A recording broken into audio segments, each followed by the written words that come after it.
wind turbines with a blade to tip height of up to 200 metres, a battery energy storage system, and associated ancillary infrastructure on land at Glenvernoch, Newton Stewart.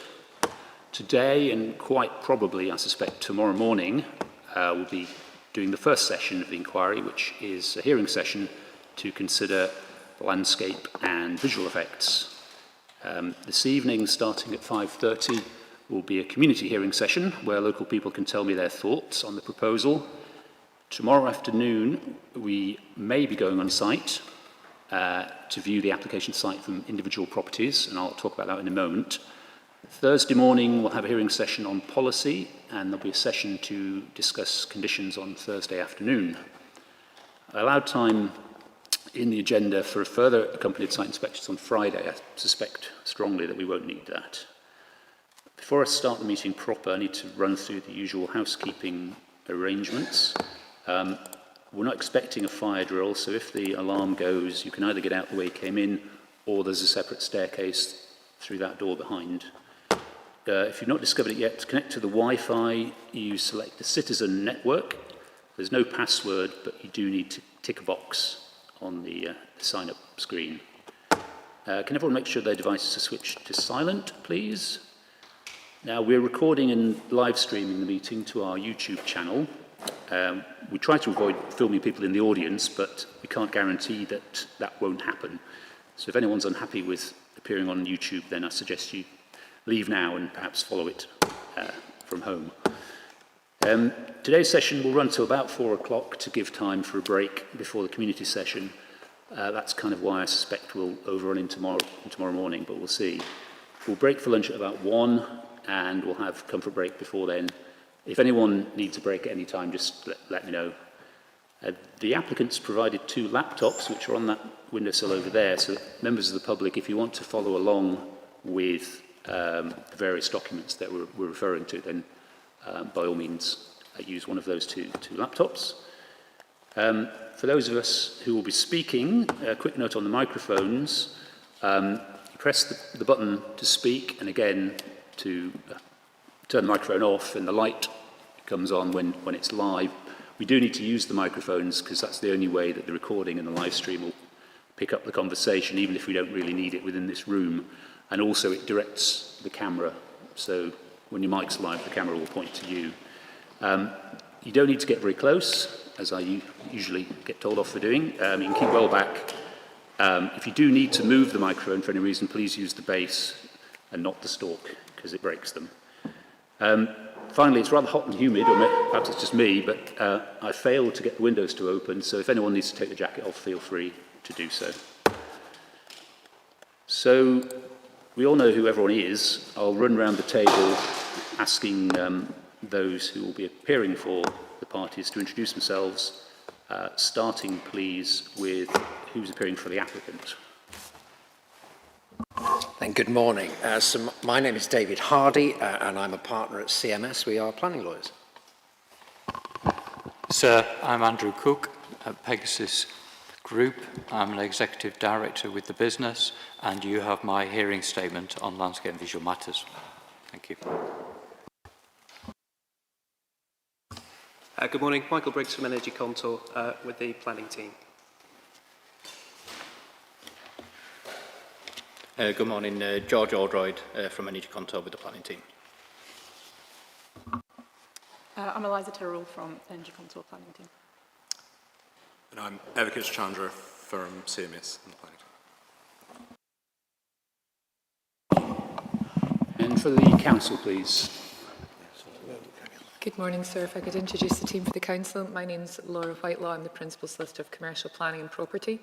To my left, we have Liz Bowman, who is a landscape architect, chartered member of the Landscape Institute. Immediately on my right, we have Robert Duncan, who's the team leader of major developments in our Planning and Development Service. Next to him is Louis Dawson, who's a solicitor within my team. And then finally, we have Neil Simpson, senior planner, who's a case officer in this matter. Thank you.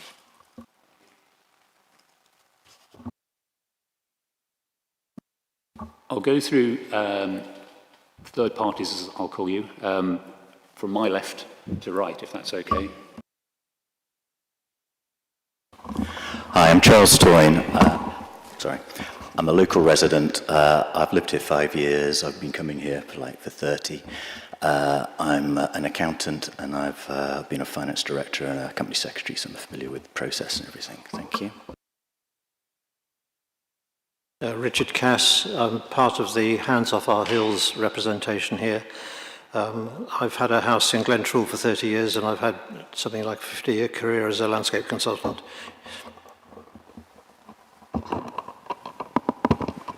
Good morning, sir. I am Dr. Christopher Ford. I'm a Chartered Town Planner. I am leading on behalf of Shan McKinnon and Paul Camacho, the owners of the woodland adjoining the site, and also on behalf of Hands Off Our Hills. I'm Ian Morton. I'm a retired landscape consultant, and I'm also representing Hands Off Our Hills. I'm Jill Forster. I'm assisting Mr. Morton, and I'm part of Hands Off Our Hills.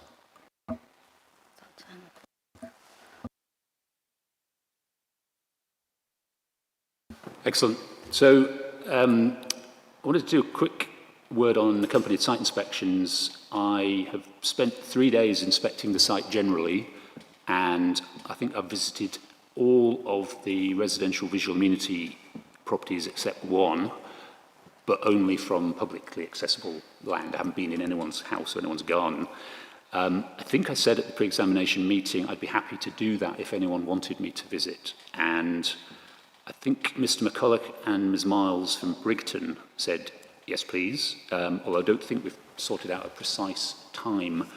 I wondered whether anyone, possibly Dr. Ford, I don't know, but has anyone expressed any views in any other properties that I might need to visit? You'll have realised I've just come into the room, sir, and I'm still catching up a bit, but we'll sort that out as soon as we can. Thanks. Yeah, it's just, as I said, we scheduled it for tomorrow afternoon, so as long as we know sometime today, you know, my thinking was if it's only to be one property, you know, that will have very different implications in terms of the logistics than if there's a whole series where we need to sort of go in convoy. If it were just one property, I'd be quite content to go there, maybe with somebody from the applicant's side, and that would be sufficient. Whereas if there's a whole number, we need to sort of arrange, you know, some sort of more formal procession. So I'll leave that with whoever. I'm assuming the council hasn't heard of any suggestions for any other properties. No, sir. Great, thanks. Okay. A quick word on the format for today's discussion. It's a roundtable discussion led by me. I've read all of your statements, so you don't need to read anything out. I like to keep things quite informal, so I've no problem if you think there's a question that I haven't asked that needs to be asked of another party, then as long as that's done with my consent, I'm quite happy for you to ask that, I have an awful lot of questions, and I'll be referring you to an awful lot of documents, so it's going to be a bit of a gruelling day, I'm afraid. But we'll see how we get through. As I say, I don't think we're going to get finished by 4, but we'll do our best to crack on through it.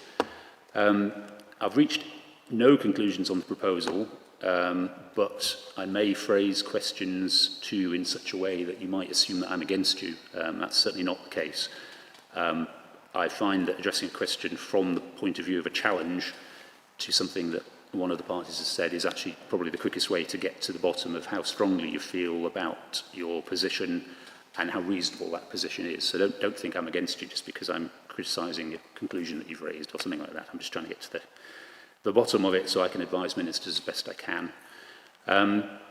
Also, don't assume that I'm asking you a trick question. I'm not a landscape architect, so if I appear to be asking something that's obvious, it's not a trick, it's just I don't know the answer, and I would genuinely benefit from your assistance. Was there anything anyone wanted to raise, either in terms of procedure or any questions that anyone has? I'll ask the applicant first. Mr. Hardy, no? You can turn. The council, any questions?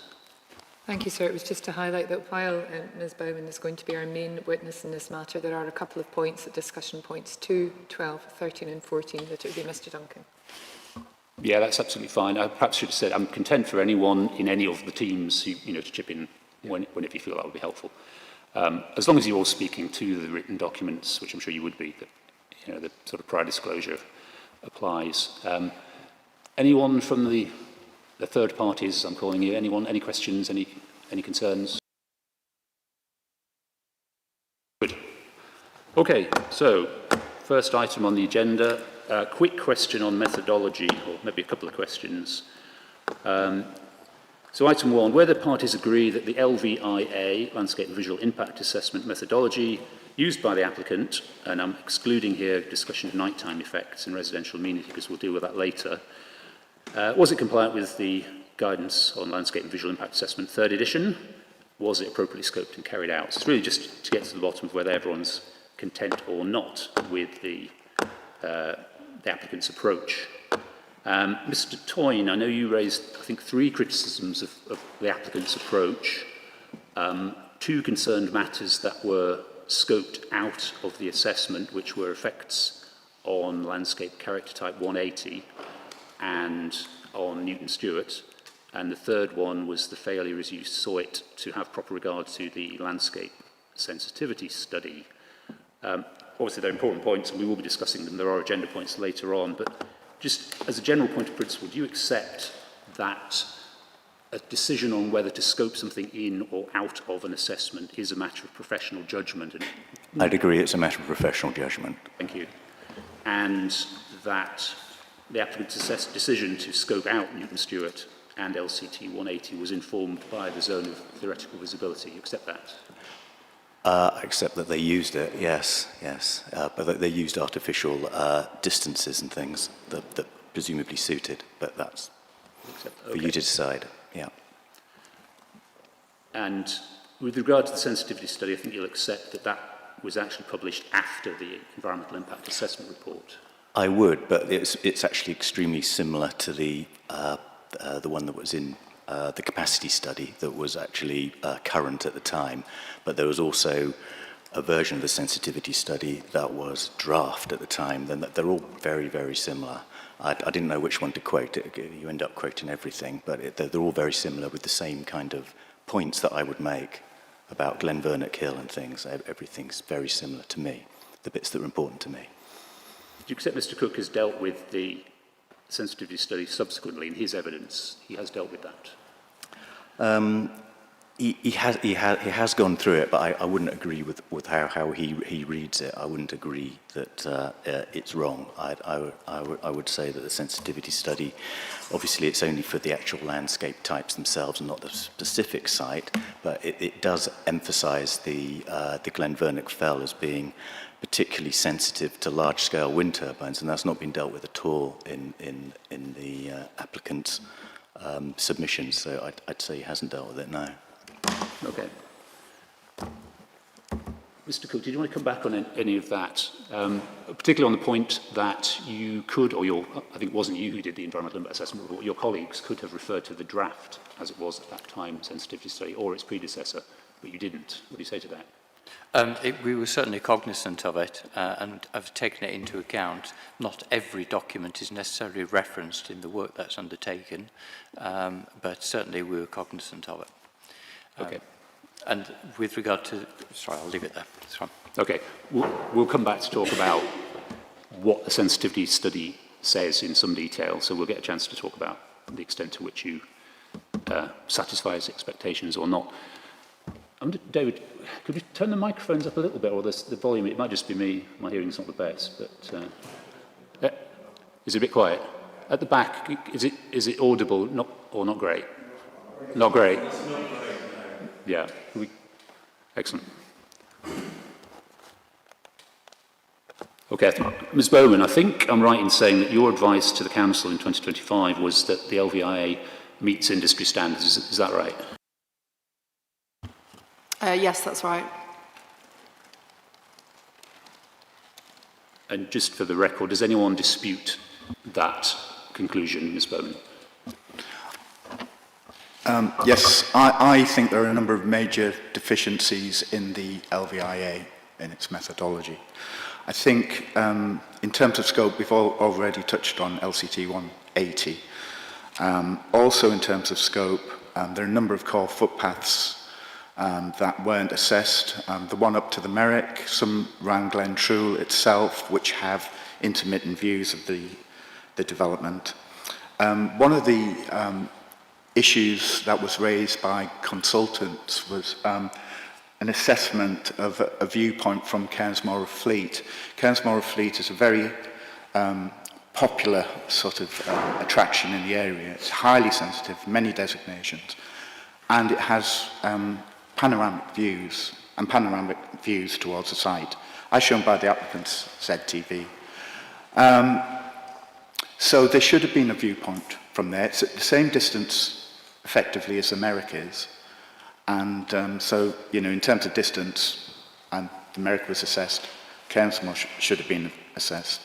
There are lots of issues with the actual assessment, just in terms of presentation, in terms of photography. I know that the photographs were resubmitted, and the resubmitted photographs aren't, I think maybe one of them is better. A number of them are actually worse than the originals. But more importantly, what I found is it quite difficult to understand how professional judgment has been applied in a number of instances. One of the reasons for this is that often in LVIA there are a number of approaches that can be used or adopted. One of them is a matrix table. The applicant has opted for a narrative approach, which is fine. It's almost kind of, in a sense, promoted by GLIVIA 3 as a narrative approach. But what I've found is that discussions in terms of magnitude, magnitude was discussed, but in terms of actual arrival at significance and how magnitude and sensitivity were combined to reach a significant value wasn't really properly discussed. The arguments weren't there. And one of the key points to that, and I think it's a really important point, was at the level of the moderate level, which could be either considered to be significant or not significant. And often throughout the assessment, there's no reasoning to actually explain why something was considered not significant or significant. I noticed in the hearing statement submitted by the applicant that they've kind of tried to retrofit this by saying, oh, well, the reason why significance hasn't been accorded in certain instances is because there are turbines already present in the view. This doesn't apply in lots and lots of cases throughout the LVIA, where, again, you've got moderate levels of significance that are considered not significant, and there's no turbines in the view. So it's kind of hard to understand how they've arrived at that. And one of the other issues in relation to that, normally in LVIA, to aid the person reviewing it and to understand how they've reached professional judgment, you'll have definitions. So you'd have definitions of significance, so that I understand significance, but many people, and the whole point of GLIVIA 3 is that there has to be transparency. You have to describe the process so that non-professionals as well can understand how you've reached that judgment. So in terms of significance, normally in LVIA you have a significant criteria definitions. So for each level of significance, it will tell you what that actually means. This wasn't provided in the assessment. For example, other things weren't provided. Landscape sensitivity. Landscape sensitivity is described as very low to very high. But there's no understanding of what a very low landscape, low sensitivity landscape is. For example, normally you would say something like, oh, a landscape in a sort of dynamic environment on the edge of a town, an industrial area, which is susceptible to change and got low value. Or a high landscape sensitivity would be something which was, had very high value, international status, scenic points, etc. But there's nothing in the LVIA to actually help me understand what that sensitivity means. Obviously, I'm not going to talk about it in relation to nighttime effects, because there are a lot of issues in the methodology in relation to nighttime effects. But one that does cross over, if you like, is the actual assessment of landscape character at night. And the applicant has used the crystal rig case to say, well, you know, you can't see it, it's not there. Nature Scott are now, through their aviation lighting impact assessment guidance, are sort of advocating effectively that you should carry out impacts on landscape character at night. And I think you should, because landscape is more than just a view, it's a perception, there's a whole raft of things that are involved in understanding a landscape, and darkness and night sky environment is part of that. So I think that should have been addressed, really. Just a few last things I will state.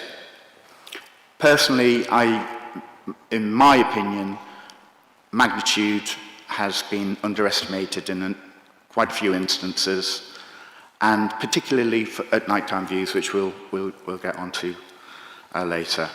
And there are a number of inconsistencies, which I won't go into, but I can provide, where there are things are described as not significant in the text, and then described as significant in the tables, and vice versa. There's a couple of instances where this happens. So. Yes, so that's my opinion on the methodology. Thank you. Dr. Ford. Can I just add a general point as well in terms of methodology, and that is that essentially this has been done as two landscape and visual impact assessments in reality. The proper approach, taking account of grid connections and the wind farm as well, is actually that it's one EIA development and therefore one assessment. We'll come shortly to the question about the additional information on the grid connection, or insofar as we can today.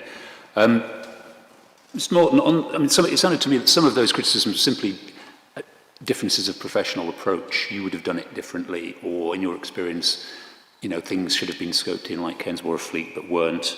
And I think I'm right in saying Ms. Bone was content that significant effects on Kensmore Fleet are not likely. Am I quoting you correctly there, Ms. Bone? Yeah, that's right. So different landscape architects have different approaches and different views as to what requires to be scoped, etc. I'm sure you rarely agree entirely on these things. But in terms of a fundamental flaw, which of those things would you say is evidence of a fundamental failure to follow GLVA 3? Bearing in mind that is, of course, just guidance. It's not the law. I think actually providing definitions to increase understanding, so providing significance criteria definitions, sensitivity definitions. I think you need to understand the process of how professional judgment has been reached. And things, yeah, again, there are issues. I agree that sometimes it does come down to professional judgment and differences in that. But I think just on those two cases, I would say it's not just professional judgment, it's just a lack of detail in the actual LVI itself. Mr. Cook, do you want to come back on any of that? Lots of points there. Sorry, a little bit of echo. Lots of points there, sir. But if I could perhaps summarise. I think the first thing to say is that the GLVA 3, I refer to GLVIA as GLVA 3, has been taken into account, and that's been at the forefront of the author's mind. The document is prescriptive, is not prescriptive, it's there as general guidance. And obviously, as general guidance, landscape professionals are at liberty to interpret that and apply methodology. The LVIA has been through a rigorous process in terms of starting off with the IA screening and scoping stage.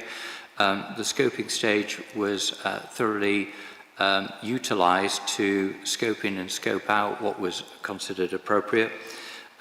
We've heard from the council that they consider that the the methodology and the approach with regard to the LVIA, and the LVIA is sound.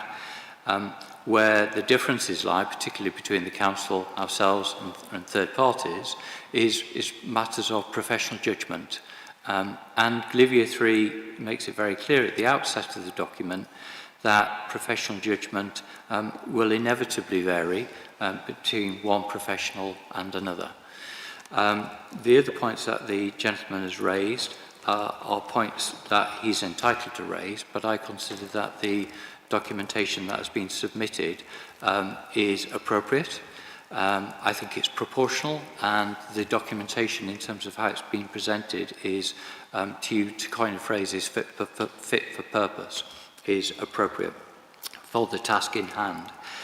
And I suppose ultimately I am involved with a lot of inquiries and appeal work, and what I do note is where there is a significant absence or significant error or absence of information in terms of an LVIA, it is picked up in reasons for refusal. And there would be either an outstanding request for further information, or it's manifest in the objection reasons, and we don't have that here. And so to me that is evident, and evidence that what has been submitted is appropriate and proportional. And I think there's common ground with the Council on that point.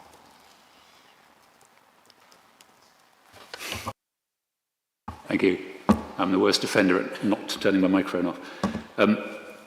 I'll leave that for now. I understand your respective positions. I'll give that some thought. A slightly shorter point was in relation to the visualisations. I know, Mr. Morton, you referred to those. Some of them are actually, you say, worse than they were before. The ones I've been referring to, and the ones I will refer you to as we go and look at them throughout the day, are the revised ones, which are more brightly coloured, I think, the turbines. I think the applicants labelled them for illustrative purposes only. Is that because you're not content that they are representative of reality, or because you've in some way artificially brightened them, or how am I to rely on those if you're saying they're for this illustrative purposes only? So the reference to illustrative purposes only is something that we'd put on all visualisation, all illustrative material, because it is there to illustrate what is being proposed. And obviously it can never 100% reflect what you'll see on the day when you're a receptor at a particular viewpoint because of weather conditions, lighting, etc., etc., seasonality of the year. But certainly it's considered that they are appropriate and reflect best practice in terms of preparation and presentation of visualisations, with the various caveats that are in there about print size and holding it at appropriate distances in the field, which you're familiar with, sir. So, yeah, wholly appropriate and illustrations that you can rely upon. Thank you, that's helpful. Mr. Morton, I know you said in some respects I think the baseline photography was worse in the revised version. I think I appreciate that.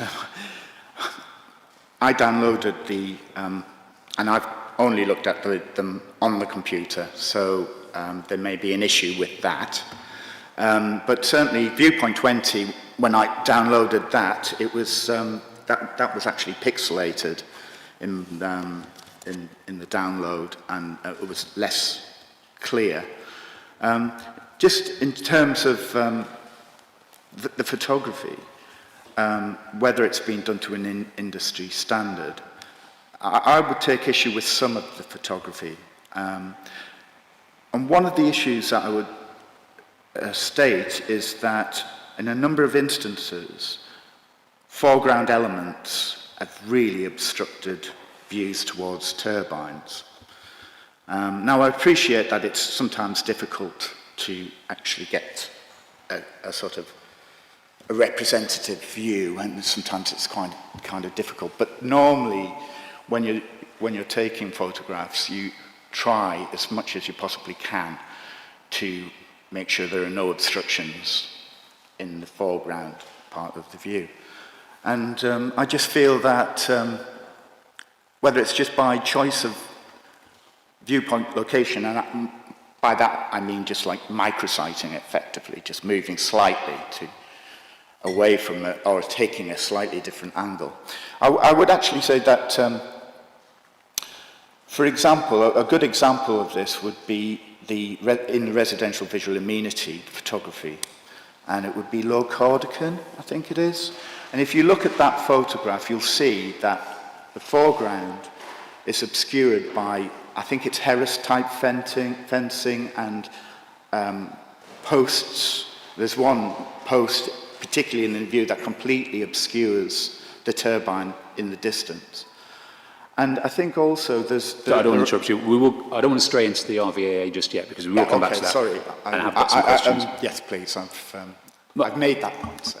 If it's any help, my approach has been to just use them as an indication. Ultimately, it's my impression when I go to these places, and I do wander around and look from various different angles. And this is, I'm sure you know, this is something that often crops up. Why didn't you move it 5 feet to the left or something? And if it's any reassurance, I haven't just found I probably couldn't find the exact spot the picture is taken from. I generally stroll around with the visualizations in my hand, because I have used the printout versions which both the applicant and the Community Council very kindly provided. So I went out in the field with the piece of paper and tried to do it properly. So, but I take your point.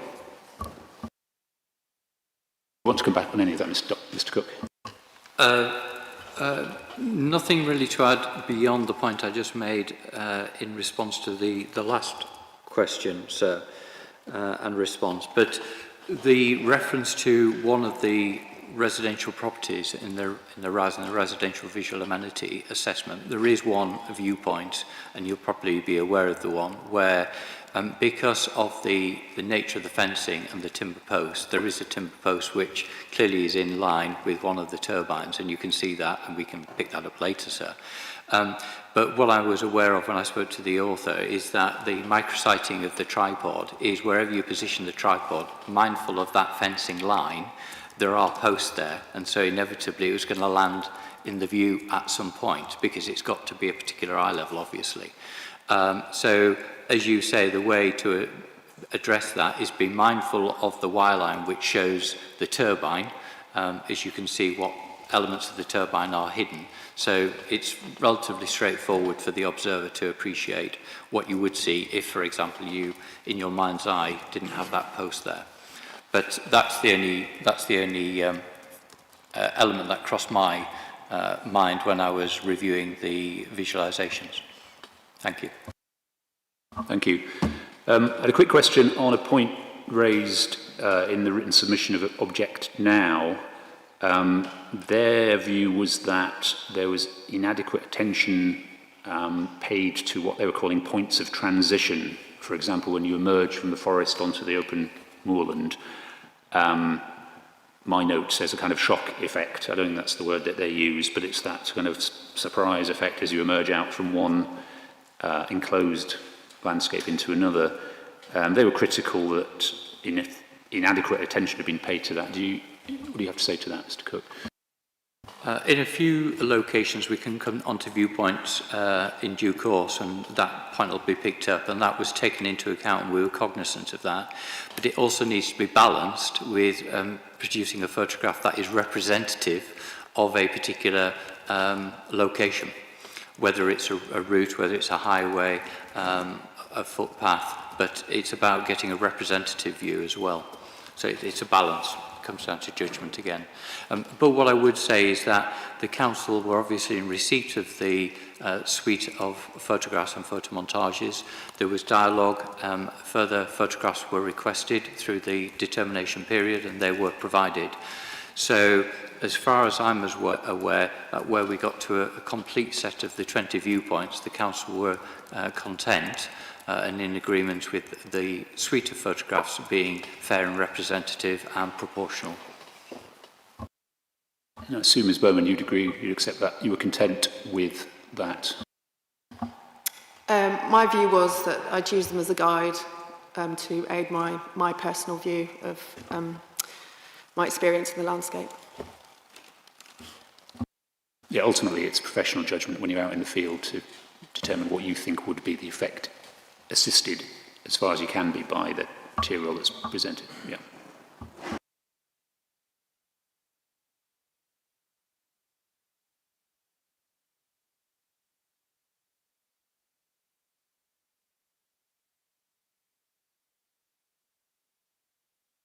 I wanted to go on to the grid connection briefly. I don't want to stray into matters that might better be discussed maybe in a conditions session or maybe just in closing submissions by the lawyers. Obviously, the proposal that's before us is not for the grid connection. That's nobody's seeking consent for that. This is a Section 36 application for a wind farm, but in light of the ratio judgment, I and certainly ministers need to consider whether the grid connection may be part of the project in environmental impact assessment terms. My questions, I think there are two for today, were very simple really. It's just so I could understand what information has been put before me on potential grid connection options. Could we have a look at figure 3.1 in the May 2026 additional information? So that was the 100% overhead line route to the north. It's document 514. So with the April version where it assessed the potential effects of either underground or partly overground to the north, and then we had the May version, which was kind of a worst case in the applicant's submission view, where it would be 100% overground. The question was, if it'll load, the question was a simple one, and it's my ignorance, I'm sure. We've got that, Mr. Cook, before you. This is a zone of theoretical visibility of the 100% overhead line connection to the north up to Pinwerry substation. There's some blue and green shading. I'm assuming these are locations from where you could theoretically see the pole-mounted transmission line. I wasn't sure what the significance of the different colours were. As I say, this will be my ignorance, but if it could be explained to me what the difference is between the different shadings.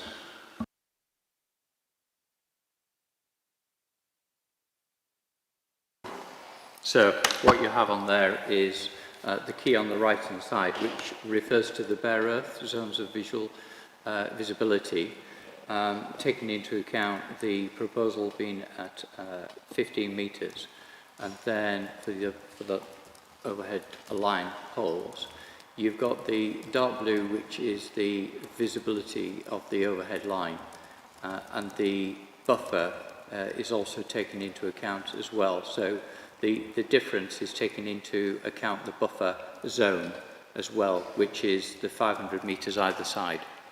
So in other words, I suppose put simply, is the dark blue is the overhead line, and then if you take into account the buffer zone of 5 metres either side as a swathe, that marginally increases your potential ZTV based on a bare earth, mindful that a lot of this passes through forest, as you're aware. No, that's very helpful. That's kind of what I assumed it was. I was surprised how little difference moving it within that buffer made, because the two effectively overlap. Sorry, and the reason for that is that I think it is a relatively modest scale in the context of a very wide landscape. You put those two parameters together. Understood. Okay.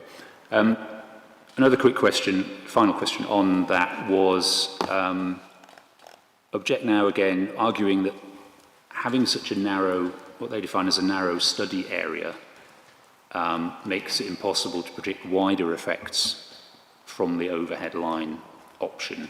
I guess they're referring to the theoretical visibility shown in the blue on the ZTV is obviously a lot further than 2 kilometres, but it's theoretical visibility. Have you confined your consideration of potential for significant effects too narrowly by looking at only a narrow study area? No, I don't think so. I think it's proportionate in terms of what one would expect in terms of applying best practice, industry practice, mindful of aspects such as SPEN and the Holford rules.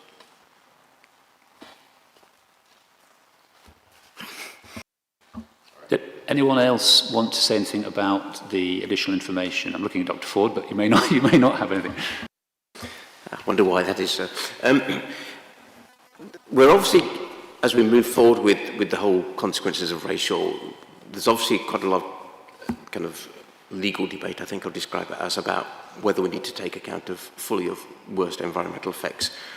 But the more relevant question to this discussion is what those worst cases are. And that will take some time to establish. My general point is, in terms of your central question, is whether there's sufficient information. Is we are now starting to see other information coming forward for similar situations with other cases. You'll be aware, obviously, not just DPA, but ECU has been asking a similar set of questions, basically to try and take it into account and make the transition to including the grid connection within the wind farm proposals. What I'm seeing elsewhere is far superior to the information that's being presented here. And I think it's not unfair to say that the information that's come on this case is actually really just a desk-based study. So in that sense, I do think there are questions about sufficiency of the quality of the assessment of the EIA. Thank you. Would you accept that the extent to which effects can be or could reasonably be modelled or studied depends on the degree of certainty as to which option for grid connection there would be? And it seems like there genuinely are multiple options in this case. Yes, that's true, but if we go back to the Rochdale envelope stuff, it clearly says worst case, and therefore I think you have to do the assessment based on the overhead line all the way from the wind farm to the grid, basically. I don't think there's much choice in that situation. I think that's one bit of the law that is actually quite clear. And the applicant has tended to respond in terms of saying, well, you know, we're not, they reject the principle of worst case, I accept that, but also they've hedged their bets in actually giving you the option, so I appreciate that. But there's also a degree of, how could I describe it, not fully committed to providing the information, and that's not meant to be judgmental, it's just a kind of, you know, I appreciate it's a desk-based study and you know, done very quickly, and you know, over time we might see a better, more effective way of doing with these situations in the future, but my sense is this proposal is not there yet. I don't want to go too far down this road, unless, Mr. Hardy, you may be itching to come back on this. I don't want to stray into a long debate on what legally is required, but I'm happy for you to come back. But I'm also hoping that we can have a discussion on whether we need a condition, a multi-stage consent approach or something like that in that session. And of course, closing submissions would be a chance for you to tell me what you think about the law, but I'm happy for you to come back now as long as it's not in which case I might not take up any time then. I mean, we don't agree with that position, and you know, I mean, Dr. Ford's got the law wrong in relation to Rochdale envelope. I think that strays outside this landscape session, to be honest. So either in the conditions session or in legal submissions, we will deal with that. Perfect, thank you. It's not that I don't want to hear your points, Dr. Ford. I'm assuming you'll be in the conditions session, will you? Yes, sir. Excellent. We may have this discussion in a couple of days' time. Okay, so we got slightly bogged down on those issues, or we took longer than I thought we would, but we'll try and make some progress on item B of the agenda, which is landscape effects, excluding designated areas. As I think I maybe said when I sent the agenda out, there are so many ways of chopping up the topic, and there are so many overlapping designations, etc. I found it quite difficult to compartmentalise the discussion. So I'm going to try not to allow us to repeat discussion on things that we've covered. Equally, I don't want to miss anything, but my plan is to try and divide it up as I've done in the agenda, with a certain caveat to that, which is I was making reference at various points in the agenda to cumulative effects, but I think for today, I actually want to park that until the end, and we'll just talk about everything cumulatively at the end rather than for each of the different effects as we go through. So in the hope that that might speed things up. So item B is about effects on landscape, other than in designated areas, which we'll deal with later. Quick question, which is question 3 on landscape features. The EIA report predicts effects on moorland, vegetation, watercourses and drainage channels, plus some forest removal likely from the grid connection as came up later.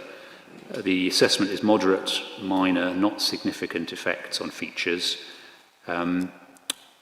Mr. Morton, I think, thought that there should have been more reference to woodland peat and potential removal of man-made structures. What do you say to that, Mr. Cook? What I would say is that I think, again, it comes down to one of proportionality. You have my commentary in the summary at paragraph 1.5 of my statement, so I don't propose to read that out again. But certainly peat and shallow peat was something that was taken into account in the configuration and the design of the proposal. So the intention is that there would be a minimal effect upon the peat profile. And that's effectively captured, though it's not specifically referenced in my paragraph at 1.5, it's effectively incorporated into the reference to moorland vegetation, because if it's vegetation, it's obviously affecting the upper profile of the soil profiles. So in that regard, it would fall under that ambit and categorisation. But to summarise, the effects upon landscape features, as you've identified, would be effectively at the lower end of the scale and not significant, is how I'd summarise it. But you have my paragraph there. Thank you. Mr. Morton, do you accept the reference to rural and vegetation encompasses peat? Not entirely. I think the moorland vegetation was assessed as having low value. I think there's an argument that it isn't necessary. Moorland associated peat is not necessarily low value, and I think if you consider it as, for example, LCT 174 in itself is a diminishing resource or a diminishing landscape because of development on the western edge. Moorland is being lost. And I think that value of some of the vegetation should be considered higher, and as a consequence, sensitivity should be considered higher. So the actual impact on certain landscape features, I would, from my opinion, would be moderate, but would be significant. You mentioned, as an example, what might be missing, man-made structures. What I meant by that was that there was no consideration of any man-made structures present on the site in terms of how the development would physically impact on the landscape fabric. So whether there consideration, for example, of dry stone walls or overhead power lines, or even in terms of the description or any potential impacts on any of those features. I'm not necessarily saying that there would be any significant effect in that respect. I was just, my point was that the discussion of landscape features was purely centred around moorland and woodland and watercourses, but the point I was making, there are extra elements present on the site. Perhaps if they're not actually present, that's why they weren't referred to. Would that be fair? But I think there are man-made structures present on the site. That's what I'm referring to.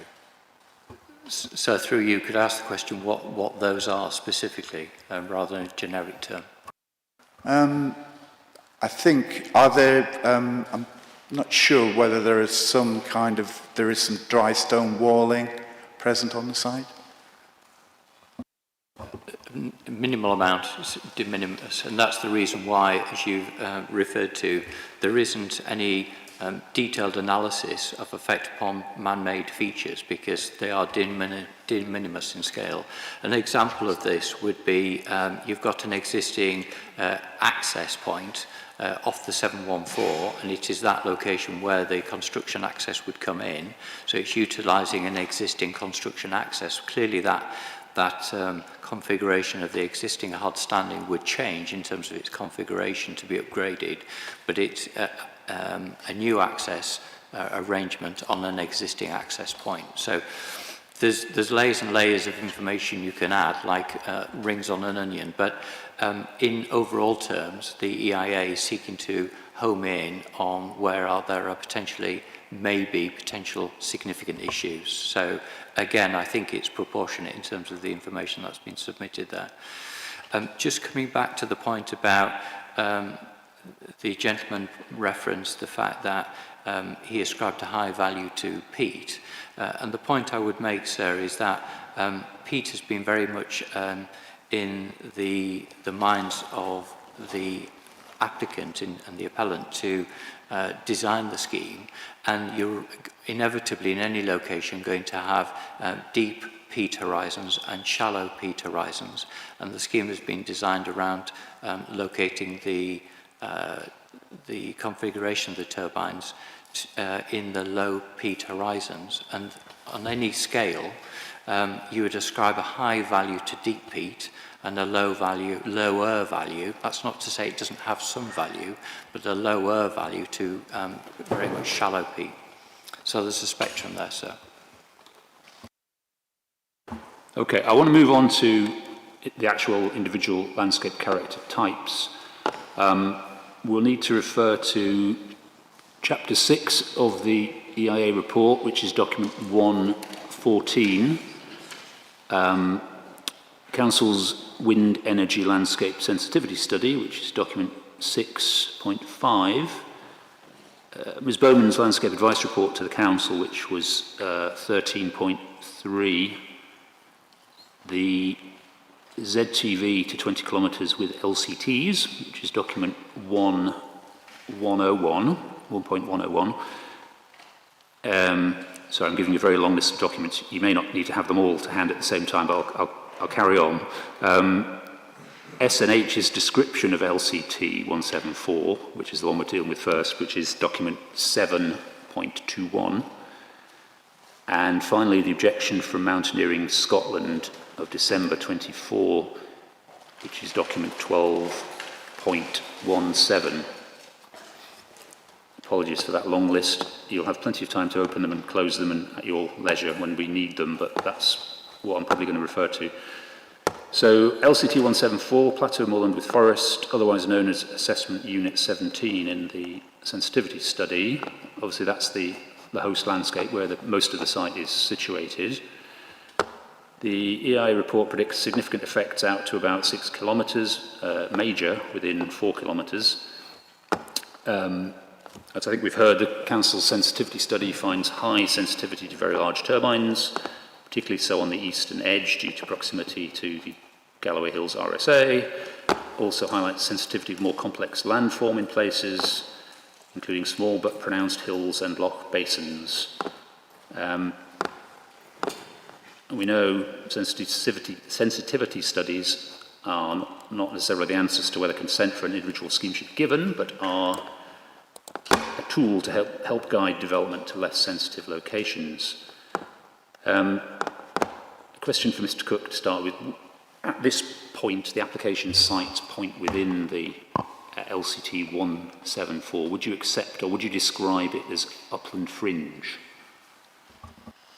I would describe it as, I think the term plateau moorland with forest is an appropriate term. And if I was going about characterising and coming up, because you do need to sort of scratch your head and think about how you're going to come up with a short title that summarises the character of the area, and I think that does that perfectly in terms of summarising, characterising 174 as a plateau moorland with forest. So that would be my characterisation of it. I think it's an appropriate term. Would you accept that you are at the fringe of that plateau moorland with forest? I would say it's towards the margins, but I don't think it has a different character to the wider area.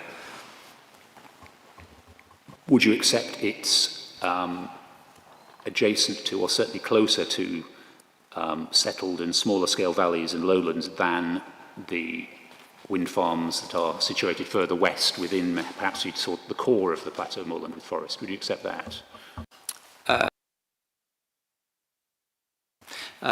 Yes, I would note that it obviously has, in terms of where it's located, it has an interface with adjacent character areas, or LCTs, yes.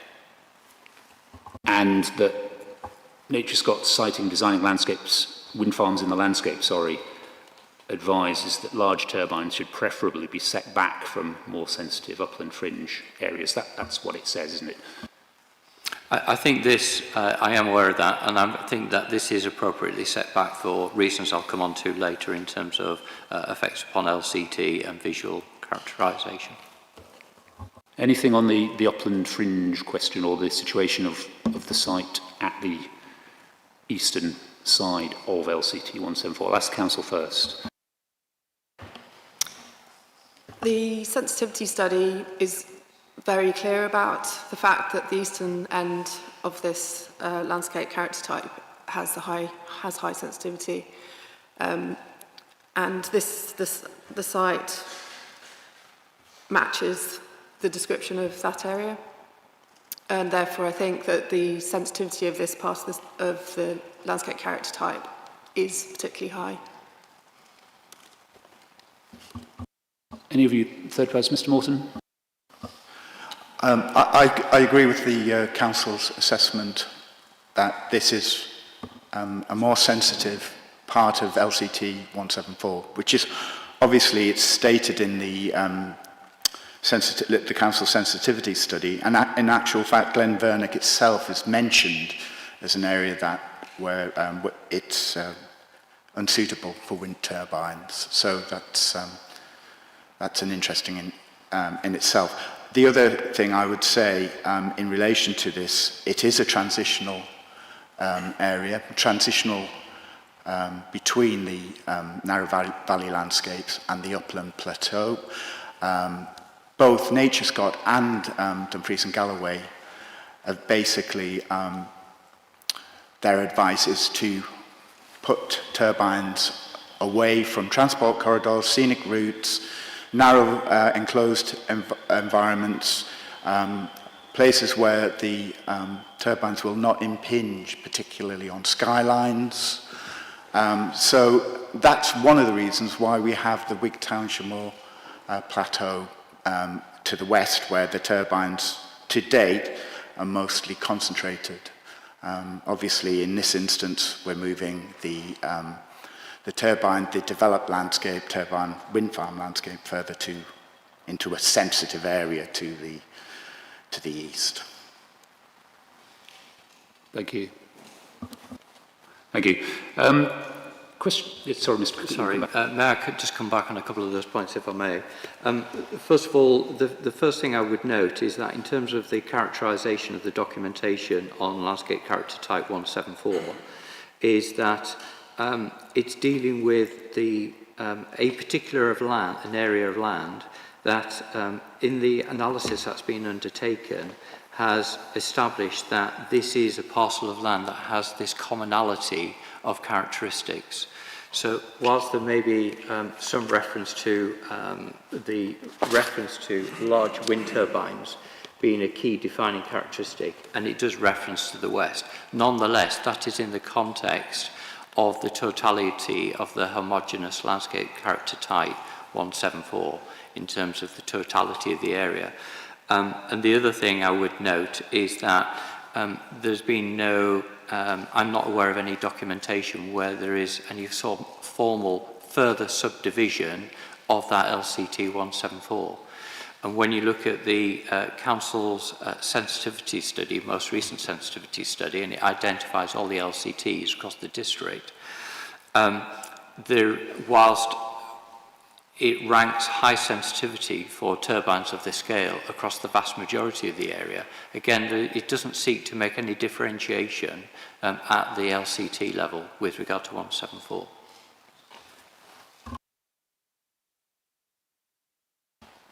Assuming you didn't want to come back on, I was going to ask you the question. You could, or the council could have, when it looked at the sensitivity study, it didn't have to stick to the LCT, Nature Scott's LCT boundaries. It could have made a differentiation between different parts of LCT 174 or Assessment Unit 17 as it is. It could have created two within LCT 174 if it had thought the two parts of that were of such different character or sensitivity that they required to be subdivided. I appreciate what you say, that the eastern side is more sensitive than the remainder, but just factually, you could have done that. You could have chopped it in half, or 2/3 and 1/3 or something, but you didn't.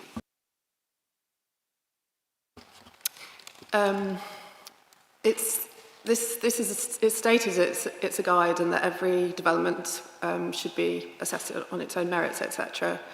As a guide for the full Dumfries and Galloway region, it probably wouldn't have been practicable to divide each character area into subdivisions. And I think that the text that's been laid out, the descriptive text, gives information on sensitivity in different parts of that character area, and I think that's sufficient. Sir, I raised the points that I did as a benchmarking point with regard to if it was so material, then there would have been further subdivision would have been sought. But as I say, I've made my point. Thank you. I understand your point as well. Thank you. Quick question on scale. Sorry, Mr. Cass. Yes, just a small point, following on from the last few comments, sir. I've given advice to many local authorities all over the country on their landscape planning approach in all sorts of contexts. And just as an introductory comment, I find the landscape assessment that's been done for Dumfries and Galloway very high standard. I was very impressed when I went through the original documents. So I would be very happy to support their position on this one. As far as whether the landscape character was sufficiently different to merit a further subdivision at a very local level, I think if you got down to that level of detail through the whole of the region, you would go down a tunnel and never come out the other side. And I think it's quite clear, both in the national and the regional guidance, that the purpose of the LCTs is to give a broad brush description and analysis of the characteristics of the landscape which are relevant to the area as a whole. And there's overwhelming advice that this isn't the end of the story, that individual sites and individual landscapes, and particularly the interface between areas of different characters, have to be taken into account before you could come to a view. So my conclusion is the same as the council's, that this site is inherently unsuitable for large-scale wind turbines. Thank you. Did you want to? I don't want to prolong the point, sir, but just a final point. The documentation helpfully sets out the key characteristics to start with, and there's about a dozen bullet points there. And when you're looking at siting wind farm development, one has to be mindful of looking at the characterisation of the LCT in the round, and all of those bullet points, again, are taken in the round, and that should be the approach. Thank you. I did have a question on a part of S&H's, as they were, description of LCT 174. You can look at it if you like. It's on page 2, PDF page 2 of their description of the LCT. It's not essential, I'll just read it out. Glenvernoch Fell, so in other words, not the entire LCT, but Glenvernoch Fell specifically, is described as one of two large-scale open plateau moorland components. It struck me that the council sensitivity study, which is, you'll find the reference on PDF page 142 of the sensitivity study, says very large wind turbines would dominate the smaller scale settled outer fringes of this plateau and the small hills and lochs which are occasional features in this landscape. Is Glenvernoch Fell large scale, open scale plateau, or is it just a smaller scale outer fringe? It seemed there was a tension between what S&H said and what the council said subsequently. I'll ask Ms Bowman, do you see there's a tension there or inconsistency?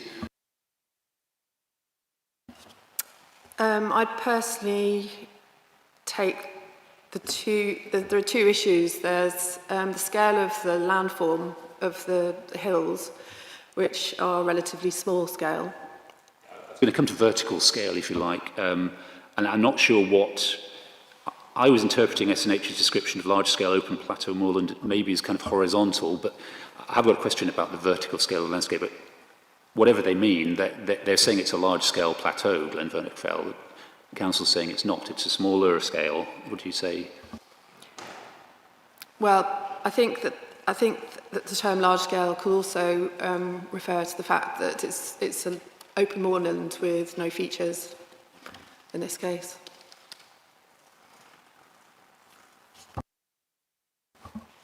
Before I go to Mr. Cook, anyone on that side of the room have any thoughts as to this apparent conflict or maybe inconsistency between what S&H said quite a few years back and what the council's now saying? Yes, just a very brief one. This is not unusual that over time and with different organisations with different remits, and as we've already, as I think you raised yourself, sir, if you put 5 landscape architects in a room, you'll probably come up with 5 different judgments on the scale of a particular feature. So I don't think it's a particularly material point. I think either position could be equally well justified. Sir, a couple of observations. So I note the point you make.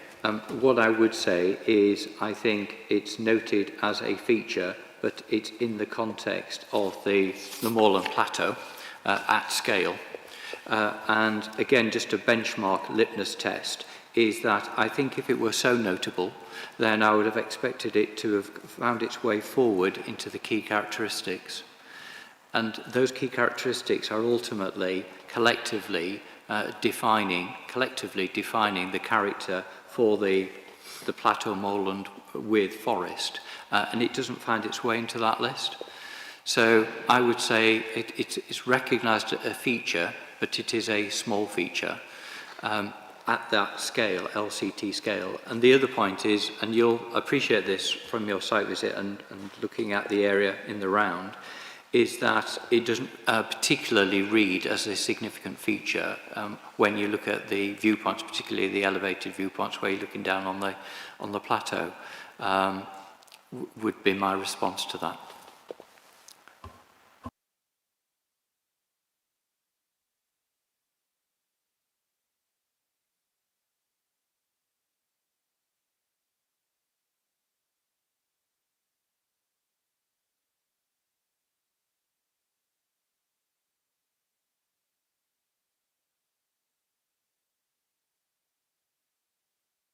As I said earlier, I had a question about vertical scale of the landscape. I think we know that the terrain ranges from an elevation of about 50 metres up to 184 metres, and on that terrain it's proposed to site turbines of blade tip height of 200 metres. We know Nature Scott's Siting Designing Wind Farms in the Landscape advises wind farms should be of minor vertical scale in relation to other key features in the landscape. Question for Mr. Cook. Are 200 metre turbines on what I would perhaps describe as modest scale, vertical scale hills, excessive? So what I would note is you've given the overall AOD heights from across the site in terms of the red line, but as you're aware, the scheme was reduced from the original number of turbines down to 18, from 18 down to 13. And the general topographic range of the turbines in terms of their base AOD ranges from around about 60 metres in the southeastern corner to 100 metres in the northwestern corner at turbine 13. So we've got a vertical range of around about 40-45 metres now across this site. And I think that given the nature of the general wider topography, is actually fairly limited. And if you look at the plateau as a whole, the moorland plateau, it reads as a plateau, and it's pretty much obviously there's gentle undulation as you'd expect, but it reads as a plateau in that it generally has a level topography across the area.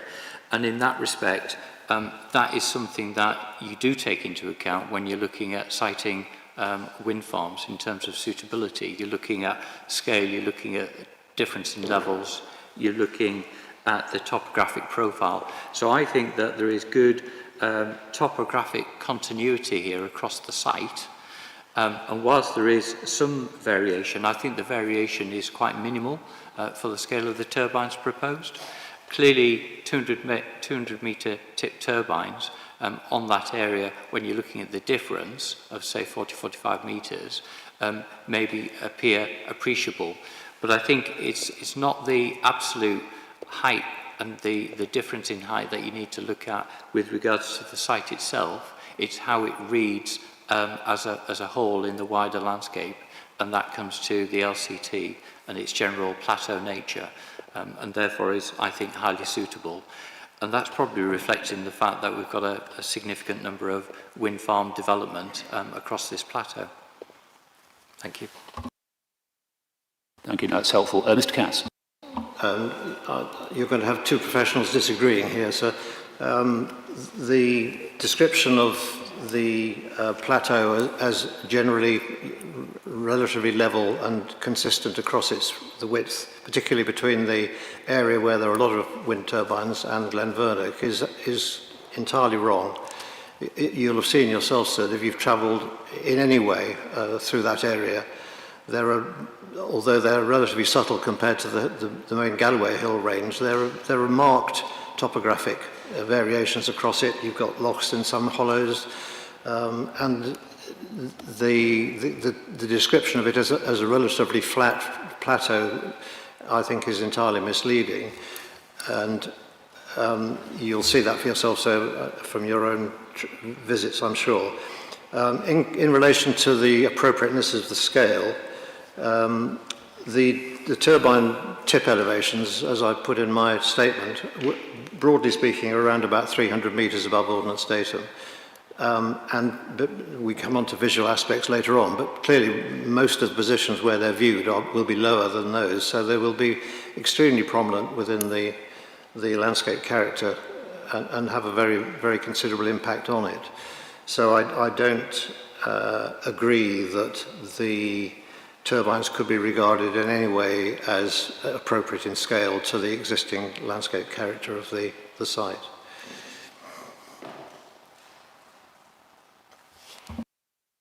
Just on that point, Mr. Cook, I note the sensitivity study at 16.2 does refer to small but pronounced hills and loch basins. I think 16.2.2, locations with increased landscape diversity are a key constraint to further wind farm development. Examples include Glenvernoch Fell is actually named as small but pronounced hills.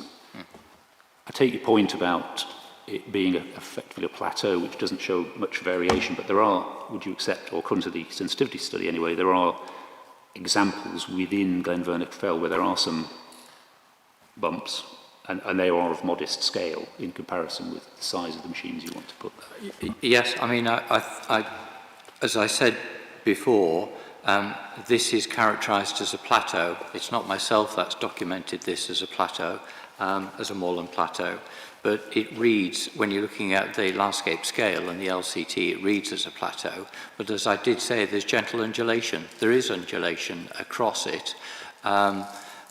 Would I go so far as to say pronounced undulation? I would say that there is undulation, but it's not particularly pronounced. And probably the best way to appreciate that is if you get up anywhere high and you've got elevated views to be able to read the landscape, then when you look at the site in the context of its LCT, it does read as a plateau, and those undulations flatten out at that scale.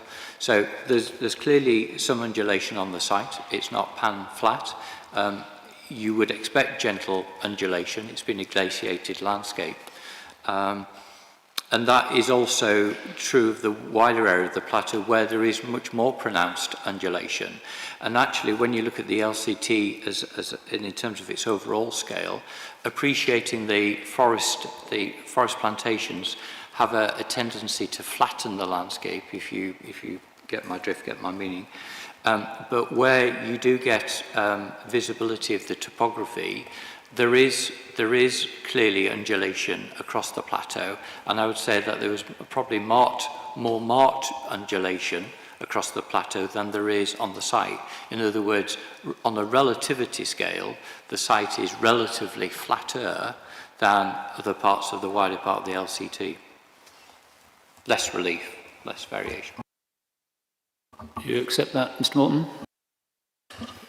Not really. I think we're actually moving away from what we're really talking about, which is vertical scale in relation to the landform. My opinion is that, as we've described, there's a 130-metre difference across the site in terms. That's not really that much. The actual site itself is on the outward-facing slope of the plateau. It's not on the top of the plateau. And whichever way you look at it, the vertical scale of the turbines to the landform is completely out of scale, in my opinion. You've got the turbines, as has been discussed, has been sited on around about 60 metres. You've got a 200-metre turbine on top of that. That the scales don't actually match, and I think it actually does go against Nature Scott's advice in terms of vertical scale. It should be of minor scale or smaller scale. Thank you. Yeah, I'll let you come back first. Yeah. Would you like me to speak? I've got the benefit of the OS map in front of me, but if you look at the spot heights on that Ordnance Survey base, obviously the 174 LCT is really substantive in terms of scale. If you look at its northern part of the area, the spot heights are typically around about 200 up to 200 metres, 260 metres in the northern part, extending to Shield Hill at 320 metres in height in the Glenvernoch forest area of the 174 in the northern part of the area. And then if you go far west and you go out to Craigie Fell, that's at, I'm rounding it, it's 248 metres. To the northwest of going out to the outlier of the area, you've got Benbrake Hill at 312 metres. And then if you come far south to Fell Hill in the southern part of 174, it lowers to 153 metres. Then in the southeast, you're at 100 metres. So that's your spectrum. So if you're reading the topography of the plateau as an LCT area at that scale, it's typically ranging at around about the lower end at about 50 to the upper end of about just about 300 metres. That's 250 metres over something which is approximately 20 kilometres in width and probably 20 kilometres north-south. Those are the sort of the scale distances we're talking about the LCT. So hopefully that helps put it in perspective. No, that is helpful, Ms. Bowman. Sorry. I think the crucial issue here is the fact that this is a small part of the LCT which isn't blanketed in forest, and therefore the scale and the form of Glenvernoch Hill and Ochiltree Hill is easier to read. In addition, it's a part of the LCT that's located adjacent to other landscape character types. For example, the Cree Valley, which is below the hills, so the contrast is greater. As a feature in itself, it's more obvious and visible. Could I just come back on that latter point, if I may, sir? So what's interesting when you look at the LCT, The LCT extends eastward up to the rugged uplands with forest 181. And in actual fact, the Cree Valley is described as a narrow wooded river valley, and that's, that's LCT 160. So where you've got a valley passing through this plateau, that's got pronounced topography and it's got a different set of characteristics, and that's been identified as a separate LCT, but that's passing into and extending into the wider plateau which wraps around that particular valley. So that is identified as a separate topographic unit. But the LCT wraps around to the west, to the north and to the east of that, and abuts up to the rugged uplands with forest 181. So it's just a context point that it's not alongside, it's the Cree Valley extends into the 174. No, I understand what you're saying. On the question of one's ability to perceive the variation in topography, you said if you look at it from the elevated locations, which we will do later on, looking down on it from Merrick and other places, you don't perceive what you see as a plateau. You don't really appreciate, because of the relative flatness, you don't really appreciate the bumps, etc. I wonder if you'd accept that for somebody on the Southern Upland Way, because they're that much closer, they might actually appreciate what the council and others would say is the more smaller scale and... Yes, and as I've said previously, there is gentle undulation across the plateau, but it's modest. It's modest vertical undulation. But as a pedestrian on that route, on the Southern Upland Way, yes, you'd be appreciate of those gentle gradients, but you'd describe them as gentle gradients across that area. Yeah. Dr. Ford? Just a quick point about the prominence of these turbines. As well as a ZTV of the tips, we've also produced a ZTV of the hubs and also halfway down the towers. And it's very clear that these turbines are predominantly very prominent across the Cree Valley, right up to the edge of the hills, the mountains to the east, and well spread across to the west and to the southwest and to the south.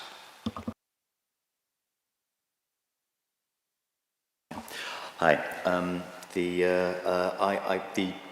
The scale of the turbines is enormous. I've said 200 metres in my hearing statement. I have mentioned and compared them with the height of the towers of the Forth Road Bridge or the new Queensferry crossing, because the other bridges are actually lower. The scale of them is enormous. So they will overtop the Glenvernoch Fell, which has obviously been cited as particularly sensitive. And that's where and the Hill of Ochiltree, which is next door to it, same height, has the Southern Upland Way passing across it.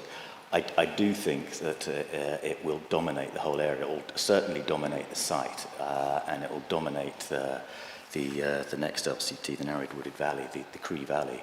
And of course there's a main road running up there, so everyone will see it. It's ever so close to the Glen Truel as well, which is not far away, which is one of the most popular tourist locations in the area. So it's in the wrong location, and it is enormous, and it will be noticed. It'll dominate. Thank you.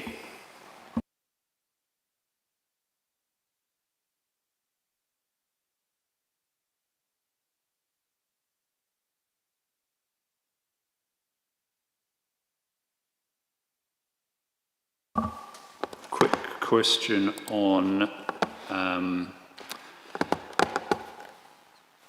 the effects on sensitivity of the existence of existing wind energy development within this LCT. The council sensitivity study, I believe it's page 19 on the PDF, according to my note. I'll just find it.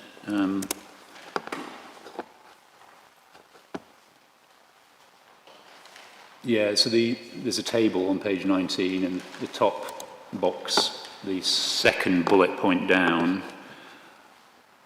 is talking about the effect of larger scale industrial things like pylons, masts and wind farms. It says susceptibility to additional wind energy development would be reduced or increased. And I guess it depends. on which of those it is. It can't be both. I guess in this instance, given the relationship of where this site is to the other wind energy development within the LCT, does the presence of that other wind energy development increase or decrease the susceptibility to harm to the landscape as a result of what's now proposed? I'll ask Ms. Bowman first. It sounds like it depends, I think, is what the sensitivity study is saying.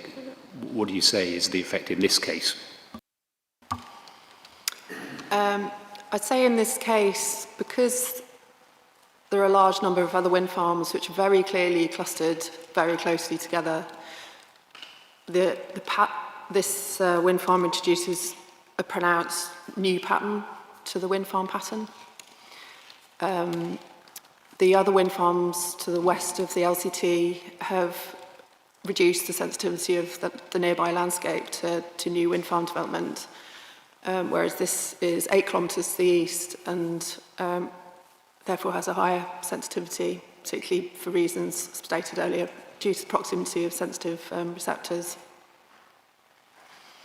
It also potentially, because of the gap between them and the departure from the existing pattern, there's potential for cumulative effects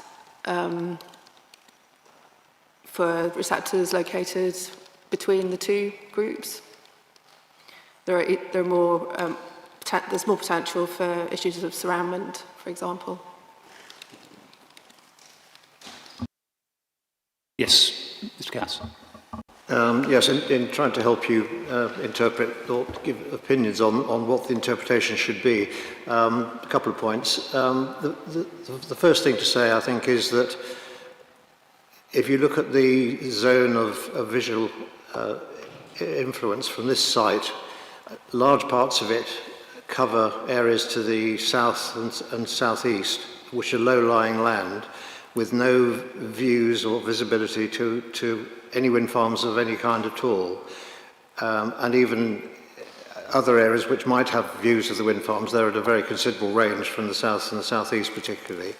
And as you move up the Cree Valley, there is no visibility of any wind farms or wind turbines of that part of the LCT because of the underlying topography and the fact you're in a valley, whereas the land slopes above you. So the relevance of the existing wind farms to many sensitive areas that we're considering here is they're not material considerations from across large areas. If you take the issue about the impact from the west and what the relationship is between existing wind turbines on the plateau and Glenvernoch, anyone who's travelled across the Wigtown Plateau with the wind farms there, they completely dominate the landscape. And as I said in my statement to you, in terms of landscape planning, I think they're appropriately placed. When you leave them behind and head further east, obviously you're then moving towards the Galloway Hills themselves, which is a completely new type of landscape, and for many people an important destination and very high sensitivity. And as I'm sure you'll have seen, there's a lot of concern that the wind turbines on Glenvernoch will be seen when moving east against the backdrop of the Galloway Hills, which are a very, very high value and very high sensitivity feature. Similarly, if you're looking back from within the Galloway Hills, within the regional park, clearly as we've seen, the existing wind farms appear as horizon features in the distance on the horizon from quite extensive areas, and I'm sure we'll discuss that more when we come into the visual side of things. But the point I would simply make is that when you're in that area, you're in a very highly sensitive location. And the appearance of the Glenvernoch turbines at less than half of the distance, in some kinds even a third the distance of the existing turbines, and their increase in height, although the existing wind farms will be visible in good visibility, they are a long way away, generally speaking, on the horizon, with a clear intervention of the plateau landscape type that we've been discussing. whereas the Glenvernoch turbines will, because of their scale and location and proximity, will have a very, very substantially greater impact. So I think clearly the relationship between Glenvernoch and the existing wind farms is an important issue. And we may well get into that more in the visual section, so I won't say any more now. Yeah, no, we will certainly get into that point. So I think the answer from this side of the table is the existence of existing wind farms further west doesn't help this scheme in terms of the susceptibility of the landscape because of the separation, the relative sensitivity as different parts of the LCT, and, as Bowman's point, the loss of, or the lack of a consistent sort of pattern, which was another point I was going to come to, and I'll put that to Mr. Cook before I come back to him, which was paragraph 2.9 of the sensitivity study identifies as a potential detractor from a landscape's ability to accommodate wind energy development is when a proposal would result in a loss of recognisable development pattern. That's the second bullet from the bottom. So if what the council is saying is correct, is there is a pattern, a cluster of wind farms to the west, and you're now proposing something that's detached from and different in form to that pattern, that's an extra factor that could make it less easy to accommodate the development within the landscape. Can you address that point as well, please? Yes, if I may. So a few things to sort of bring together there. But what I would say is that the approach is to look at the LCT 174, the moorland, plateau moorland. And one of the key defining characteristics is the fact that it has wind farm development. It doesn't refer to individual turbines or wind turbines, but wind farm development. So it's giving an indication of commercial scale. And it finds its way into the key defining characteristics of the LCT. As we've heard, there's no attempt to try and then further disaggregate the LCT into sub-LCTs at any point. This is what we're working with. And this area is large in scale, and clearly there may be variation within that particular LCT, but collectively these define the LCT. What is of particular note is that it refers to in the bullet points with the wind farm development located in the northwestern quadrant, if I use the word quadrant, and also in the southwestern quadrant. That's two quadrants, that's half, it also refers to the western, so that's half of the LCT. So clearly it's not isolated, it is defining. The second point is that in terms of if I were advising a developer to look at the location of a wind farm, I would suggest that you would start off at looking at areas of lower sensitivity, and that would be in an area where wind farms already currently characterise the area, because then you are not materially changing the characterisation of that area. So that's a broad point at the LCT. The second point at a more micro level is that clearly there is reference to the documentation of wind farms located on the western half of the LCT. This would introduce a wind farm towards the eastern part of the LCT, and that is recognised. But in that respect, it actually comes with some advantages in that you're not running into the same sort of cumulative issues of additionality where you're placing the scheme close to and alongside other wind farms. So as per the cumulative analysis, which we'll come on to later, the level of cumulative effect that arises from this scheme, taking other projects into account, is, I'm going to use the phrase, is minimal, and doesn't materially change the findings that relate to it in its own right in SULIS terms. So that is a benefit, but it is accepting the fact it's located within a wind farm landscape. And I suppose the point is that if, with this scheme in place, if you were to rewrite this description, it wouldn't change the reference to wind farm development. It would make reference that there's wind farm development in another part of the LCT. But it's not changing the key characteristics at the LCT scale. So, to answer your question in short, I think that being located where it is has the advantage of a lower level of sensitivity in landscape terms as it relates to the LCT. No, thank you. I think we'll move on. Top of page 34, that's PDF page 34, in the sensitivity study, says, in a context where extensive commercial forestry is a key characteristic of much of the southern uplands, and foothills with forest, and in this case, plateau moorland with forest, assessment unit 17, areas of less modified open ground found more discreetly within each of these landscapes and more extensively in surrounding landscapes are valuable in providing contrast to coniferous forestry and increasing landscape diversity. We probably all agree that Glenvernoch Vale is one of those rare remnants of open moorland plateau in a landscape which is otherwise fairly well covered with forestry. Does that fact increase the importance or the sensitivity of keeping this open moorland free from development? I'll start, Mr. Cook.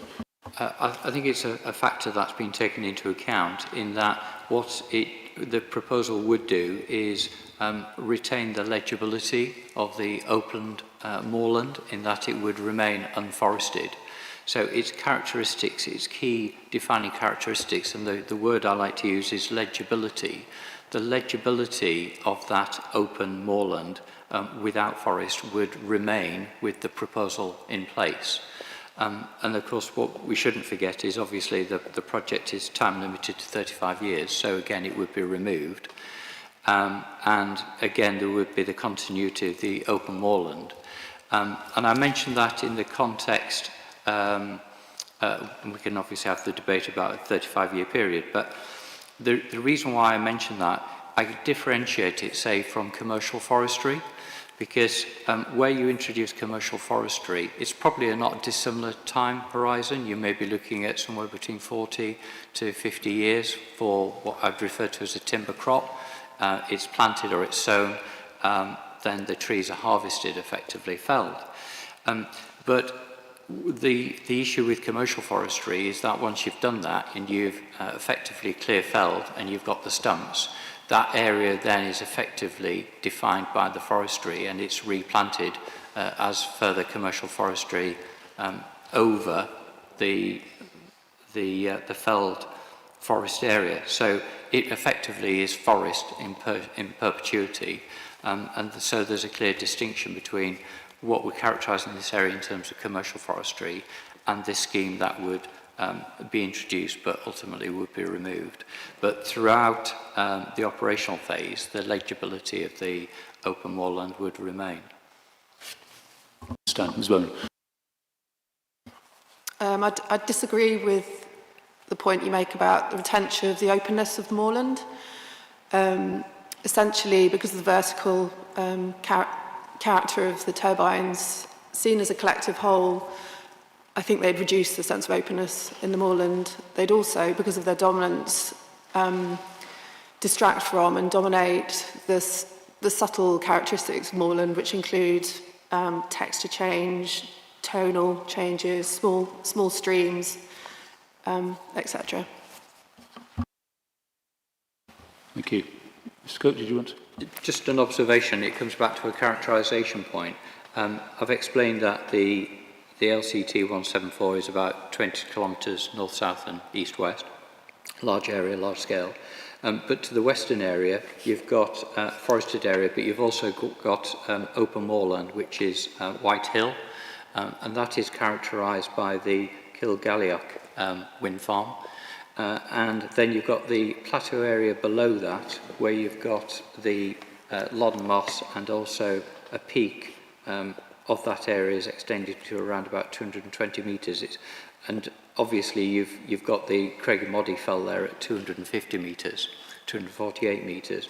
But again, that area has the Kilgalleoch extension area in that area as well. So whilst there are areas of open moorland, they can retain their characterisation and legibility even with wind farms in place. The sensitivity study specifically referenced the fact that the remaining areas of open moorland have been diminished or decreasing because they are being used as wind farm sites, and the sensitivity study points out that the remaining areas have a high sensitivity for that reason.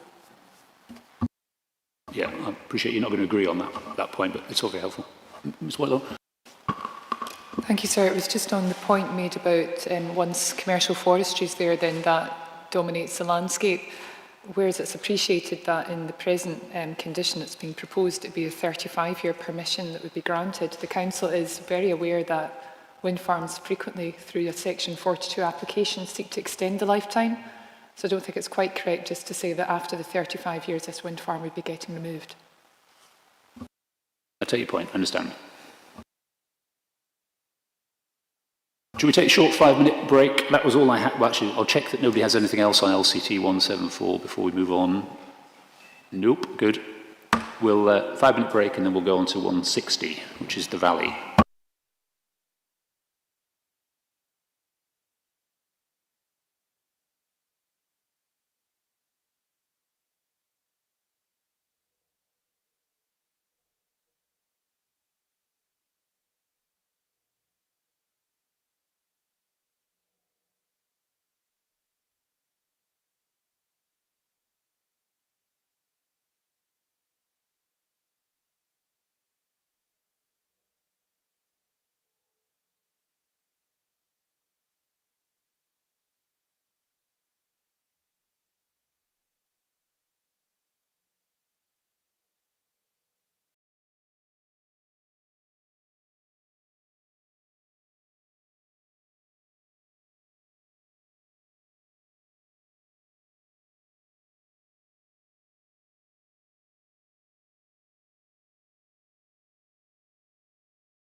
Okay, I think we're all back, pretty much anyway. We'll move on to the LCT 160 Narrow Wooded Valley, otherwise known as Assessment Unit 4, Cree Valley, obviously.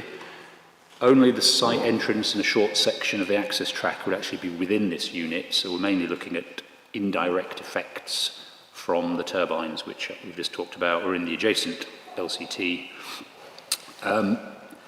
The EIA report recognises that there would be significant effects on the landscape character of the valley. It finds major significant indirect effects at a range of up to about 4 kilometres, and major moderate also significant out to about 6 kilometres. If we have a look at the blade tip ZTV to 20 kilometres drawing, which is document 1.101, just so we can have a look at this sort of shape and size of this LCT. It's just a very quick question, really.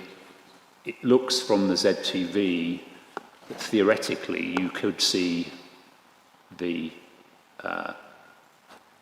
blade tips of all of the turbines from within a radius of up to about 6 kilometres, certainly not further than that, because if you look at the southern end of this narrow, funny-shaped LCT, there's a branch that goes off, I think that's the Penkiln Burn, that goes off in a sort of northeasterly direction, where the ZTV is saying you won't see it, you simply won't see it. And similarly, the southern extremity of the LCT, which is where it reaches Newton Stewart, again, LCT says you simply won't see any of it. So I'm assuming that everyone is content that the applicant's prediction of up to 6 kilometres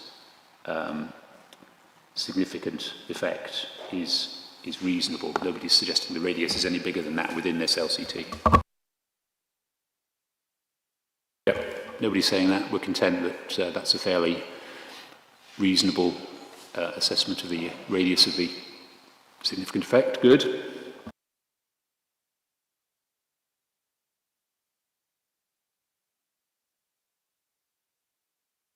So if I may just come in with a qualifier, and you probably anticipate this, that the reason why the burn that we're referring to, which is the Penkiln Burn off to the northeast, the spur as you're referring to it, that sits outside the ZTV.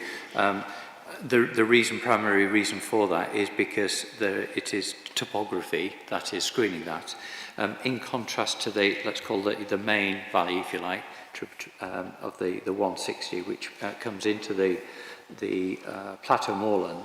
But the point I would make, whilst on the ZTV it looks like effectively that washes over that narrow valley, you will have seen from your site visits and subsequent site visit that the valley is very heavily wooded. That's its characterisation, and therefore the actual reality of being able to observe the wind farm, the wind turbines, would be very much more limited in geographical extent than suggested on the ZTV, but I'm sure you've got the measure of that, sir, but I just wanted to make that point as much for the gallery as anything else. Thank you. No, it's a fair point. Yeah, just because the shading washes over the whole valley, I'm not accepting that you can see, or that there would be significant effects on landscape character in all of that shaded area, and it's something we'll come back to when we look at visual effects as to just how intermittent the views might be and how much the trees act as a screen from different vantage points within the valley.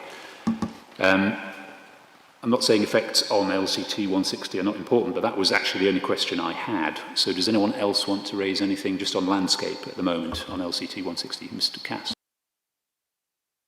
You'll have read my statement, so I don't want to get into any detail here. The point on, of course, the fact that the valley has wooded sides for much of its length, and also they're on the slopes, and also the nature of the valley itself, of course. There are hedgerows and copses and drumlins with oak woodland on. I just want to make the point, really, that in order to come to any kind of conclusion or view on the impact of the the proposal, I believe it's necessary to take a very detailed, intimate look at the character of the landscape, which you can only do when you're actually on the ground. So I don't think there's too much point in a room at arguing the case as to which bit of landscape may or may not be visible. Obviously there are seasonal effects and things like that, but as you'll have seen from my statement, so I've got a number of viewpoints which haven't been picked up, some of which have in the application, but others that haven't, which I think are material and should be taken into account. Thank you. No, thank you, and we will come back to the photographs at the back of your statement later on. Mr. Morton. Yes, I'd just like to pick up on the impacts on LCT 160. I know we've had discussion about the wooded nature of the LCT, but I would like to say that there are extensive areas, open areas on the valley floor, and this is illustrated actually by the residential visual amenity assessment, where you can actually see considerable views of turbines above the wooded slopes to the west, and I think that actually indicates just exactly the impact, where they occur, how what such a high magnitude of impact it will be, where those impacts occur. And the other thing is that there are quite considerable open areas on the A714 as you're travelling north of Newton Stewart right up until Penningham. There are open areas where you will see almost directly in front of you as the road turns Glenvernoch above the tree line. So there are many areas, and I think that it's easy to underplay the impacts on the narrow wooded valley. I think the impacts are clear from some of the viewpoints, such as viewpoint 20, and as I say, from the residential visual amenity assessment. And also, I think it's also worth bearing in mind, as you, on the eastern slopes of the valleys, particularly on the eastern slopes and along the minor back road Wood of Cree, where the properties in the RVEA are located. As you go up those slopes and you transition into 181, LCT 181, or particularly into LCT 172, the views then become very, very extensive across the valley to the west, and views of Glenvernoch are clearly visible. So, yeah, I'd just like to emphasise that there are substantial impacts on LCT 160. No, thank you. Ms. Bowen first. Yes, a few points, just following on from that. This landscape character type, as well as being appreciated from within the landscape character area, is also appreciated from beyond, and particularly from the upland fringe landscape character type, which is just the east that you were talking about. There's an excellent viewpoint from Mill Hill, which shows, which looks down, follows the river, shows the subtle form of the valley and the Atlantic oak woodland on either side, and it shows its relationship with adjoining character areas as well.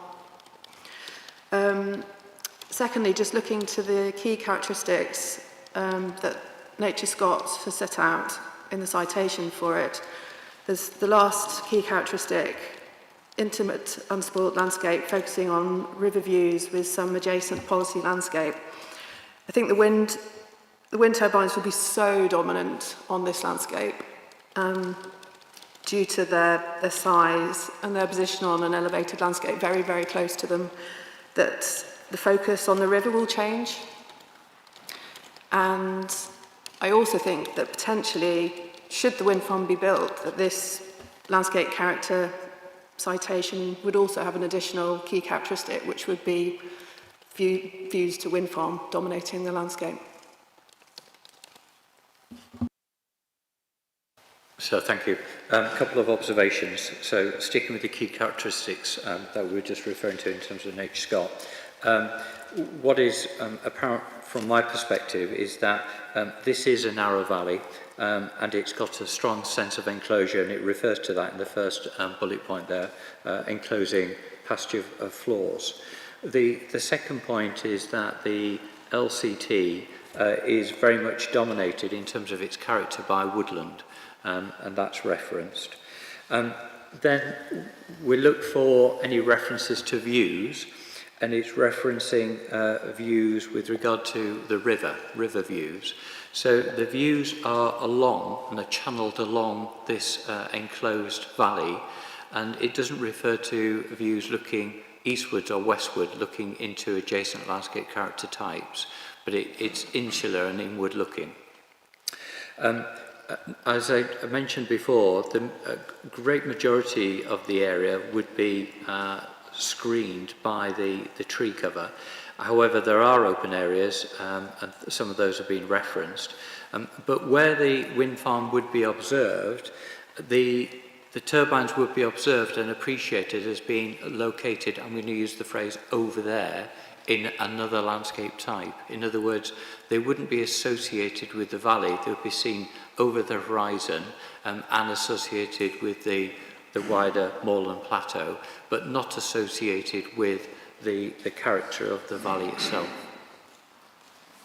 Would it be fair to say the absence of reference to the hills is because they're fairly modest in scale and there's nothing to see effectively, whereas were you to put wind farms just over the brow, yeah, Ms. Bowen's point would be suddenly there is something very much to see and to detract you from the river.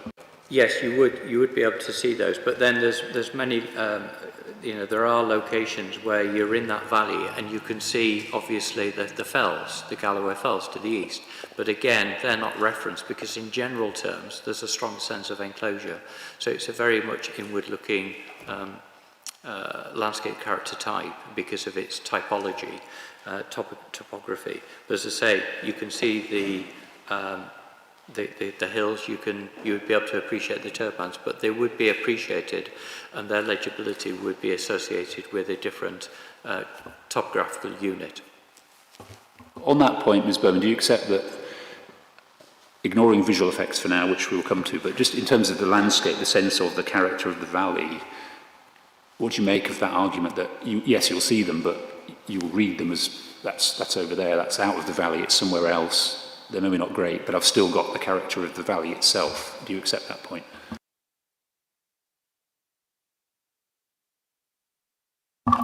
At the moment, when you're in the valley, your upper horizon is provided by mostly mature oak trees to the west, and you don't see what's beyond them. That's the extent of what you see.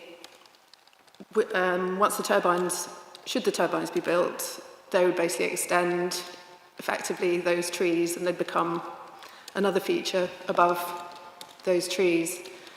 It wouldn't be particularly clear whether that was they were far away or not, in another character area, because you can't see the edge of the character area.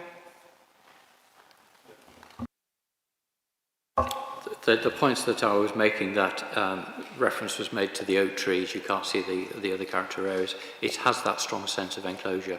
So I've made my points, thank you.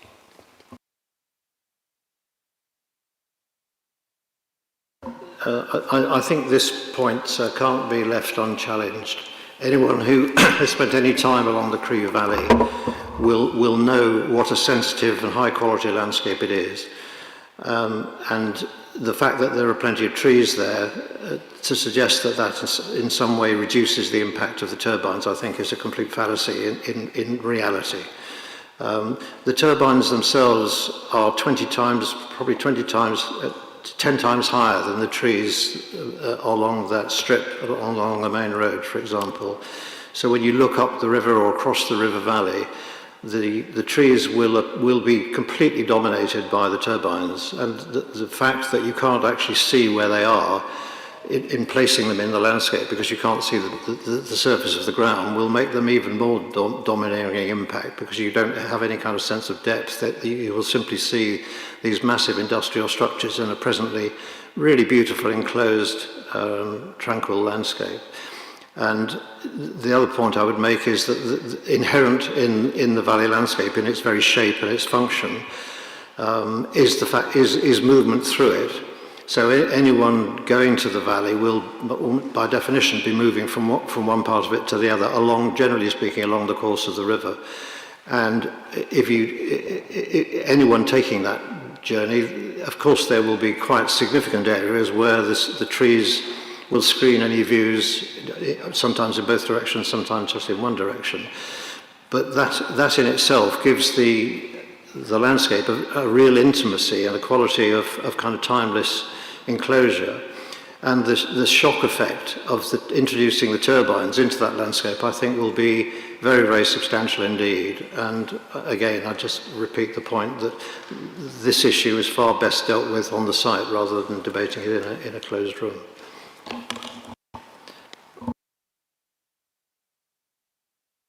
For your benefit, sir, I'm sure you've already taken this opportunity, but you've got the A714 going through the valley on the western side, you've got the unclassified lane on the eastern side of the river, but taking those, you can get an appreciation of the points that have been made, sir.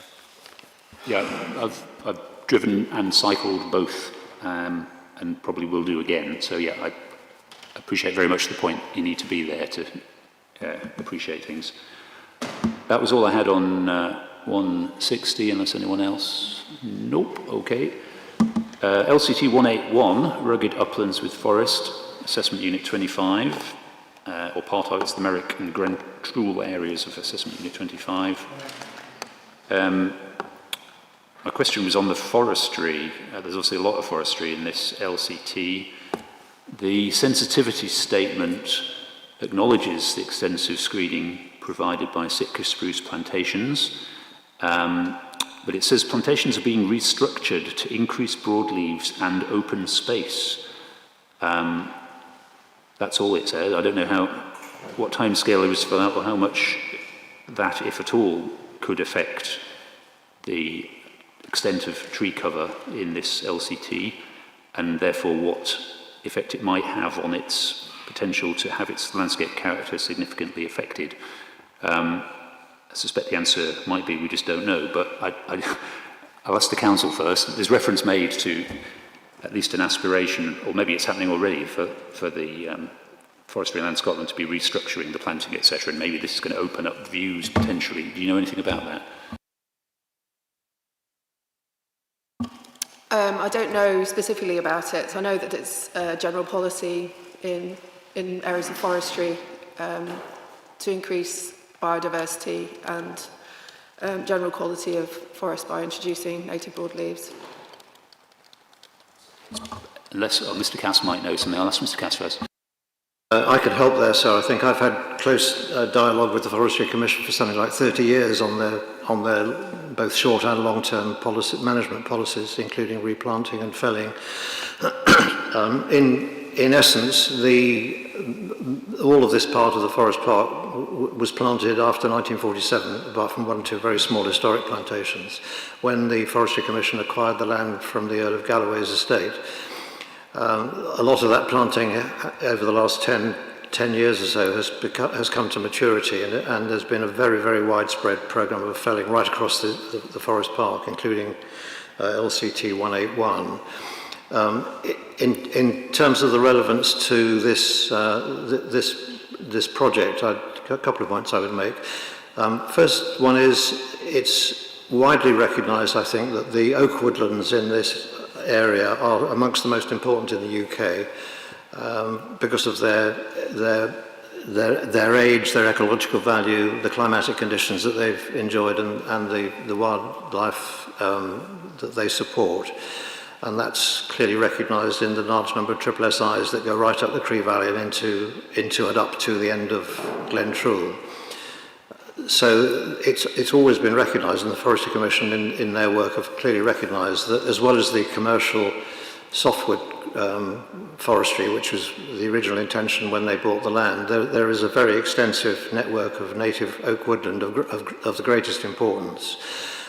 In reflection of that, the Cree Valley Woodland Community Trust was formed something like 25 years ago with a specific aim of encouraging the linking together of the ancient oak woodlands and creating a continuous band of oak and native British woodland, all the way from, effectively from Newton Stewart up to the far end of Glentrool, a distance of something like 30 kilometres or so. That programme has been running very successfully. It's been done hand in hand with the Forestry Commission, and indeed they harvest the oak trees. They're so valuable ecologically. They harvest the oak trees for use in other locations. In terms of the Forestry Commission or Forest Land Scotland's strategy, which the question you asked, sir, about felling, I would estimate that probably 60 or 70%, possibly more, in fact probably more now this year, of the original softwood planting is now being felled, and that goes back to a date of around about 15 years ago. That felling programme is still continuing, and I suspect there's a few years to run. And their very clear policy, if you look at their long-term forestry plan for this area, is that within the corridor that we're talking about and up into Glentrool along the area that I mentioned to you, the intention is to restore the native woodland species rather than replant with commercial crops. So within the landscape corridor, if you like, of Glentrool and the Cree, the intention is that the commercial forestry should be effectively ceased, and the landscape and ecological value of the woodland should be maximised. And in that case, again, I'm not sure what your experience of commercial forestry is, sir, but if you've travelled around, you'll see there's a very wide range of young planting. Some of that is allowed to naturally regenerate, some of it's planted, and often there's a combination of the two. So I think I hope it'll be helpful to you, sir, to know that the Forest and Land Scotland have a very active programme of landscape restoration using native woodland as the main objective in this area, including the Cree Valley. No, that is helpful. It's always difficult or maybe impossible to account for felling rotations and things like that, when we're dealing with the likely visibility of things like wind farms. But I think your answer really is that things will change. There'll be a move likely to a lot more native oak woodlands and the like, but no evidence, or I don't have any evidence that there would be a significant level of open land left. I mean, that's not Forestry and Land Scotland's policy anyway. They like to replace trees with trees, but I think you're saying they'll replace trees with better trees rather than create larger open areas, which my point is, to what extent is there a risk that suddenly this LCT becomes a lot more open and therefore potentially receiving a lot more visibility of the development? I think yes, I'd be slightly cautious about too much of a generalisation on that, because when you replace coniferous forest, which is very dense and impermeable visually, with native woodland, an inherent part of that habitat type or landscape type is open areas. So it would be quite wrong, I think, to assume that because the softwoods have been felled and the policy is to restore native oak woodland, that there'll be a like-for-like replacement. It won't at all.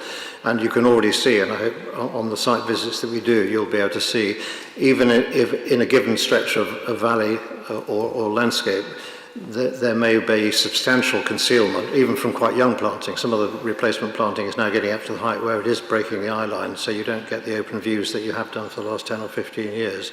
There will still be and indeed a very important part, both ecologically and in terms of the experience of the landscape, is open views. That's an inherent part of the character of the long-term landscape management plans. And deciduous using the winter. Well, of course, then the winter effects, of course, where they have no leaves anyway. So I think it's although they're definitely not intending to restore open moorland as a character, I think it would be incorrect to assume that the landscape will remain as enclosed as it has been for the last 40, 50 years.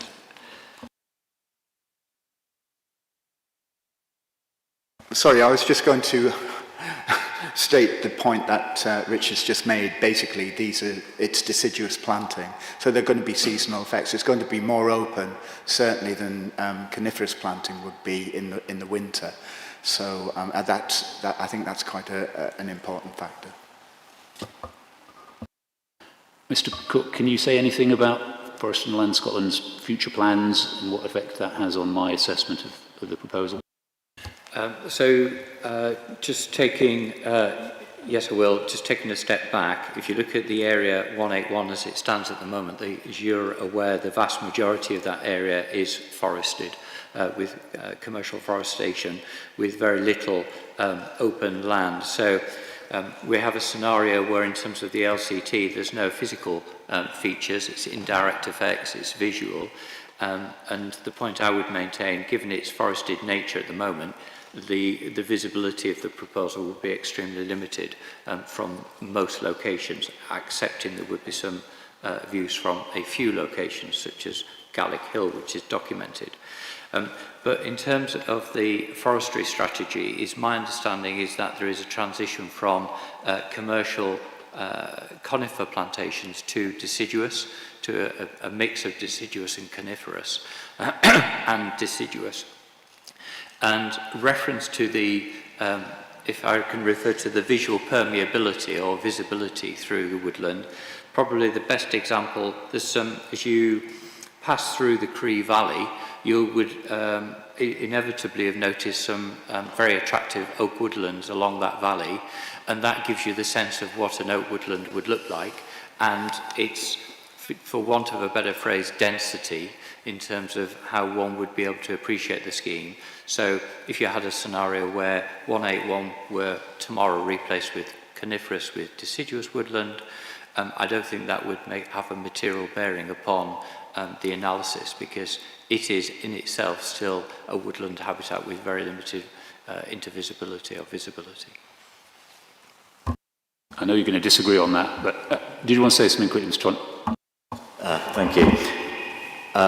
Yes, I wanted to speak about the Garlic Hill. You mentioned it in passing. VP14, about 7 kilometres away from the site. It's a stunning location where it would be dominated, I think, again by the views of the turbines. But the views you get from it at the moment are incredible. You can see the moorland in the distance, and you see the other wind turbines that are like maybe 20 kilometres distance, but you also get to see up into the mini Gaff Hills, which are, you've got Lammakin and things, another viewpoint, Larg Hill, and you've got Curly Wee, and then beyond them will be the Merrick, but you get to see the mini Gaff Hills, and it is a stunning area. You know, it's a shame that it's so close. It brings the effects of you get a feeling of being surrounded again, because you get to see the turbines that are further away. They've been brought a lot closer by these mid-distance ones, or pretty close, 7 kilometres. So, but that's what I wanted to say. Thank you. We will come back to VP14 in due course. Ms. Bowman. Sorry, I know this point's going on a bit. Just talking about the current situation as far as forestry goes in this character area, the slopes immediately to the east of the Cree Valley, which go up to the rugged uplands, on an OS map they're blanketed with forestry, but actually when you look at an aerial photograph, as I said, the majority of it is actually not forested. And it's quite useful to look at viewpoint 9, which is looking down Loch Trool.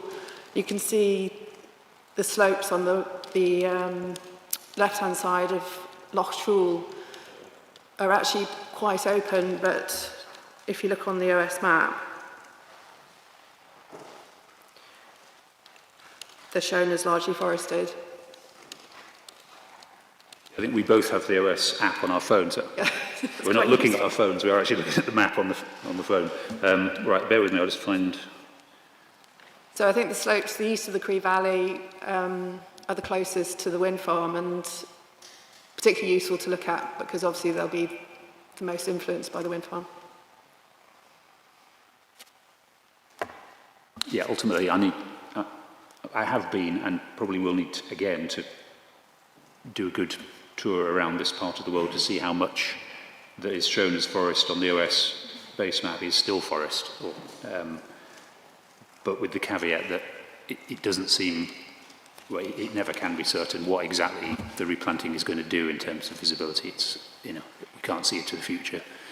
But Mr. Cook. Sorry, I didn't want to cut you off. It was just in terms of when you look at viewpoint 9 and you look at it carefully, actually what appears at first glance to be open fell-land, actually if you look at the horizon line you can see the filigree of the young conifers coming up and so actually it is quite well forested, and you can see that by the jagged edge on the horizon line, extends across much of the horizon line as the trees are starting to grow over the horizon and mature. I'm just getting the drawing up. I think it's document 2.12, I think. It's the viewpoint line of the baseline photography.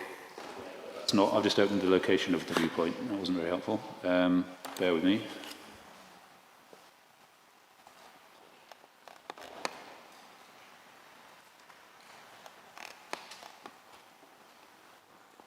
I think it's document 2.43, viewpoint 9, Bruce's Stone.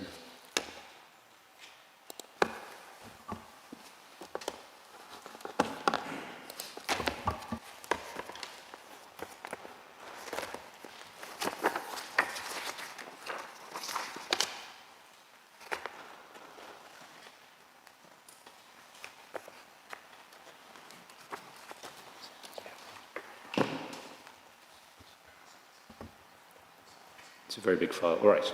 Everyone trying to open the same big file at the same time. Okay.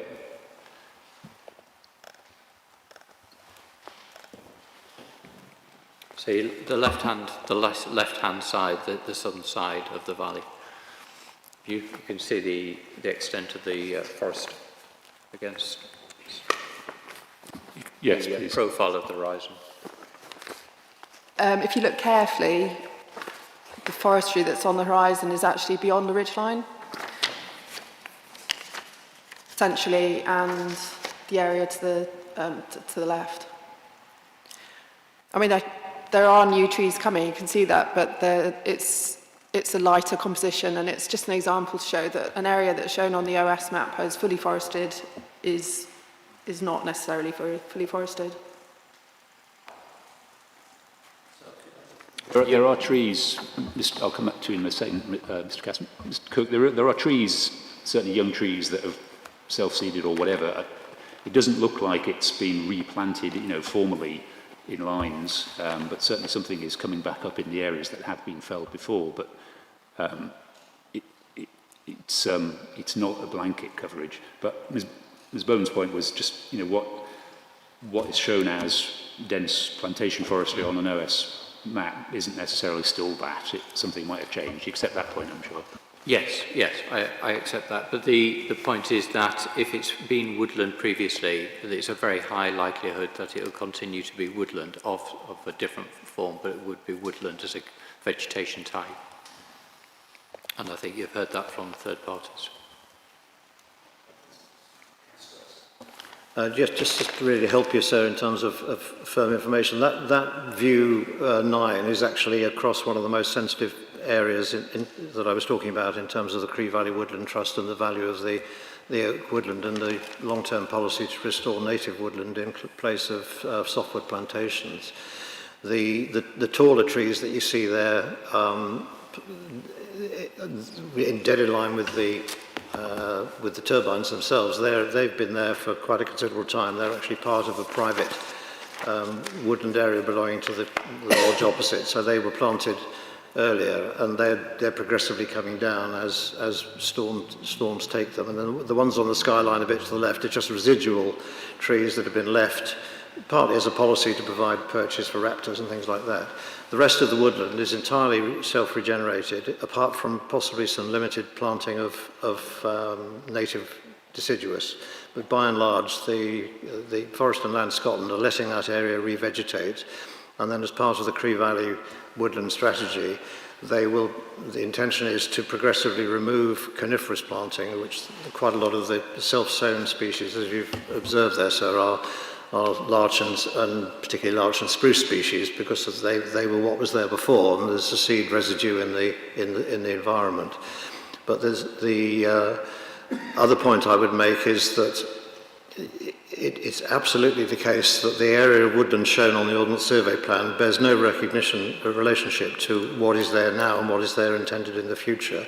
And the Forestry Commission have accepted that quite a lot of the planting that they carried out originally all over this area was actually inappropriate, both in timber production terms and particularly landscape and ecological terms, and they don't propose to replace it.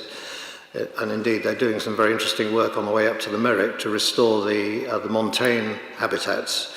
And there's a lot of wildlife control and, to stop deer and goats eating the vegetation. So I think any conclusion you draw from view 9 should be that this is a highly sensitive, highly valued landscape, which is only going to get better with time, and any woodland will contribute to that.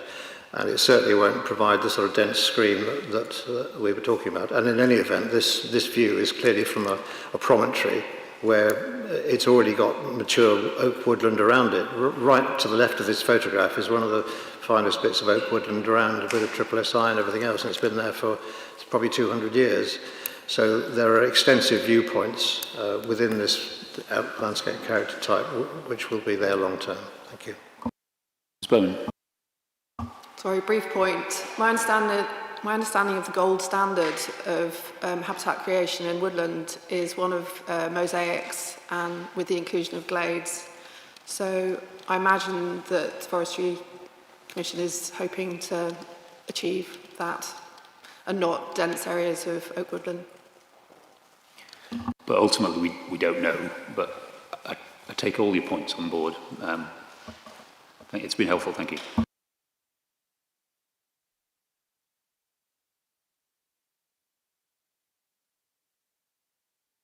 I didn't have it on the agenda, but I do want to move on to LCT 180, which is the rugged uplands. This is the very highland, Ancillary and Merrick and the others. I didn't put it on the agenda because it wasn't in the EIA report, because it was scoped out, as we've talked about before, but it was mentioned in the Council's reasons for refusal. Mr. Toyne, I know, has commented on it being absent from the EIA report.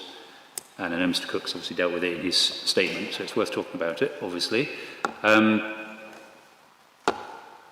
ZTV, I don't think we need to look at it, but it does suggest limited visibility across the LCT. Obviously the high points, Merrick, Ancillary, Buchan Hill, you can see it from, and some other locations further to the east. And at that sort of elevation, given the absence of trees, the theoretical visibility, I think, is actual visibility. It's unlikely that the trees are going to get in the way to any great extent. The sensitivity study for this LCT, or unit, I think it's assessment unit 24, notes a large number of operational and consented wind farms between 11 and 30 kilometres away to the west, northwest and southwest.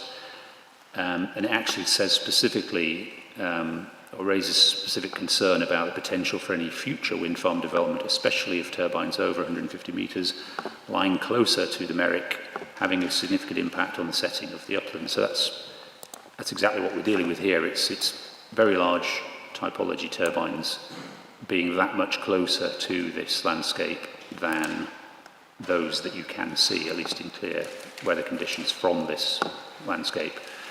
We're going to talk about visual effects and effects on wildland qualities later on. I don't want to stray into that now. I just want to talk about the effects on the character of this landscape. And I think it's related to something Mr. Cook said before about your perception, and I don't want to put words in your mouth, Mr. Cook, and tell me if I'm wrong, but before you were talking about the Cree Valley and you would have perceived the turbines as being somewhere else, the part of another place. I'll ask you first, just in case I am wrong, but I'd assume your point here is, yes, you will see them from several kilometres away as part of another place, rather than an intrusion upon the landscape that you're actually experiencing them from. Is that right? Yes, they would be read in the context of the plateau moorland, yes. And that's borne out by, if you look at viewpoint 12 for the Merrick. You can, and also other views coming southward from the elevated ground, and the other wire lines that were taken as part of the wireline assessment A to J, if I can refer to them as that.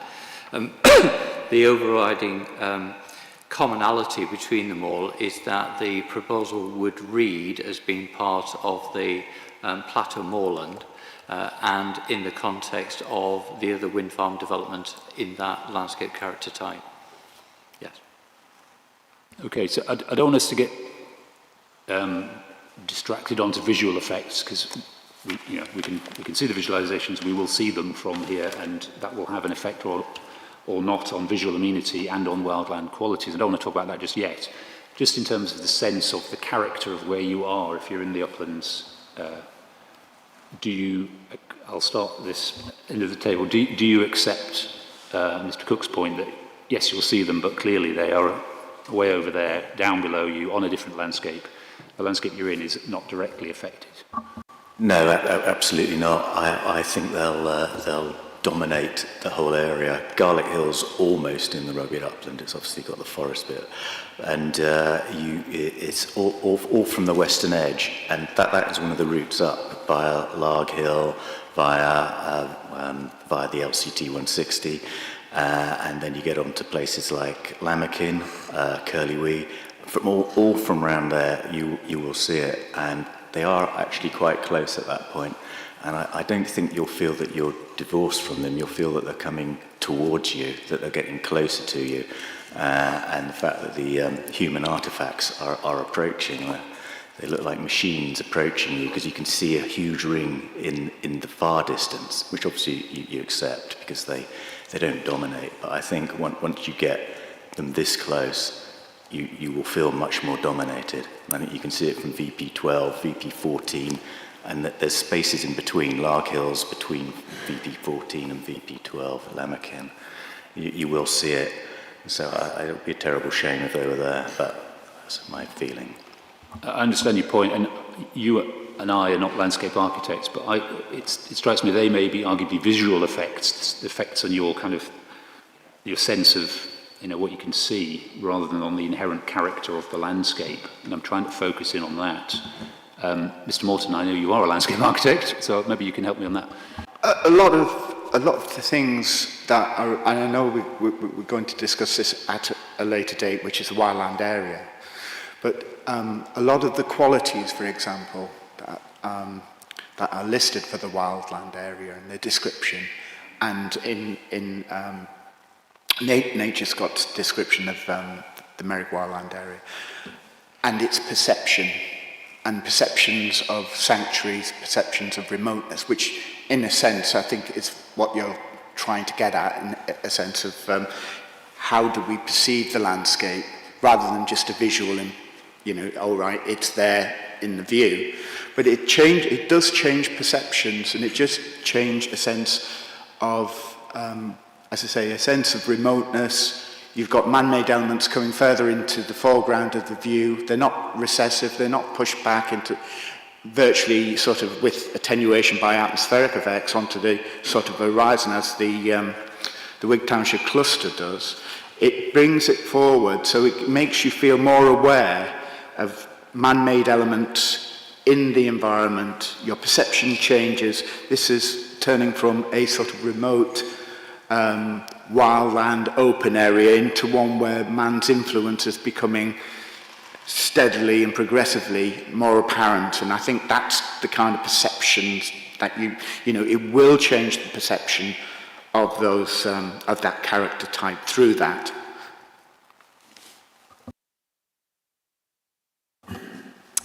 Perceptions aside, just talking about physical characteristics, the wind farm, well, the wind turbines will sit at about 300 metres above ordnance datum, and they'll sit, although they'll be obviously in a different landscape, they will be very close to the mountains, and that juxtaposition will have an impact on the perceived height of the mountains in the Western Range. First key characteristic is massive rugged peaks rising steeply, and I think that juxtaposition will impact the perception of the massiveness of the mountains. This is also appreciated in views from the west and the south when you're looking towards those mountains, towards that landscape character type. The wind turbines are dominant, clearly located very close to the base of those mountains, affecting that landscape character type. So if I just come back with a couple of points, I'm going to very clearly navigate and separate, disaggregate between landscape character and visual amenity, fully understanding we'll come to the latter later. But in terms of the NatureScot description of this typology, we've got somewhere in the region of about 8 bullet points as the key characteristics which set out what collectively all of those elements define this rugged upland landscape. And the point I would make is, with the scheme in place, all of those key defining elements would remain. In particular, the sense of open and wild character. What's also interesting in these key defining characteristics, and I'm sure there's a lot of thought gone into this description, is in those key characteristics there's no particular reference to outward views. It's about the typology of the landscape, the character point, not a visual amenity point. The other thing I was going to go on to note is under the landscape character description, it then goes on to say that generally large with extensive panoramas possible from many viewpoints. That's the first introduction to a visual amenity element, a perceptual element of character. And the point I would make there is, first of all, the panoramas from all those high peaks are 360 degrees, so they're not channeled or directed in one direction, lessening the effects of the scheme as a small element in the horizontal arc of view, but also from many viewpoints. The next thing I just wanted to note is over the page, under the heading land cover, it refers to the large mountains tend to rise from the forest foothills and lower slopes, and it is the forest is therefore localized and peripheral, and it's just a sense check and a benchmarking that we've got the rugged hills, which is the 180, and that's framed, pretty much framed by 181, the rugged hills with forest. And we know where that sits between the plateau and the rugged hills. But it's the surrounded rugged hills with forest, which is the local and the peripheral landscape to the higher ground. Then the last thing I just wanted to refer to on the last paragraph, perception, where it refers to a sense of remoteness and naturalness, and we've heard reference to the heights of the wind farm relative to the Galloway Hills here, is that from the photo montages and from the wirelines, in every instance, the visual perception of the proposal would be looking down on the wind farm in the plateau moorland. It would sit below the horizon and it would be backclothed by the moorland. And so the proposal, in terms of its location, distance and height, wouldn't challenge the height of the hills in this area. Very final point is that in terms of the general typology, there is effectively a west side to the area of 180, with still high ground but lower to the east of, say, the Merrick, where you've got what I call the Knocken and Locken topography, glaciated landscape. And that almost sits in a bowl and is framed, and there's a strong sense of enclosure, which clearly falls outside the visual envelope. So all of that, in terms of its character, would not be affected. But the scheme sits out with, the nearest is about 8 kilometres from the wind farm. The character would not change, but we'll come on to visual. We will, and I did want to deal with that point about, I think, in the consideration of wildland qualities, about the extent of the wildland area that is where views would be possible and impossible, and their relative wildness, if you like, albeit they're all within the wildland area. So we'll come to that this afternoon. Ms. Bowman, did you want to come back on any of that?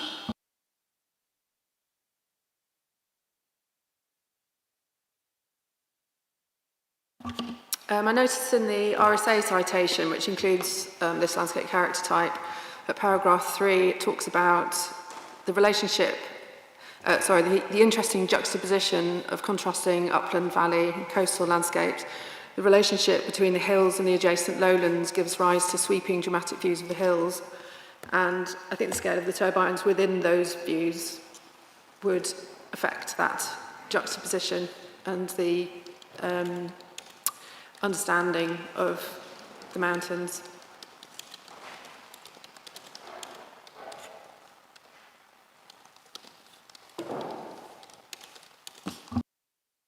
Document, was that the technical paper or is that something else? Yes, the technical paper.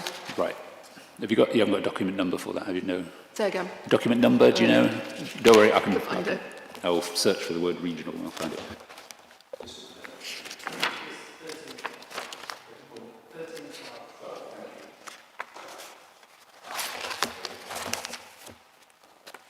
And so just to benchmark that, I was referring to the Nature Scott reference under land cover, where I was referring to the foothills and lower slopes, and that being localised and peripheral. So there isn't any reference to the plateau in that context. What is peripheral to the high ground is the foothills and the lower slopes.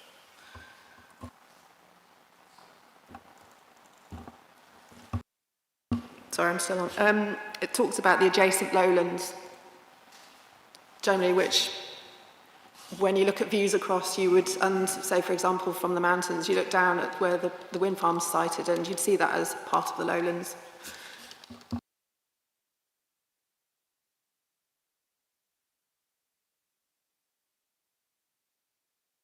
Just so there's no mischaracterisation, what I was referencing was under land cover, and that very clearly says foothills and lower slopes in there. It's not referring to lowlands in that, what I was referring to.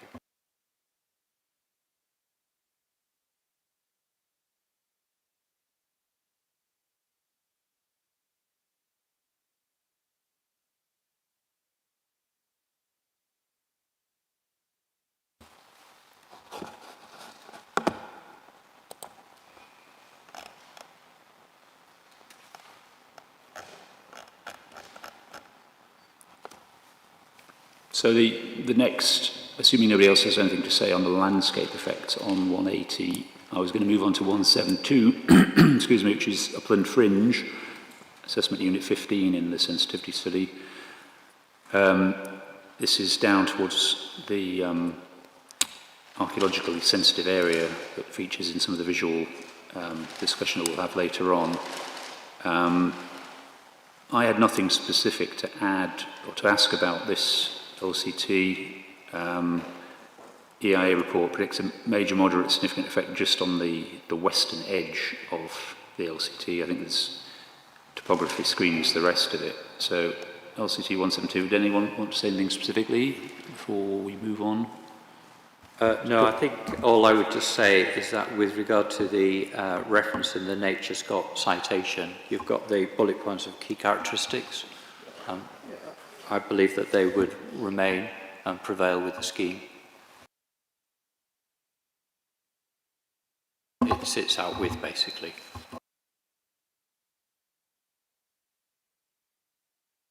LCT 168, which is drumlin pasture in moss and moor lowland, assessment unit 12 in the sensitivity study.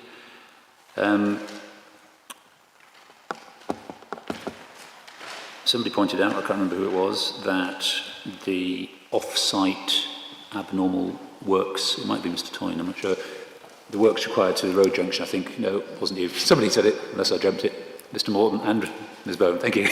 There are some physical works within this LCT, albeit off-site road works, but predominantly we're talking again indirect effects.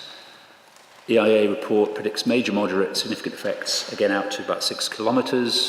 Further effects, moderate, not significant, out to about 10 kilometres, but only minor effects beyond that.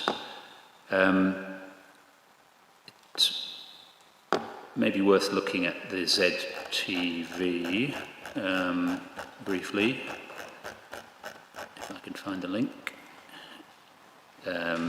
Probably document 147 is probably the best one.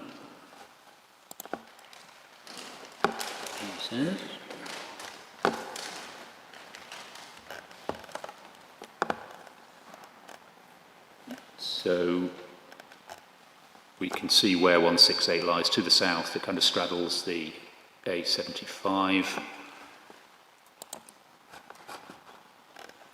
And that's, what I've got, it's not the ZTV, I just opened the wrong document, bear with me. That document wasn't the ZTV, that was landscape character documents. 61.101, I think will have the ZTV on it.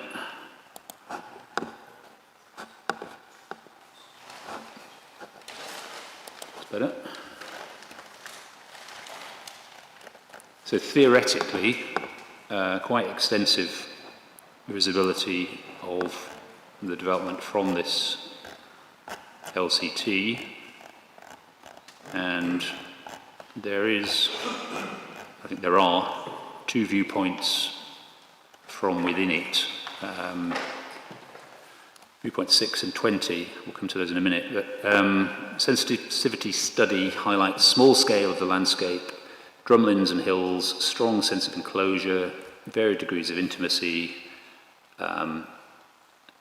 It sounds like it's quite self-contained in its character, and I think Mr. Cook's view is that because of that, or one of the consequences of that, is the landscape effect would be limited. Again, it would feel like the turbines were in somewhere else. Maybe we look at viewpoint 6, which is document number 1.160, which is Glenvernoch Fell.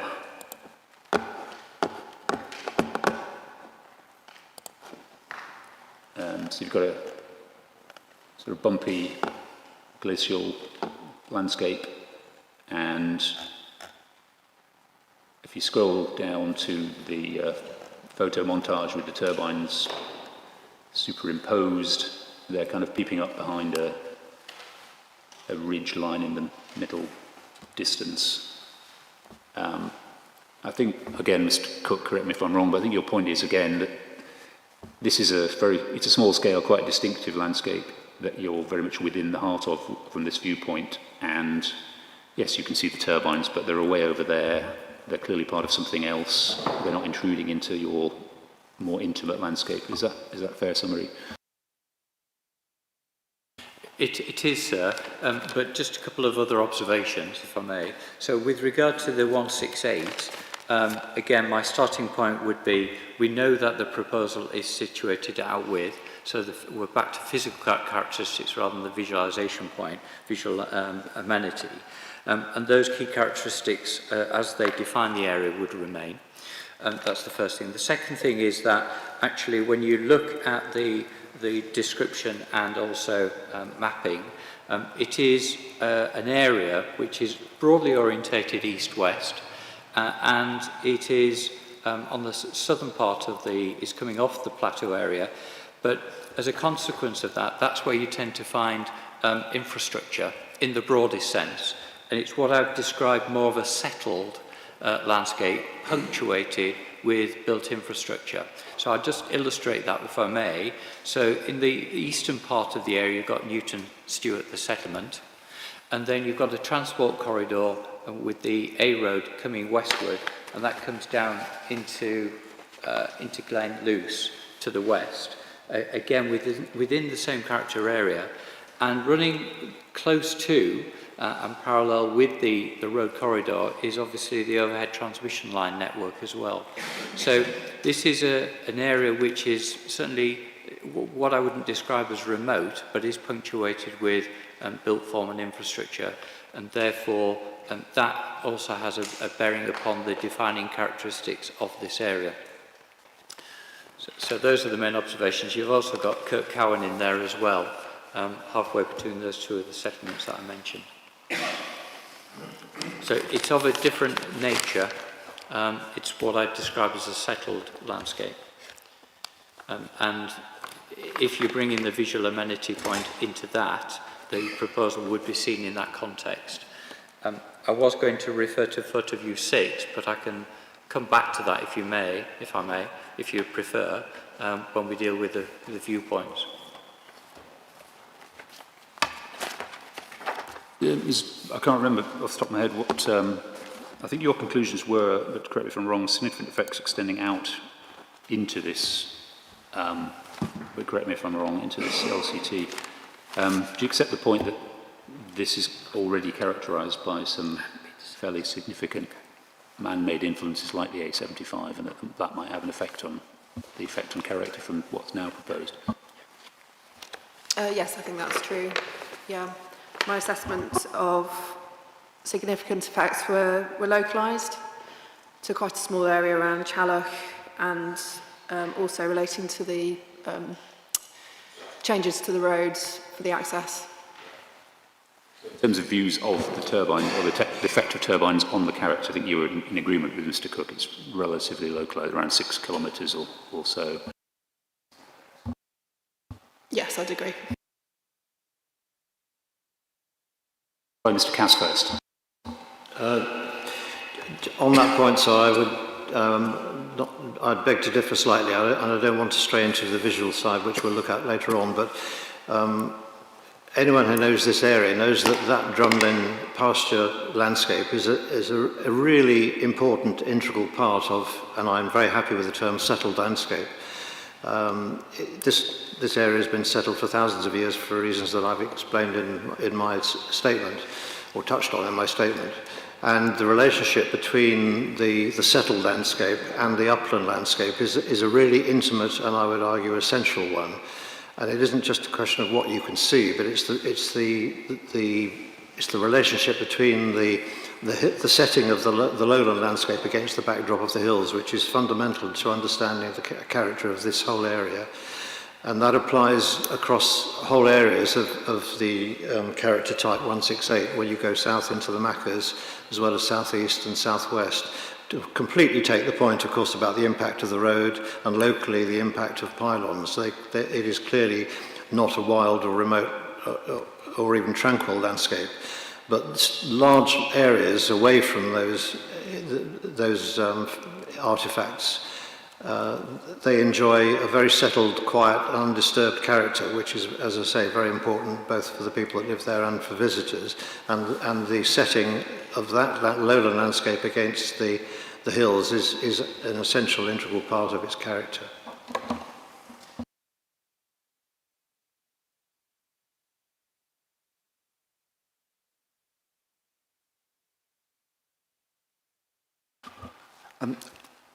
Just to add to Richard's point, as far as I understand, this is there are only 2 landscape character types of this type in the whole of Scotland. So I think that's an important point.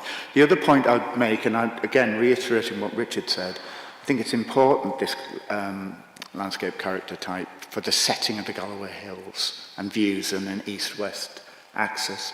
And just one final point, in terms of visibility, as you move south onto the Maccas, and perhaps the southern extent of this landscape character type, but certainly into the 169, the visibility of the site and the development would be extensive, although acknowledged it would be in the distance, but it would impact.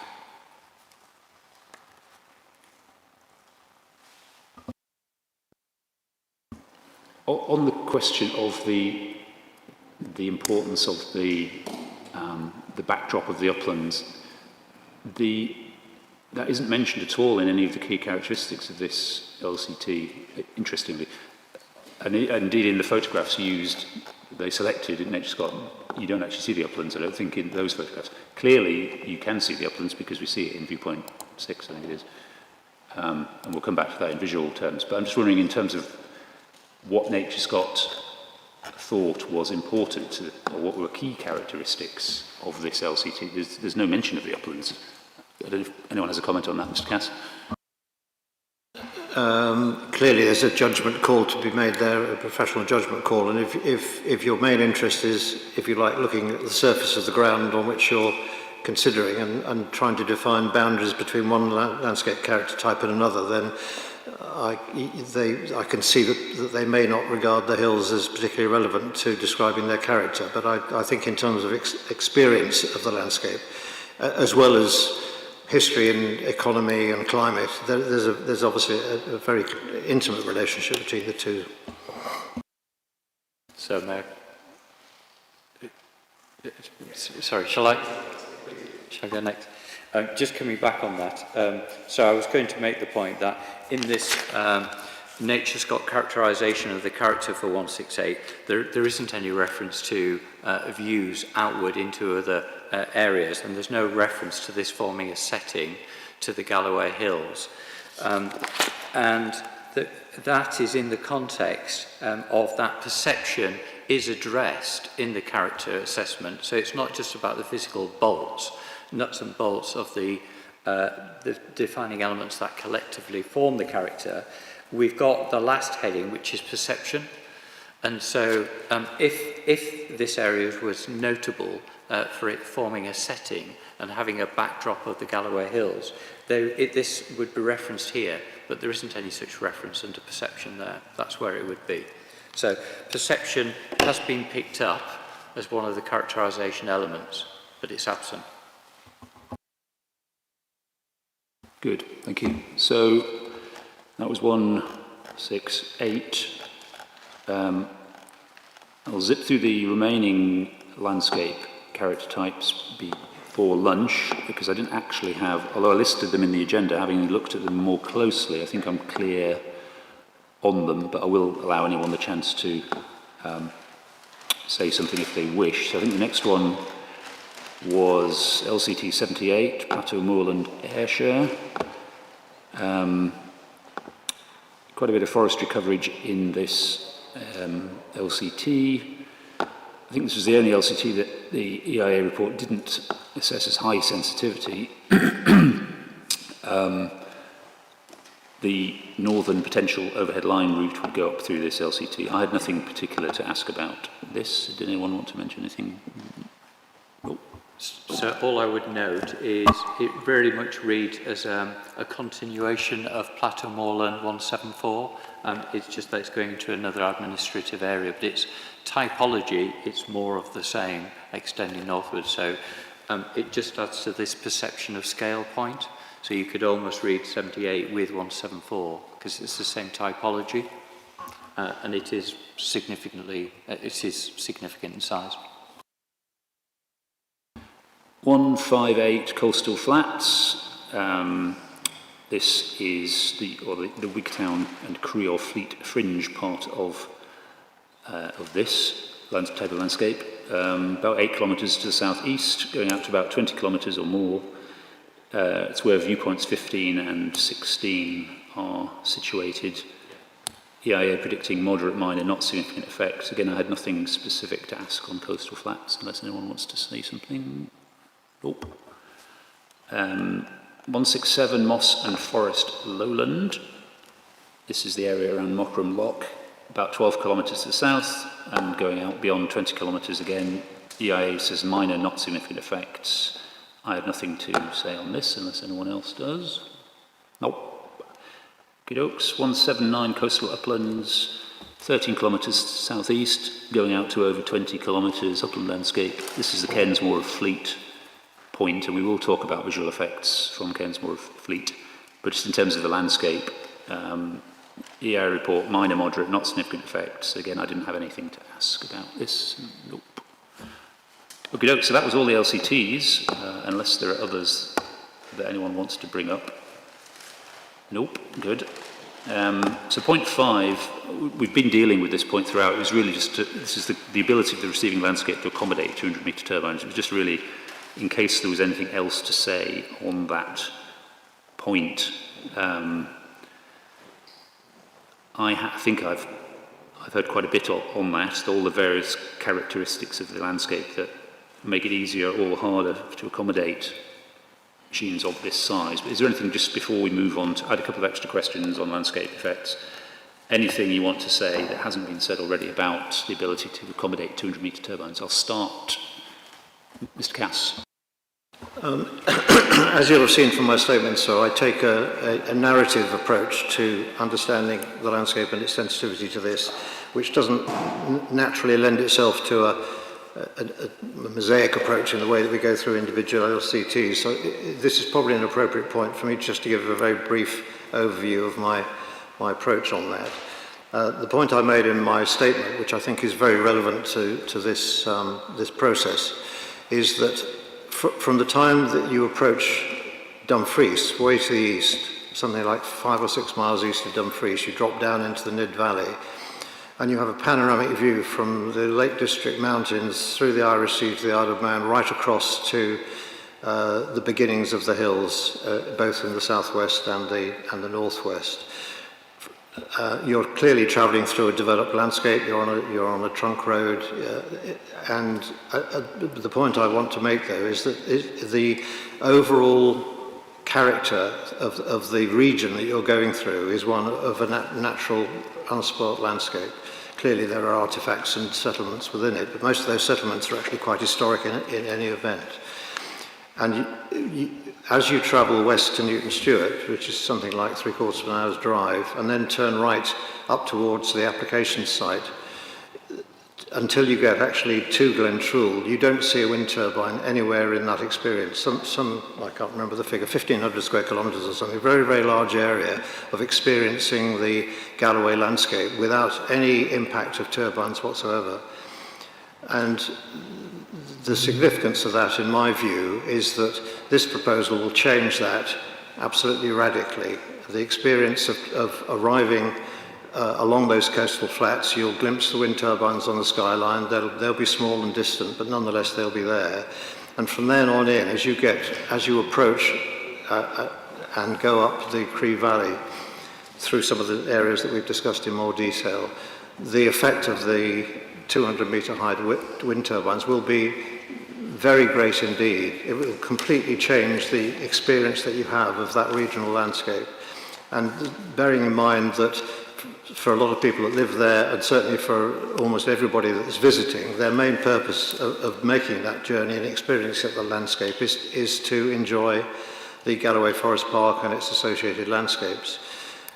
And just to finish, I've said in my statement that I regard the proposal as having a massive effect, detrimental effect on that experience at a regional landscape scale. Okay. Anybody else want to say anything on the general point about 200-metre turbines in this landscape? Mr. Martin? Yes, what the point I would like to make is the guidance and advice given by NatureScot and Dumfries and Galloway in terms of siting wind farms in the landscape as best practice. And many of the points that they raise as issues and points of best practice are contravened by the actual development, in my opinion, being sited where it is.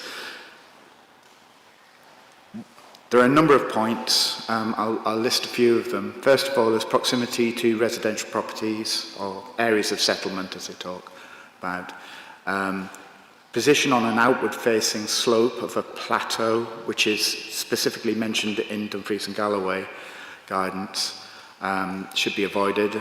As we've mentioned earlier, small lochs and hills, specifically Glenvernoch, Fell is mentioned in relation to that. Distance from communication corridors, scenic routes specifically are mentioned. We have scenic routes on the doorstep. As has been mentioned earlier, avoiding areas, transitional areas, which would blur the lines, the juxtaposition, as we've discussed earlier, between the lowland and the upland setting, so the two become sort of, the distinction becomes blurred.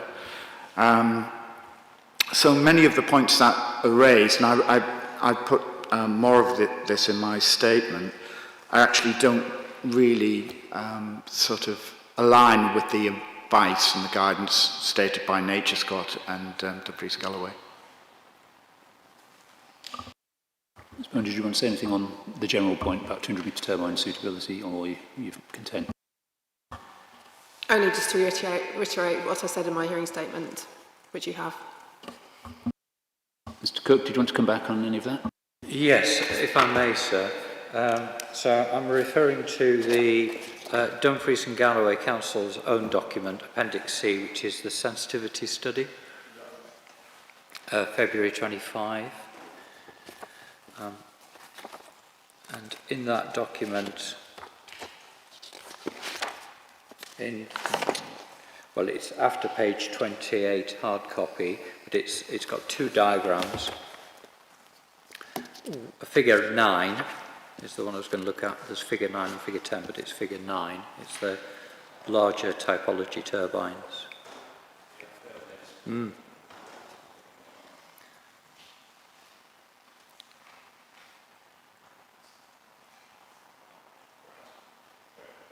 So, if you have that, sir. So, I'm referring to this because this is referring to type wind turbines which are in that range, 150 to 250. This would sit in the middle of that. The point I would note, clearly you've got the assessment units, the AUs, set out at the top there. The names are common with the LCTs, but the numbers are different. Okay, but I'll give you the transfer. So if we look at Plateau Moorland with Forest, which is the host LCT, that's number 17 in the key. So you can get a location where that is on the west side of the plan. But what's interesting is I just consider that the whole purpose of having documents like this is to assist and to help guide development as to where it should be most appropriately located in the council's view. And what's quite interesting is that the vast majority of the district is identified as of high sensitivity, which virtually leaves hardly anywhere, leaves a few areas, which fall into the next category, and that's not particularly low. That still starts with a high medium. There isn't anything below a high medium on the scale. That's the first thing to note for the whole of the district. The next question, obviously, grid location and capacity is a separate matter. But what's interesting is if you look at 17, which is the host landscape, and then go east of that area, you've got the rugged upland, which is basically the Galloway fell uplands. And that's in the same categorisation as the moorland landscape and the plateau moorland landscape, which we know is defined as a wind farm landscape in the council's own evidence base. Yet that's at the same level of sensitivity as the Merrick and the surrounding hills in that high category. And then I was talking about the settled landscape further south, which is reference 12 on this, which is the drumlin pastures. Sorry, it's reference 12, it is 12. You've got the Mossmoor and Drumlin pasture. That's the area where you've got the settled landscape with the infrastructure. Again, it's in the same category as the host landscape, which is in the same category as the rugged uplands. All of the high sensitivity. So it's simply a benchmarking point to note.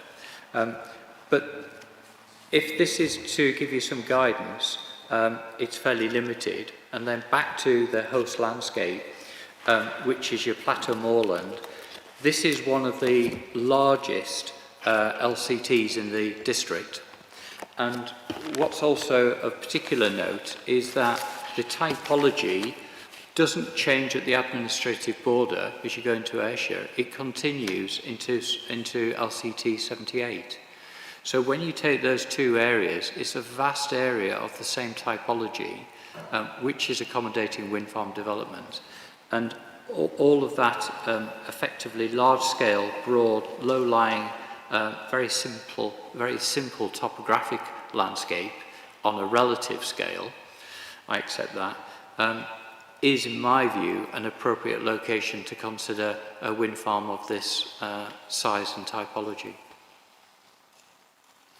Are you saying, or maybe saying both, that the very large typology is too wide, effectively, because it goes from 150, which are no longer very big, right up to 250, Or are you saying that or are you saying that the gradations of acceptability should have been more fine? It's not the scale on the typology, although I do think that scale is probably too large, is 100 metres.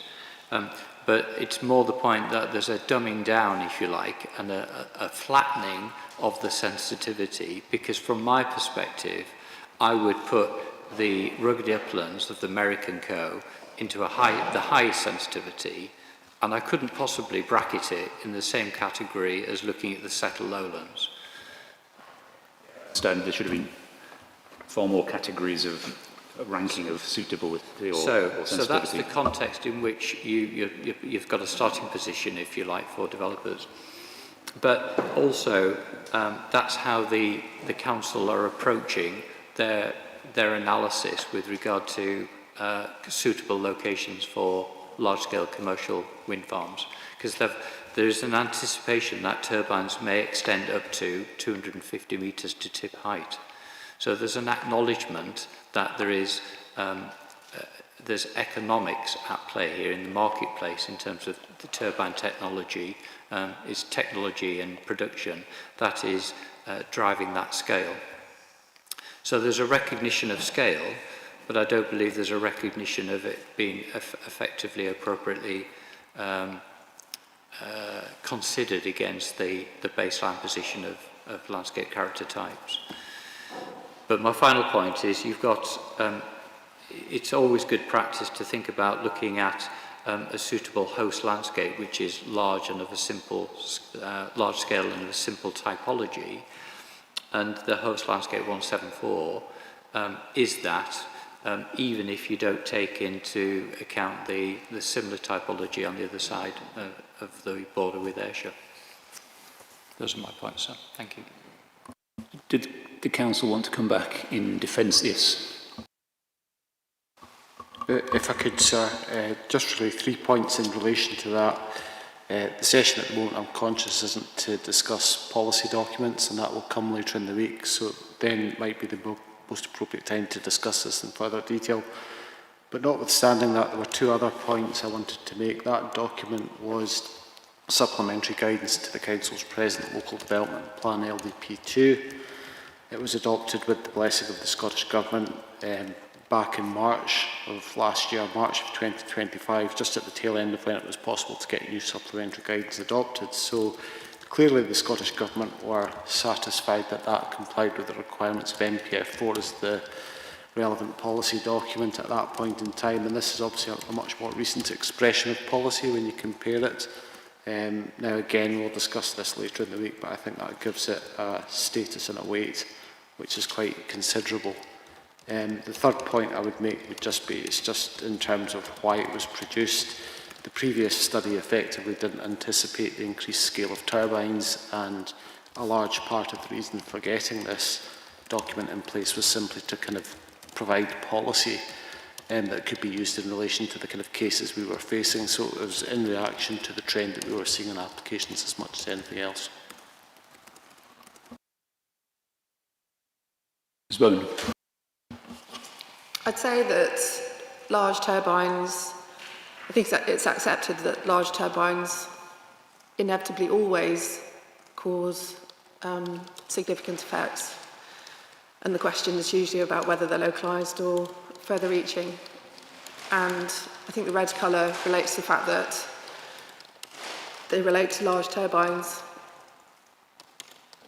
I recently looked at a wind farm for Dumfries and Galloway that was located within the cluster to the west, and effects there were far different to the effects that are on this side to the east.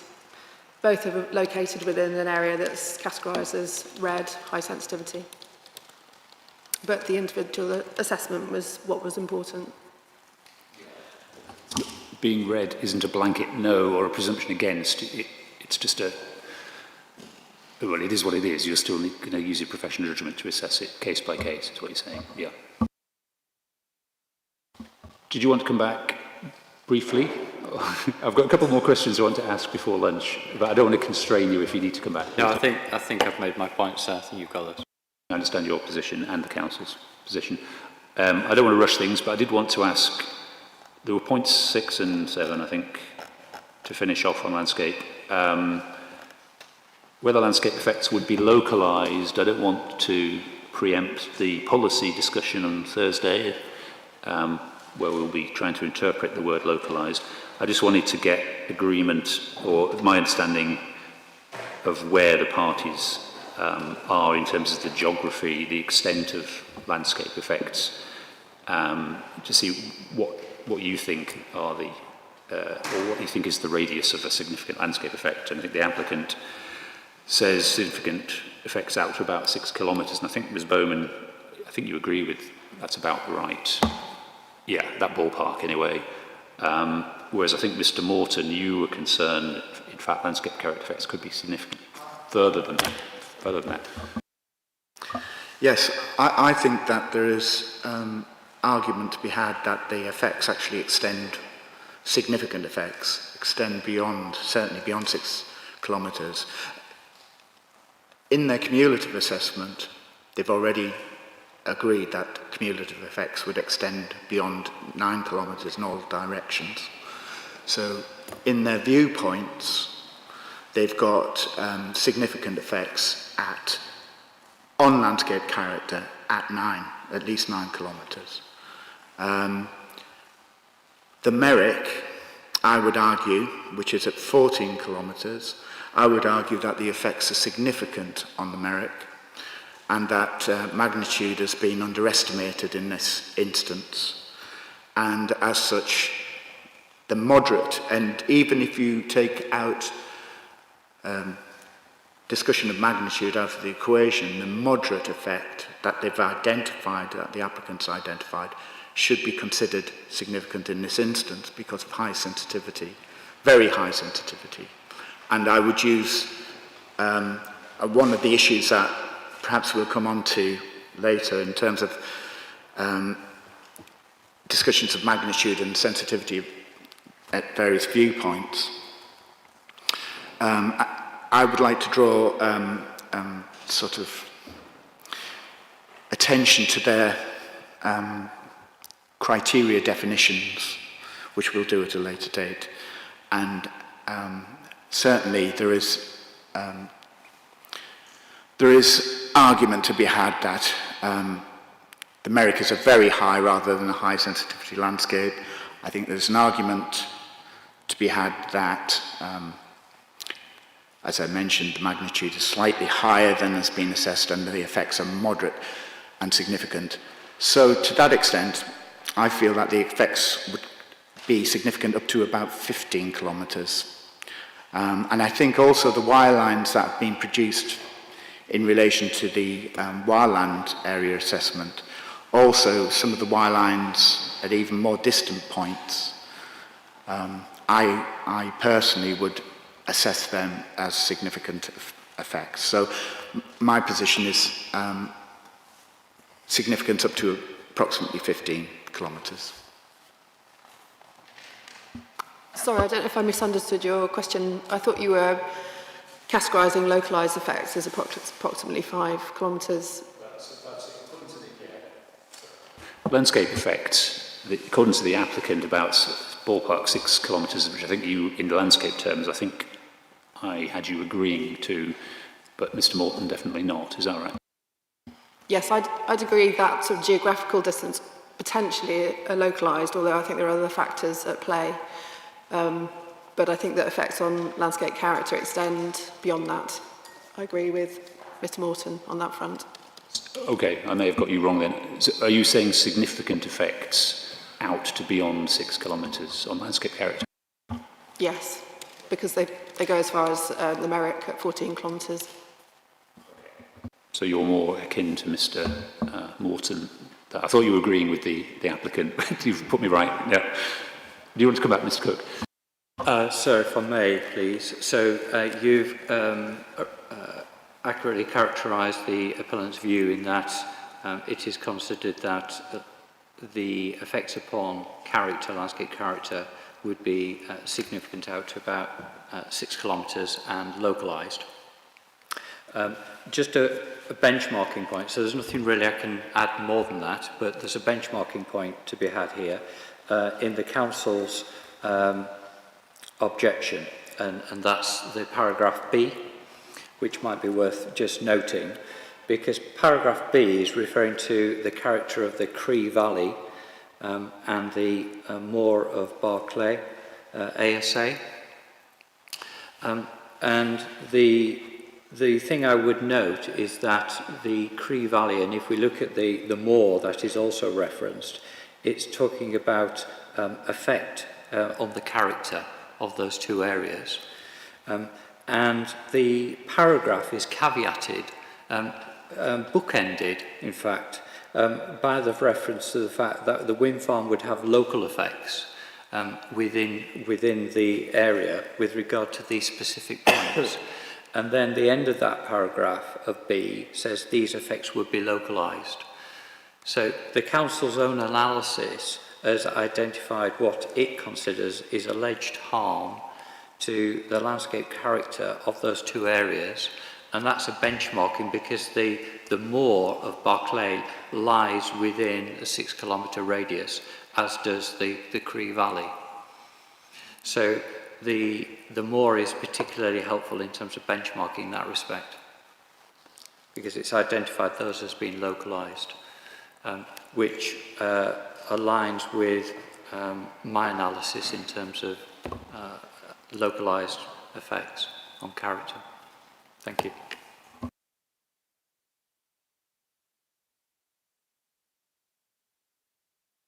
Trying to get the reasons for rejection up. If you bear with me for a second, unless somebody can tell me the document number, it's in there somewhere. If it helps.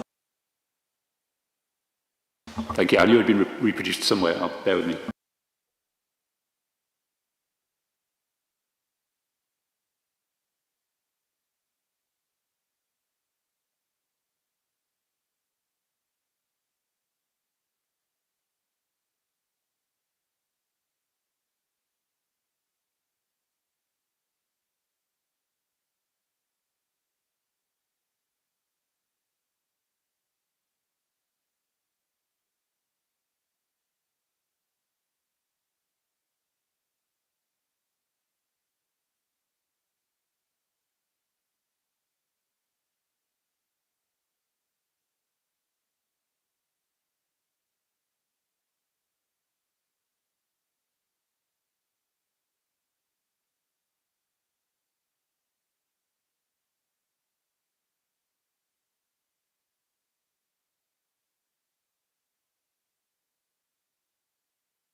It's the paragraph B, sir. Or objection B, 1B.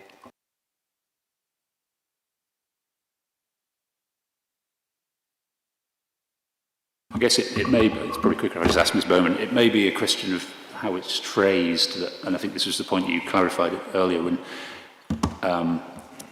use of the word localised in the reason for objection 1B in the context of that particular location wasn't defining the extent, the maximum radius where you thought significant effects would arise. I think that's how I'd interpreted it. You were saying, so you'd found significant landscape effects at certain locations that are quoted, and these are all within about 6 kilometres, but I think you described these effects would be localised.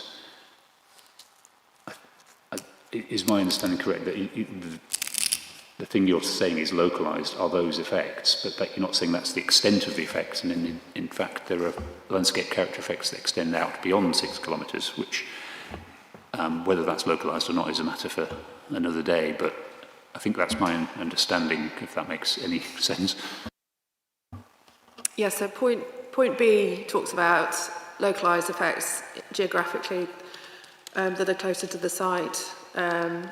Point A talks about effects which also include landscape character, effects on landscape character that are considered a more regional scale. I should also point out that since I wrote the recommendation report, I've put my mind to trying to define what localised means. Do you want to talk about this another time? Or? Yeah, no, I'm happy to hear it. I mean, I think we will be talking about what localised means in the policy session, which I'm assuming you won't be coming to, but you might be very welcome to. I don't know, but I'm happy to hear what your interpretation of localised, means, and that can feed into any subsequent debate. So yes, please. So in terms of a wind farm, I don't expect significant impacts to occur at say 5 kilometre radius as a minimum, and I'd therefore assess those as potentially localised effects. However, if they're affected, and then geographically I'd assess effects further than that as potentially regional or greater. But it's also, the word localised also refers to the importance of the receptor. So, for example, here we've got a regional scenic area, so I consider effects on that would be greater than localised. Effects on the users of the Southern Upland Way because they're traversing a long distance, again, greater than localised. NCR 7, greater than localised. These are points that I picked up that I was going to bring out in the policy session. And I don't know if it was you who said it, but somebody said the fact that an effect might extend beyond one LCT into another LCT might in itself, regardless of distance, be an indicator of more than localised. I know there's a series of points which I will be talking about on Thursday, so I don't know if you are coming to that, but you're very welcome to come to that. But in terms, as I understand the point, your response to the point that Mr. Cook was making was that while point B talks about certain localised effects, point A, which was talking about wider effects, is also related to landscape effects. Is that effectively what you're saying? Yeah. Do you accept that, Mr. Cook? So no, the point I would make is that when you read 1A, 1 is all about views and visual amenity when you characterise the whole of that paragraph. It is not referring to effects upon landscape character per se, where effects upon landscape character to differentiate from visual amenity is addressed in part B. And that's where there's alleged harm to character to the Cree Valley. No harm to the character of the host landscape, 174, but alleged harm to the character of the Cree Valley and the moor of Barclay. And that is clearly stated as being local effects, and then it's qualified at the end by saying these effects would be localised. And we're all very clear as to what that terminology means, because Part A is dealing with other points on visual matters and clarifies the last sentence of Part A says these effects would be of a regional scale. So it's bringing all of that paragraph together and acknowledging these are regional scale impacts, differentiated from localised local effects, which are picked up and it's set out in a separate category. So A is dealing with what the Council sees as regional scale effects, and Part B is collating all the elements where alleged harm is raised at the local level. And that's where there is an effect and alleged harm to character. So my reading of A and B is it's very clear that the Council sat down and said 2 camps, 1 regional, 1 local, what falls into which box, which category, and that's absolutely categoric in that analysis, in that summary there. So others may wish to interpret it another way, but that's my reading of it. Thank you, sir. I'm sure you're not going to agree with that, and you'll never agree with each other on that, but do come back before we break for lunch. Well, in Part A, I do talk about visual effects, but I also talk about effects on the RSA, the wildland area, and landscape character types, rugged granite upland and rugged granite upland with forest. So when I was putting together these points, basically I divided A and B into regional effects, which included visual and landscape. And in point A and point B, I grouped localised effects together, and they included landscape and visual. So I beg to differ, but it'll come down to your interpretation. My interpretation is where we've just been taken to in terms of A. The council is saying that which is making reference to the Galloway Hills and the RSA and the WLA, the wildland area, but actually you need to read it in the context of the sentence before and after, where it's talking about the hills would be significantly affected by views, and that then in addition the turbines would intrude onto the hills and be visible with regard to key viewpoints with regard to the Merrick. Then it talks about the WLA, and then the next sentence, in addition, would affect views to and from. So it's all about visibility, sir. It's quite clear. Okay, well, you're not going to agree. I need to interpret it as I see fit, and in any event, it's up to ministers as to what they think rather than what they think the council thought. So I think we'll leave it at that. Nothing else on landscape before we break for Mr. Cass? Sorry, I'm sure we're all ready for lunch. This will be very short, sir. But one point which hasn't been mentioned, a fairly practical point, which I think might help you in deciding whether something is local or not, is the question of scale. Now, we've already heard, and I'm sure we'll hear quite a lot more later on, about the impact of the existing wind farms on the landscape and how relevant they are at what distance and what the impact is and how serious it is. So the judgment of the impact of the existing wind farms, I think, is a very helpful guide to whether the effects are localised or not. And I would argue clearly they're not in relation to the existing wind farms. Their impact is, as we've heard from Mr. Morton, well into the park, and indeed the applicant himself makes the point that they impact the landscape of the uplands. None of those wind turbines are as high as the ones that are proposed here. And the point I wanted to make really, so in assessing whether an effect is localised or not, the height of the turbine I think is a highly relevant issue which should be taken into account. And it's quite clear that a 200-metre wind turbine is going to have a considerably greater impact over a wider area than the 120, 150-metre turbines, which by and large are the majority of the ones that are already there. So that was just a simple observation. Okay, thank you for that. It is 13:32. We'll come back at 2:30. I'll be generous. 2:30, and we'll go on to visual. Thank you.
Okay, welcome back. Thanks for being prompt. Hope you didn't get as wet as I did outside. Item C on the agenda, daytime visual effects excluding designated areas, which we'll come back to later on. Just so we can orientate ourselves, it might be useful to have the blade tip ZTV open, which is document 197. That just shows where the various viewpoints are. And I had a quick question on construction stage effects, which was item 8 on the agenda. Something that Mr. Morton raised, I think. Two areas of concern. One was the visibility of construction works from the Southern Upland Way, and the other was the effect of the off-site road improvements. And those are two areas which I think you thought hadn't been adequately considered, Mr. Morton. The EIA report found moderate, at most moderate, not significant temporary effects. Do you think either of those issues would prompt you to conclude more than a moderate, not significant effect during the construction stage? Yes, I think that they are significant. I think not just those two examples that you've quoted. The views into the Southern Upland Way from viewpoint 1 are quite extensive. And also the views from the A714 near the site entrance, where there's going to be some works with perhaps clearance.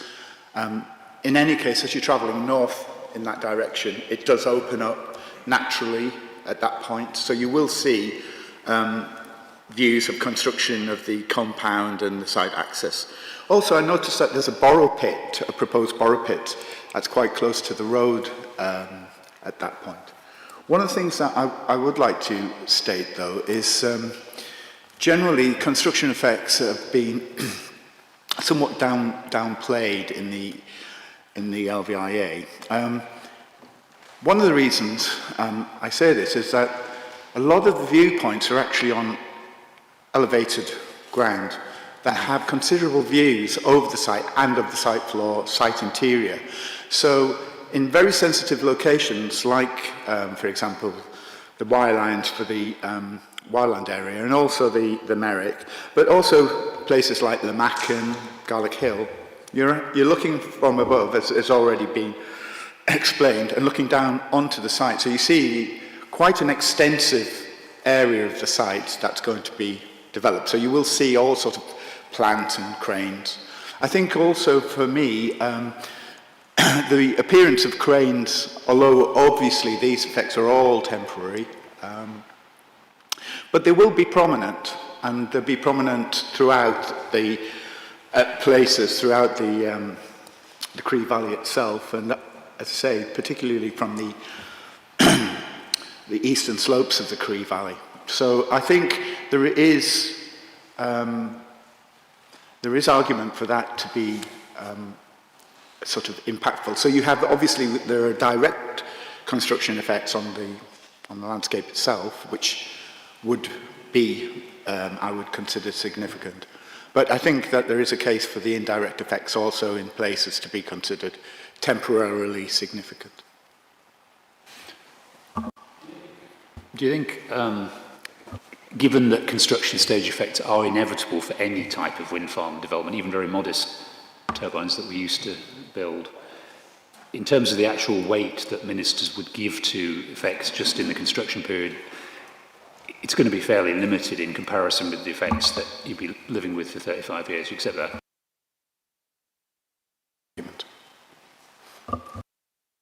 Did you want to say anything about construction stage effects, Mr. Cook? Just a couple of points, if I may. So in terms of highway improvements, they would be within the highway corridor, and clearly there is, when motorists, they're going to be the principal receptors using highways. There is an expectation that I think we're all fairly familiar with works in terms of various guises associated with highways. So I think that falls within an envelope of expectation, if you like, in terms of receptors, which I think lowers their sensitivity. So that's the point with regard to highways. In terms of the Southern Upland Way, you know the location of that to the northern boundary, to the north side of the site. And what I would note is that just north of the site, the Highland, so the Southern Upland Way goes into the Cree and is heavily screened by vegetation. I've mentioned that previously in terms of being wooded. And also just due west of the site, just below Glenvernoch Fell, and the trig point, it goes into a woodland area, more wooded area south of Glenvernoch Lodge. So the section that we're talking about is quite short. But the other thing is that quite a lot of that section, which is on the open moor, is actually on the north side of Glenvernoch Fell. And if you look at the topographic profile of that fell, it's sort of got a ridge orientated northeast to southwest, which broadly follows the sort of red line, if you like. So a lot of that route is actually on the either north of that ridge or on the northern side of that ridge, which will mean that your viewing opportunity to observe work at ground level is going to be quite limited. It is also 900 metres set back at the nearest point to the nearest turbine, turbine 13. The other point I would note is that generally in terms of construction of wind farms, the construction work is sequential, starting with one particular turbine, then finishing that and then moving on to the second turbine. So that, and in terms of the pads and the cranes, they're generally at around about just slightly higher than nacelle height, so that you're not introducing any sort of infrastructure that is going to be higher than if the scheme were operational, far from it. And the other thing is, you'll be aware that in Glivia 3, and looking at the magnitude of change, one of the components of magnitude is looking at the reversibility and the temporary nature of the development. And this absolutely sits four square in that category, where your construction period for the whole project is around about 18 months, a year and a half. So certainly I would regard an 18 month construction period a relatively, it definitely, I feel, falls into the short-term category, and therefore any degree of magnitude has got to be tempered with that in mind. So all of those are the key things I just wanted to refer to. Thank you. Okay, thank you. Item 9, where we're going to actually look at some viewpoints. It'd be helpful to have Chapter 6 of the EIA report, which is document 114, and the accompanying Appendix 6.5, which is the viewpoint by viewpoint assessment, which is document 170. We'll also need the consultee responses, which is document 3.5, because within that are the Cree Valley Community Council's visualisations. If you've got the PDF version of 3.5, it starts at page 77, I think. Just on that point, the Cree Valley Community Council's visualisations, Mr. Cook, your hearing statement says the validity of the visualisations with respect to their compliance with the relevant guidance documents has not been verified. Accordingly, they've not been referred to by you. Is that a bit unfair? Chartered landscape architect firm produced them. Presumably you can rely on them, can we not?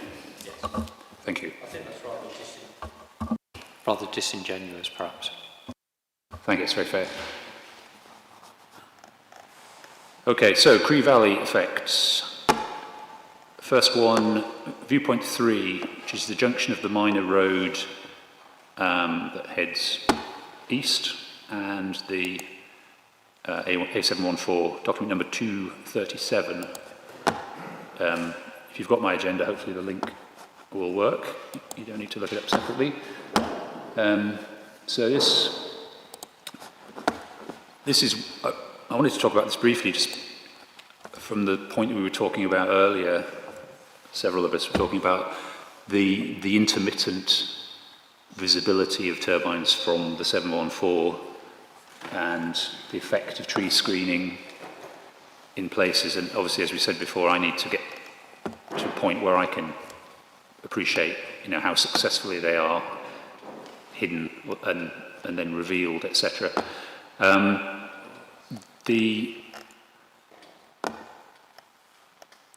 We talked also about the potentially seasonal nature of the screening, and I wanted to talk about a quote from, if I can just find it, I think it's from Mr. Cass. Just find the quote so I can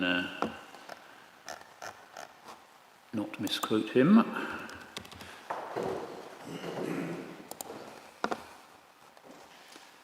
Right, yeah, so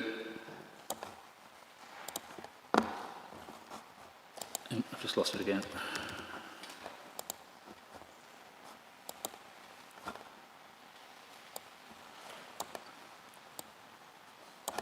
Mr. Cass mentioned it earlier. You were talking about the experience of visitors heading up the 714 to the park entrance at Glenvernoch, and in your statement you say their experience would be dominated by the turbines towering almost 1,000 feet over them as they approach the park entrance at Glenvernoch. And we've heard about the intermittent nature of the visibility. Sometimes you see them, as you do in this image at this viewpoint. Sometimes you don't. It's really a question for Mr. Cook. The fact that sometimes you don't see them, if Mr. Cass is right as to the extent to which they will draw your eye, shock you, repel you, whatever, depending on how you view them, but the fact that they suddenly are so significant in the view, if Mr. Cass is right, does that kind of undo the fact that sometimes they disappear, or perhaps even exacerbate the problem that they're here, then they've gone, suddenly they're here? What do you say to that? So what I would say, focusing on the 714, if we just deal with that, so I'll deal with it in the context of both northbound and southbound. But the key points I would note is that there is a high degree of visual containment and screening associated with the road. As you'll know, it goes in a northwestward direction from Newton Stewart up towards the Cree Valley and then up the western side. And the first section where it sort of approaches and comes into the Cree Valley, you've got substantial area of woodland cover associated with Glen Happlemore in that area. So the opportunity to be able to observe the wind farm from that stretch of road would be not possible.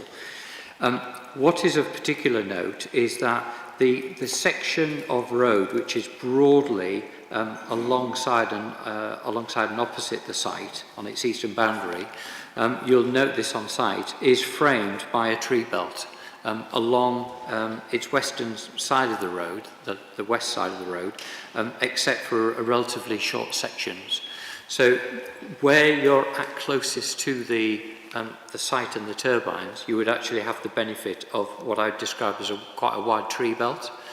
Accepting that that is predominantly deciduous in nature, so leaf fall to be anticipated in the winter season.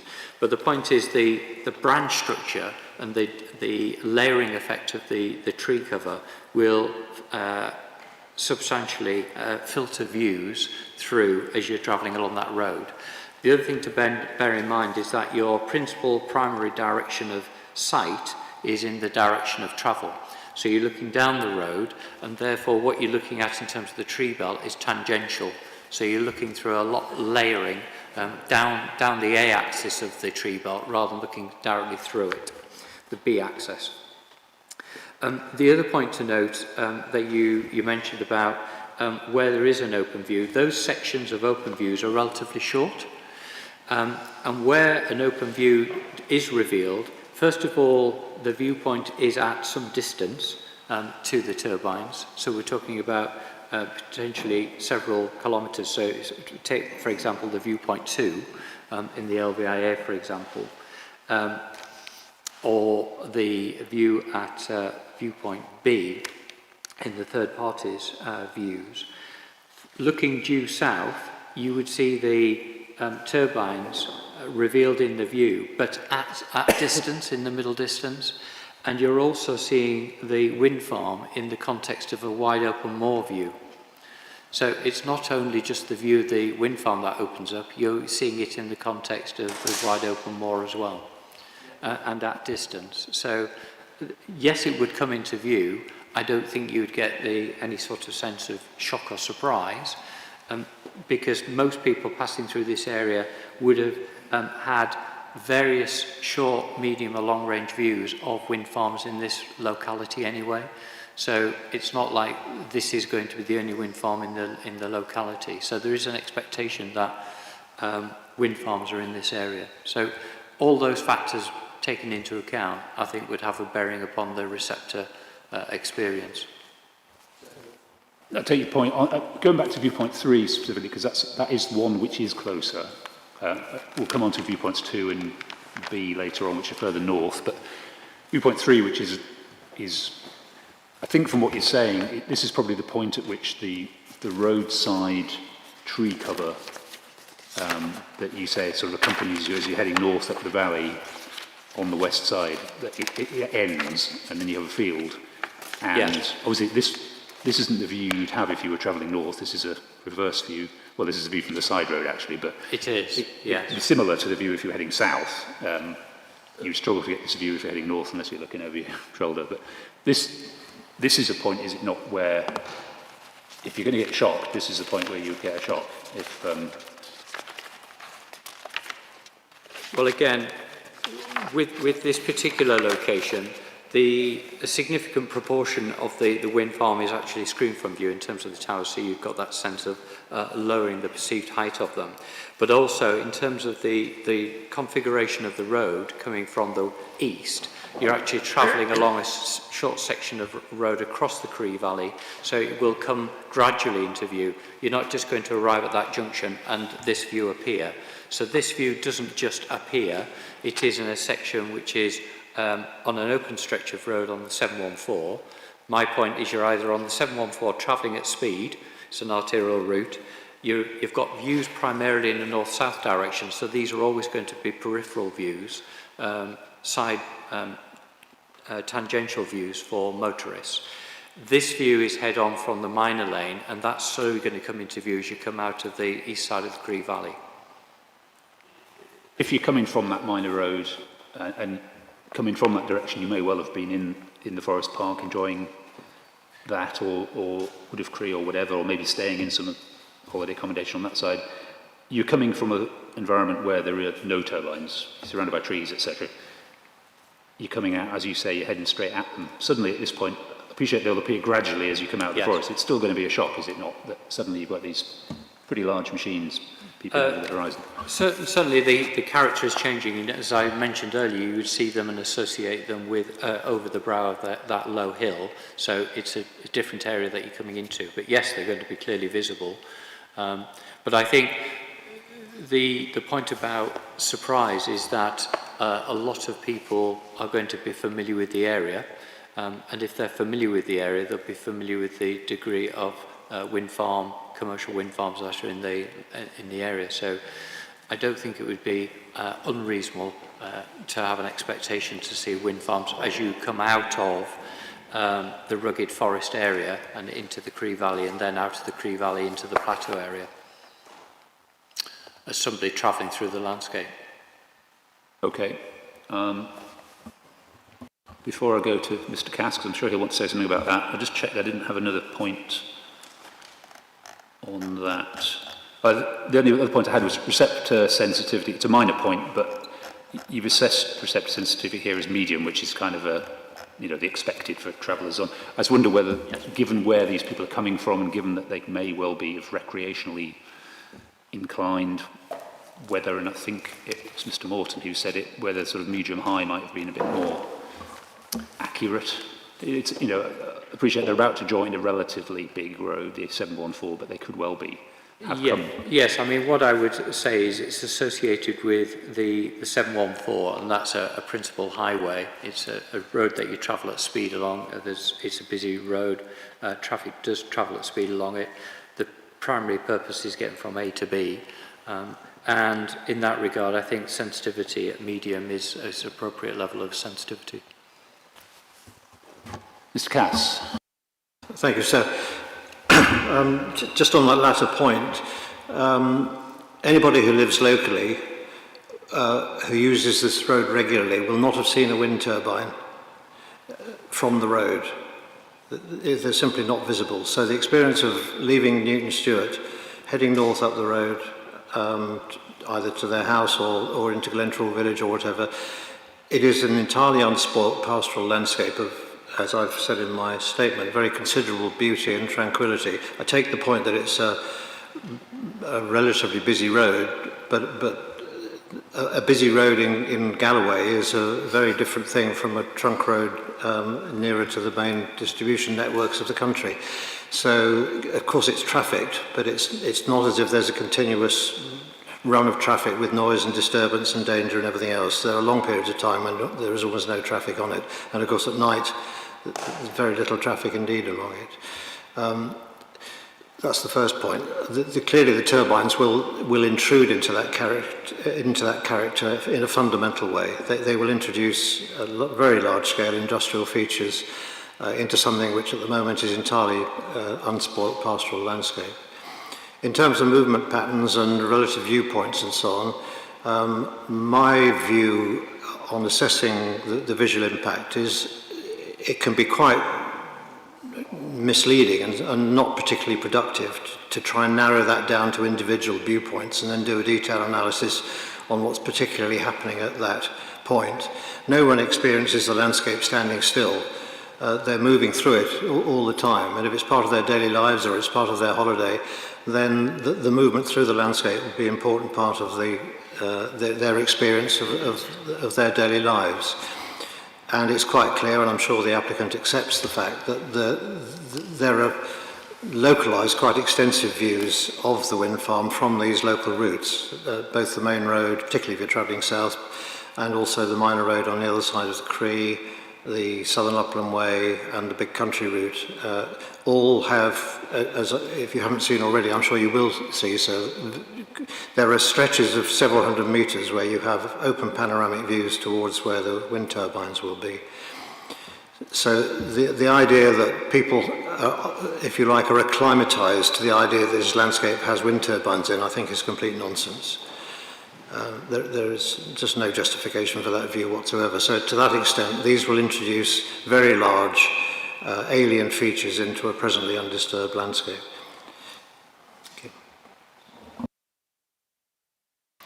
Just regarding the sensitivity, I don't accept the applicant's reasoning here. This is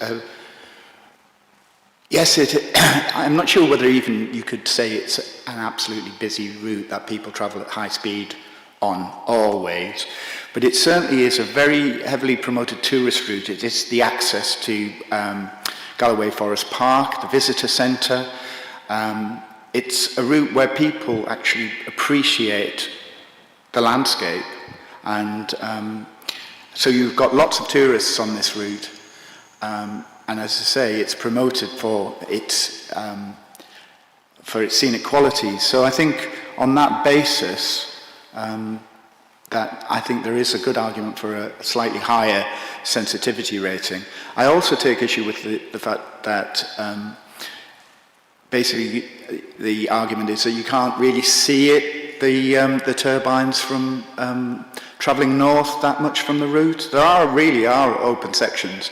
For example, I suppose it's illustrated by viewpoint 10, which is at Challock, where you can see the turbines above the tree line. And as you go further north on that route, it actually turns in a better direction to have almost the turbines just left of centre of the view. From the north, I think viewpoint 2 shows categorically the impact that the development will have, the height of the turbines against the relatively low-lying moorland landscape is really apparent from that point. And even the applicant has agreed that this is significant from that point. So travellers on this route, I think, would be exposed to significant effects.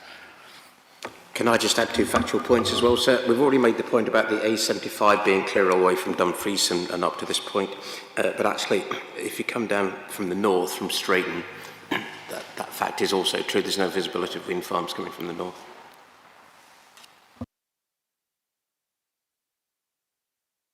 Somebody mentioned, I think it might be Mr. Cass, and I was going to come to it much later on the Straighton Road, and it may not be the same road you're talking about. I think Mr. Cass, you said you can now see the Kilgallow extension from that road. Is that right? And I was going to ask you a question about the illumination at night, because I think that's where you said you can possibly see that also. In fact, I think I refer probably to the road up Glentrawl to Bruce's Stone rather than the Straighton Road. Might be misremembering. Yeah, that's fine. But to be honest, I haven't been up that way for a long time, so that will be on my agenda as well. Does the council have anything to say just on viewpoint 3? Not if it's just specifically to do with that viewpoint. I've got comments on the road, broader comments on the road.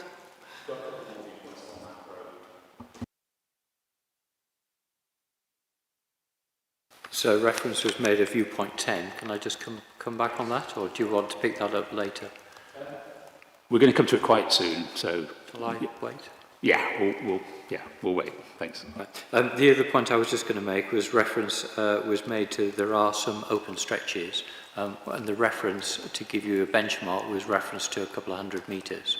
So I'm not saying that there is no visibility of the proposal. What I am saying is that significant sections of this highway would benefit from its treed enclosed views.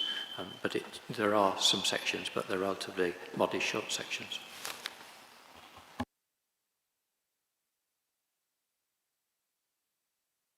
Can we go to viewpoint 19, outside Borgen Cottage, document 234. We are 1.72 kilometres away, and the EIA report predicts major significant visual effect during daytime hours, which nobody's going to be arguing against, I suspect. I wanted to ask Mr. Cook a question or an issue that Mr. Morton had brought out from the Siting and Designing Wind Farms in the Landscape document, which was, he quotes from paragraph 2.6 of that document, factors to consider when choosing the most appropriate model. This is reference to which turbine model you choose. The most appropriate model for a site include relative scale of the landscape, proximity of the viewer. Larger blades in relatively small scale and enclosed landscapes may appear to completely dominate the scene. And then another quote from the same part. Wind farms should relate to the underlying landscape characteristics of a similar scale and prominence. Mr. Morton's view is this hasn't been achieved here. What you've got are machines that are far too big for the scale of features in the landscape. And given that the close proximity at which they're viewed, the effect is exacerbated. What do you say in response, Mr. Cook? Yes, the point I would make is, turning to viewpoint 19, is that you are on the eastern side of the Cree Valley, looking across the Cree Valley into the moorland plateau moorland, and clearly the turbines would be visible, and the array of turbines would be visible against the horizon there. What I would note is that they wouldn't be associated with the Cree Valley and the topographical features that you see of the Cree Valley there, but located beyond that, in a landscape beyond that. So detached and beyond, but clearly visible from the Cree Valley. Yes, that's acknowledged. And could I say bigger than the scale of the hillside beyond which you're seeing them? You've got a hillside with some trees on the top, and then you've got turbines which Mr. Morton says are actually how Yes. to scale with that hillside. They're bigger than the hillside. What I would say is that they are about the same sort of height or slightly higher than the relief of that side of the valley, yes. Did you want to add anything to that, Mr. Morgan? I wouldn't add much because I think it's self-evident from the photo visualization that these are absolutely dominant and out of scale. Ms. Bowman, did you want to say anything on 3.19? Just that I wouldn't compare these turbines to the height of the landform. I think I said they're considerably larger. And the word that I used in my assessment of this viewpoint was looming.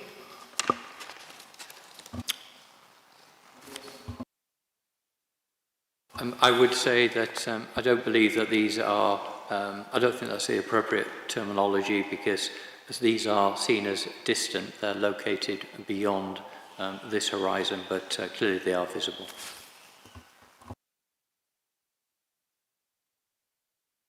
Okay, so we will now come to viewpoint 10, which is All Saints Church, Challow. Document 2.25, 4.77 kilometres away.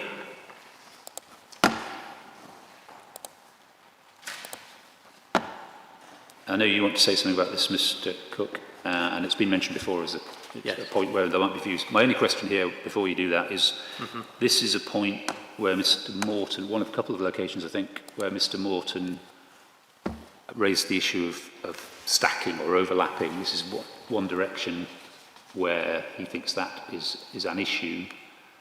I'd be interested to hear what your thoughts are on the issue of stacking and whether it's actually possible ever to avoid stacking when you look at it from 360 degrees. 360, yes.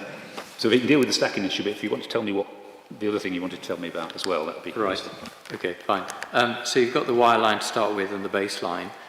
Turning to the photo montage, this starts to illustrate the point I was making about it's a very wooded locality that envelops the site and the wind farm. And this is an example of where you've got the wire line where you can see the proposed wind farm, what I would describe as a compact cluster of turbines. Once you translate that into the landscape and you look at the photo montage, you can see the degree to which the vegetation, and this is deciduous vegetation, has the benefit of breaking up the appearance of the scale and the size of the wind farm. And what's particularly interesting is in this one where you've got some conifers there which are part in foliage, you can see the degree to which they actually do start to break up the appearance of the group. And you touched on the point about the stacking effect, and that is mitigated to quite a degree simply by the filtering effect of the vegetation as you're looking through the vegetation towards the turbines that are starting to stack there. But as you said, stacking is an inevitability if you look at a 360-degree arc of view. The key thing is to try and minimise such that where stacking occurs, it has a minimal effect, rather than an area of high sensitivity. And I would say that this is an area of lower sensitivity. So, for example, it's not on the high, rugged upland, looking from the east, and you've also got the benefit of it low-lying and the benefit of the vegetation there, filtering the view. Anybody want to say anything about Mr. Morton? It's still stacking, and I don't think that the vegetation or the deciduous woodland further in the foreground does serve to slightly reduce the effects, but the stacking is still evident. The stacking is also evident on viewpoint 2 to the north, where you can see considerable stacking. I've made a point of this because the applicant continuously says that they have produced a balanced array throughout, and that the design is a balanced array. I'm not sure whether it really is, and certainly it is balanced, I will admit. It's completely balanced on a east-west axis, and the applicant, and I accept the applicant's point about you know, it's balanced from a sensitivity point of view. But nevertheless, there's still quite considerable stacking, and I think that could have been, there could have been better design solutions to avoid that. The point is that all the turbines hubs are visible above the tree line, effectively, even though they're slightly filtered, the V's slightly filtered by them. We'll get later, obviously, we'll discuss nighttime effects, but the effect of stacking has effectively ended up with two compact groups of lights as well in the view. So, yeah, I still maintain that the effects of stacking are quite sort of important in a sense. Can I get that list? Mr. Cass. The list. Just a brief point, sir. There's a danger when having this kind of discussion about degree of visibility or even degree of stacking that you lose sight of the fundamental point, which is at the moment when you drive up this part of the Cree Valley, you are going through and looking over an exceptionally beautiful, undisturbed pastoral landscape. And that impacts on people's daily lives, and it obviously impacts on the visitors' attraction to the area. The introduction of turbines at any point into that landscape is going to do immense damage, and it will transform people's perception of the landscape. And you could quibble and argue and debate about heights and stacking and visibility till the cows come home. But once those turbines have been seen, they'll be imprinted into people's memory that this landscape is now a wind farm landscape rather than an unspoilt and beautiful natural landscape. Okay, thank you. So may I just... Yeah. Do you want to go first? Okay, thank you. When I assessed the impacts at this viewpoint, I didn't find them significant. But I'd like to point out that that's partially because of the trees in the middle distance that partially screen it. Challoch Church is actually just to our left as we look at this view. If you move back from the church along from the road, they'd impact on that as a landmark. And also, this is one of a number of sequential views which need to be taken into account, which would occur over, I think, about 3 kilometres up to Penningham in the north and from the Barnkirk road in the south. And not really apparent in this viewpoint is their location and place within the broader view, as Mr. Cass pointed out. You're travelling along the Cree Valley, which at this point is apparent in its character on the right-hand side, and you're beginning to see the Galloway Hills sweeping upwards to the right. It sits within the wider vista of that view.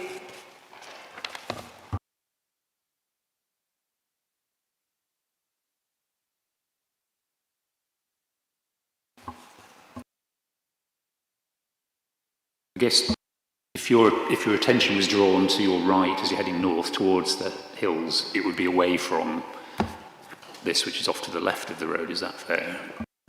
I'd say so, but your eyes will be sweeping left and right as you drive along. The point I was just going to make is that we've just heard that with regard to the stacking, that there was an acknowledgement that there wasn't stacking in an east-west orientation, and clearly mindful of the rugged uplands to the east. That was very much a consideration. So it's where you lay your priorities, if you like, in terms of minimising stacking effect. So we don't need to turn it up, but referring back to the viewpoint 3 that we were just looking at, whilst there was criticism levelled at the fact that you could see those turbines, there wasn't any criticism of any stacking, and that's because you've got an east-west orientation. So it's a balance. Okay, so moving out of the Cree Valley to Southern Upland Way effects. I didn't want to say anything about viewpoint 8, which is the furthest one away. This is Knocknahuri, nearly 14 kilometres away. I was going to focus on closer points. I actually cycled the whole from New Luce to Glentrool on the Southern Upland Way, so I've been through all of these points. I'm more interested in, as you get closer to the site, I appreciate what you experience as you progress along that route. The next one on the list, although it's not the next one geographically, but we'll do it in the list order, which is viewpoint 1, Hill of Ochiltree. This is right on the edge of the site. It's document 2.24, 1.2 kilometres away from the nearest turbine, right at the top of the hill, 183 metres elevation. EIA report obviously accepts major significant effect. My question really here was, given that experience, anyone coming from the west on the Southern Upland Way will have gone through several wind farms, but will have left them behind for a certain period. And then you'll get to viewpoint 1, where suddenly you're back in a wind farm, or very close to a wind farm. I just wonder what effect, the applicant already accepts there's a major significant effect here. I'm just wondering whether any additional weight should be given to the experience of users of the Southern Upland Way in having perhaps thought they'd given wind farms the push, they're behind them now, and then suddenly after, I'm not sure how long it would take to walk, it didn't take me that long on the bike, but walking would be a lot longer, suddenly you're back into another wind farm. What do you say to that, Mr. Cook? You make a point that in terms of the Southern Upland Way to the west, you're coming alongside, you're passing through forest and an open area of the Kilgilloch wind farm that you're referred to. And then you've got about 6 kilometres of mainly forest area that you're passing through before you come up onto the open moor again at Ochiltree. The point I would make there is that clearly they would come into view, and you've got viewpoint 1 to see how that would appear. But what I would say is that in terms of your experience of the landscape, one would still understand that you're in the forest. In general layman's terms, one would describe themselves, if you ask them, as in a forested lowland landscape. They wouldn't use necessarily the terms we're using, but they would say it's forested lowland and of a commercial forest nature. And that typology, landscape typology, hasn't changed, and that's what the receptors along the Southern Upland Way would have appreciated. It's wind farms with forest lowland. And so that characterisation hasn't changed, and it would only change once you get into the foothills, where you're starting to enter into the valley towards for Glentrool, for example. But that characterisation would continue whilst you're passing. So yes, you'd come into another open area. If you did it in reverse, and let's say Glenvernoch were in place, and you were coming off the A714, and you walked past that, across the Glenvernoch Fell, then through the woodland, and then you came into the area where you got Kilgilloch, you would say, oh, well, Kilgilloch is the same as just what I've just seen. So there would be a commonality, and it wouldn't be out of character with walking across the forest plateau.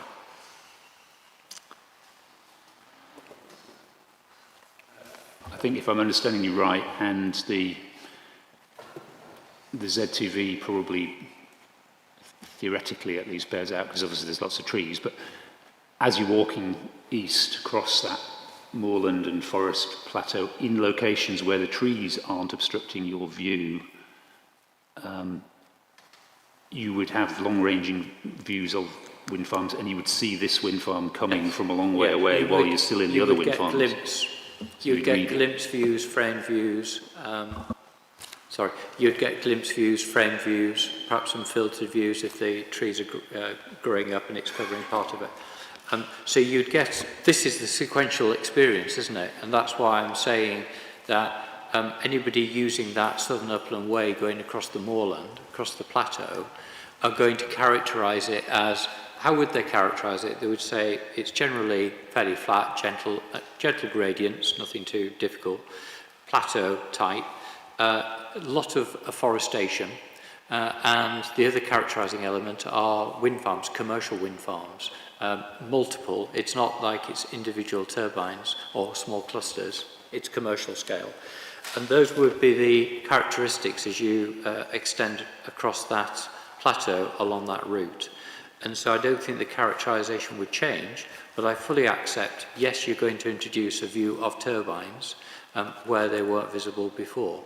But that is, sorry to coin a phrase, but it's an inevitability of introducing new turbines into a greenfield location. But that characterisation would remain, accepting there would be a new view. But you would get that approach experience of seeing them come into view in various forms.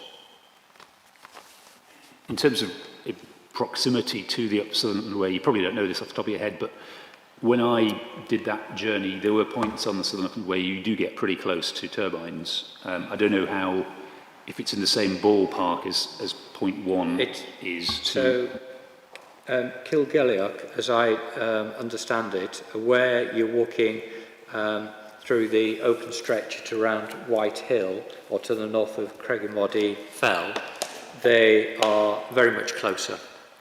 They're very much closer and several hundred metres away, where this is at 900 metres to the nearest turbine. So without accurately measuring it, eyeing it in, I would say these would be twice the distance in terms of nearest proximity. In other words, the existing turbines would be half the distance of this. Accepting they're a little bit lower, obviously lower in height. But that helps. Ms. Bowman. The other wind farms are about 8 kilometres west of this viewpoint, which would take about 2 hours of walking time. And most of that period of time you'd be in forest. So I think after 2 hours of being in the forest, coming across a clearly very open area, you'd feel that you're in a completely different character area. Also, looking at my map, the section of the Southern Upland Way that goes past Kilgalioch appears to be wooded. So, although the turbines would be closer, they'd also be partially obstructed as you walk through that woodland.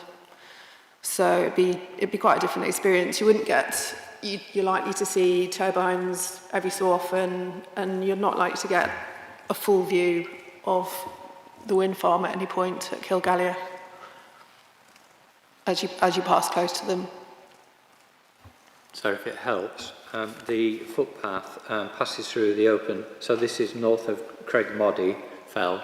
The footpath passes through an open area of moorland, and the footpath wraps around the northern peninsula of that woodland. So you're on the northern side of the tree belt, so you've got views northward of the turbines on White Hill. But you can verify that yourself.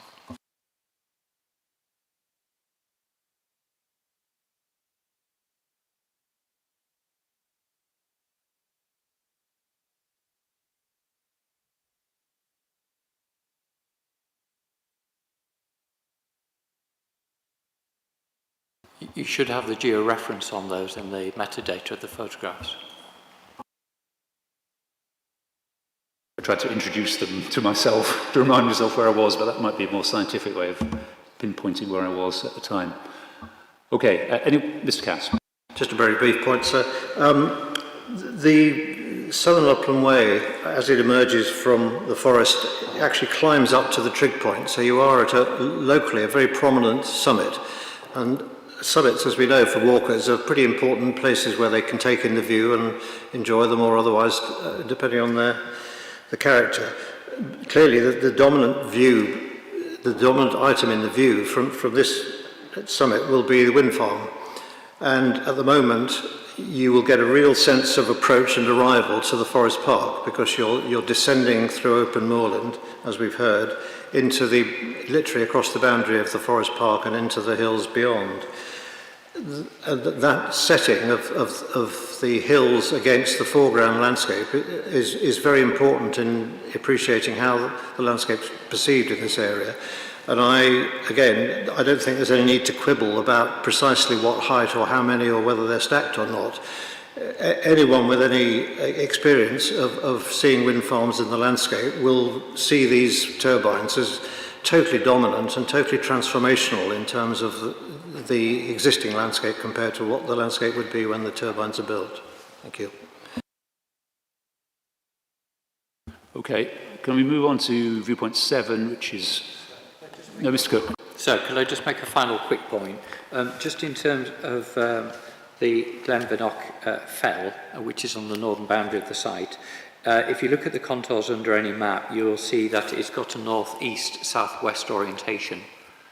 And so the majority of the path route is on the north side, the north flank of that orientation, where the wind farm is on the southern side of that flank, southern side of that ridge, if I can call it a ridge, broad local high ground. But the point is, it takes out the height of the turbines. So even if you look at viewpoint 1, which is taken at the trig point, at the highest point, you've still got a bluff of that ridge running northeast and southwest, which takes out a lot of the base height of the turbines. So back to viewpoint 1, you'll see that actually they look very much shorter, the turbines, because a lot of the lower tower sections are screened by the topography. So it lowers the perceived height of them, even at that close proximity. Thank you.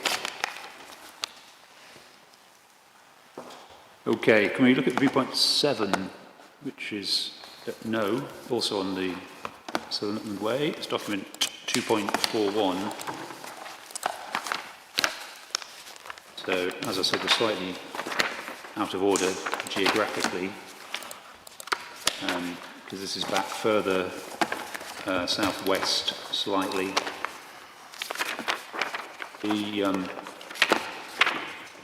My only point here was, I recall this stretch of road. One thing that struck me was how close the newly or relatively new trees are to the side of the road, and it's not just conifers. There were other sort of, I think you can see them on the right hand side of the road, but there were others on the left as well, kind of, I'm not sure what they are, but they're not conifers. So they're obviously designed to perform some sort of visual softening of the plantation. My point being, this view is likely to be of a temporary duration because the crop of conifers behind will very soon take out the view, and for the 35-year lifespan of the wind farm are probably going to remain in situ. Is that a fair reflection? I'll ask those who may disagree with me first. I'm happy to agree with you, sir. Yes, I agree with that. I agree. It is actually completely screened now. Although if you move back a bit, there is an open view. I think they've grown a bit since the picture was taken. Yeah. Yes, it's just an indication of how I often describe landscapes as being dynamic, and that's a classic example of just how the landscape is constantly changing. So what was a view 2 years ago is effectively gone from view, and you struggle to see the fells from there. Just in relation to that, the converse of that is landscapes are constantly changing, and woodland blocks can be felled and open up views towards the turbines as well. So the next Southern Upland Way is viewpoint 4, Bargrennan, document 2.38, 2.5 kilometres away, approximately.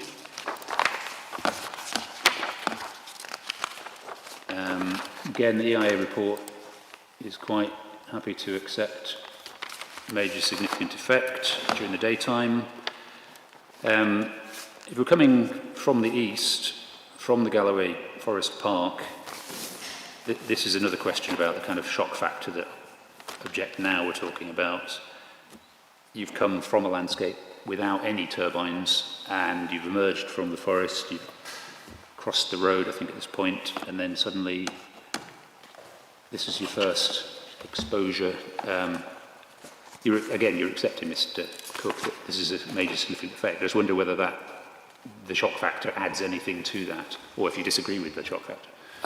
I think you refer to shock factor. I think it is a view that comes into view with the full cluster that you can see there, but to a degree of screening associated with them. So there is some screening effect from the topography and from the tree cover, screening some elements of it, so it reduces its overall profile. But also, as you're emerging, coming from the Glentrool Valley and that area, it would slowly come into view. So it's not like you would just step out of a woodland and then this view would appear. It would be more transitional than that. But yes, I accept this is a view that we've recorded from this location. Actually, on that point, as I recall, you do the path.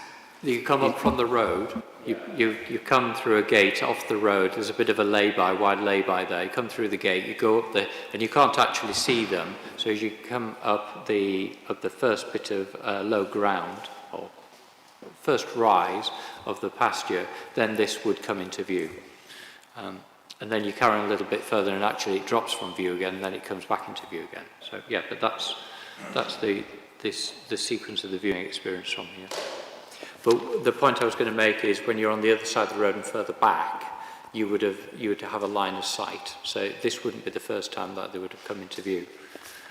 I can't actually recall, but the path kind of follows the river on the other side of the road. I imagine you can see them from, you'll get the road does a bit of a chicane over the bridge, and from the other side, from the eastern side of the river, further north, you'd get a line of sight. So they would start to come into view there because it's quite wooded around there. So that's what I'm saying. They'll start to emerge from that. That's the location where they'll start to emerge in view. Just to make the factual point, so for your assistance, yeah, when you emerge on the Southern Upland Way, moving east to west on the river, you've emerged from forest, and as you correctly surmise, for the mile or so walking along the river, there will be views through a relatively thin but mature belt of woodland, mostly oak and ash. And the point I made in my statement was that I suppose that the impact of the wind turbines on that view would be very considerable, because at the moment the River Cree at that point is a beautiful natural watercourse lined with effectively natural vegetation, and it's a really lovely walk, and the wind turbines clearly would have a major impact on that and have a similar effect to the one I mentioned earlier. Yeah, just a final point. So the Southern Upland Way, when you cross over the river, it goes southward along the eastern side of the river bank, and then picking up one of the tributary valleys to head up towards Glentrool village. So there's about a 1.5 kilometre section where it's alongside the watercourse, but that's set back and actually in the wooded environment. So the views, you'd get views across, but there'd be filtered views through the trees. Yes, same point. Okay, so there was one additional Southern Upland Way point to cover, which was the additional wire line requested by the Planning Authority, which the applicant kindly provided. So this is in document 8.1a, so it's kind of the annex to Mr. Cook's statement. I think it's wire line 3 in that bundle. And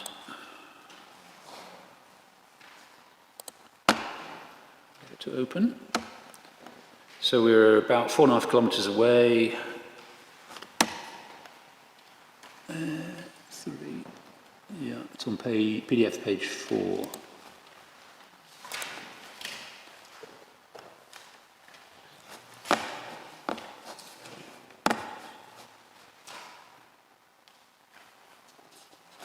My question really here was for Ms. Bowman. I think, as I recall, there's an awful lot of trees in this general part of the world. I wonder how much of that theoretical view you'll actually get in reality. Yes, I agree. It's quite well treed. It's probably more representational of the view as you cross the bridge, for example, and it's indicative of the views you'll get every so often when there are clearings, but there are also a lot of trees along that section. Agreed. Nothing else on that wire line before I move on? Nope. So just to say that it would be heavily treed in that view, so you could go to that view and have a look to appreciate it yourself if you wanted to.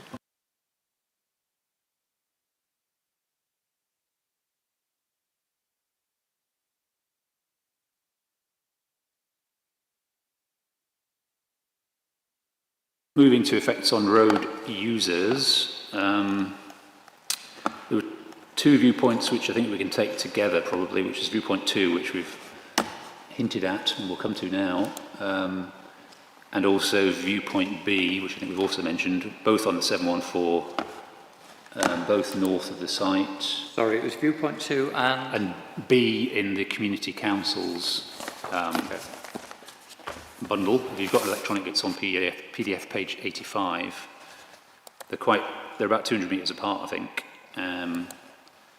both on the 714. Let's get mine open.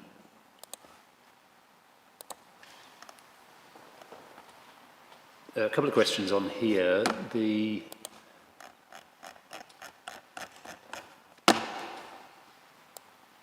Scroll through my list of representations. Oh no, actually, let's get the PDF page 85.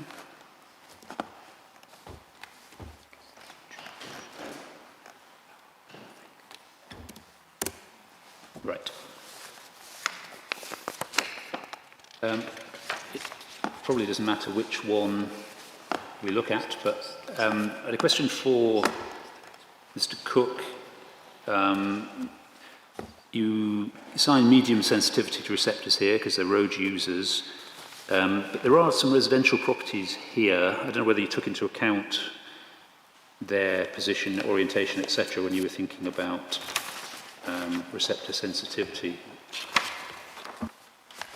It was primarily with the road in mind.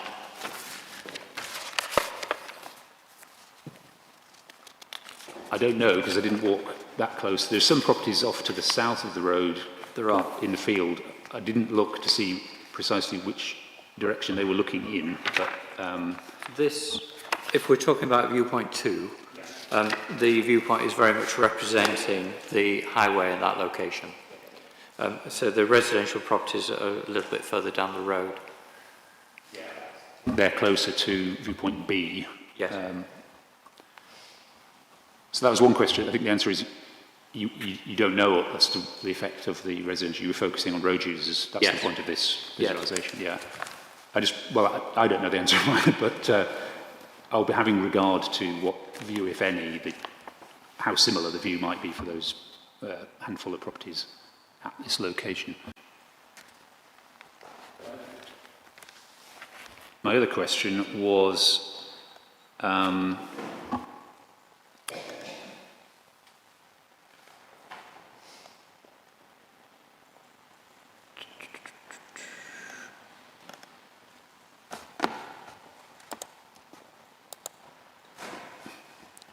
just trying to get my viewpoint open again. I've lost it.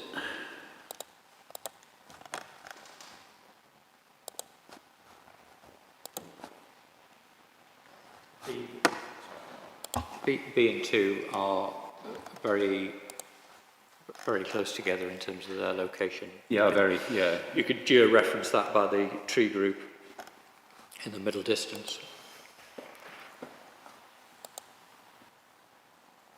Yeah, I think they're literally 200 metres or something apart. But, so this is another location where Mr. Morton was concerned about stacking. We may not need to talk about that because we've talked about it before. But I had another question, which was, if you're coming southeast, coming down from Ayrshire, as I recall, you're in forest for about 3 kilometres or so. You suddenly pop out of the forest, the view expands significantly off to the right-hand side. Yes. That's where you'll see the turbine suddenly bam, straight in front of you. I think your conclusion is a moderate, not significant effect. I just wonder whether that underplays the fact that of this, again, this transition, you're in forest, suddenly there's a lovely wide view opening out, and right there, that's where the turbines are. Yes, so as I said before, you've got an open, expansive view, and so you would read the proposal in that context, in the context of, so as an element, and you take its scale, whether it's horizontal or it's vertical scale, when you look at that panoramic view that opens up in terms of the open landscape there, in that context, I think it's an appropriate level. So even if it did happen to draw your eye, because your eye would be drawn naturally to the open landscape, you're saying, well, it doesn't matter because it doesn't actually cause any harm. It's in keeping with the scale of that open landscape. But I think the other thing to bear in mind is that your direction of view is in the southeastward direction. This is a due south view. And so when I was travelling on this section of road, I had to get out, stop, get my bearings and then look south. So yes, it would come into view, but it would be effectively off to one side. It's not in your direction of direct travel, which is southeastward. So it wouldn't be, it would be in your peripheral vision rather than your focal vision, central vision. Yeah, no, I understand. I actually cycled down this hill, so I was going somewhat slower, so I had more luxury to look around and... Yeah, okay, take your point. So I know, Mr. Morton, you've got some views on viewpoint 2. First of all, I don't quite understand why, even if you accept that this is medium sensitivity, why a high-medium magnitude would result in a moderate effect.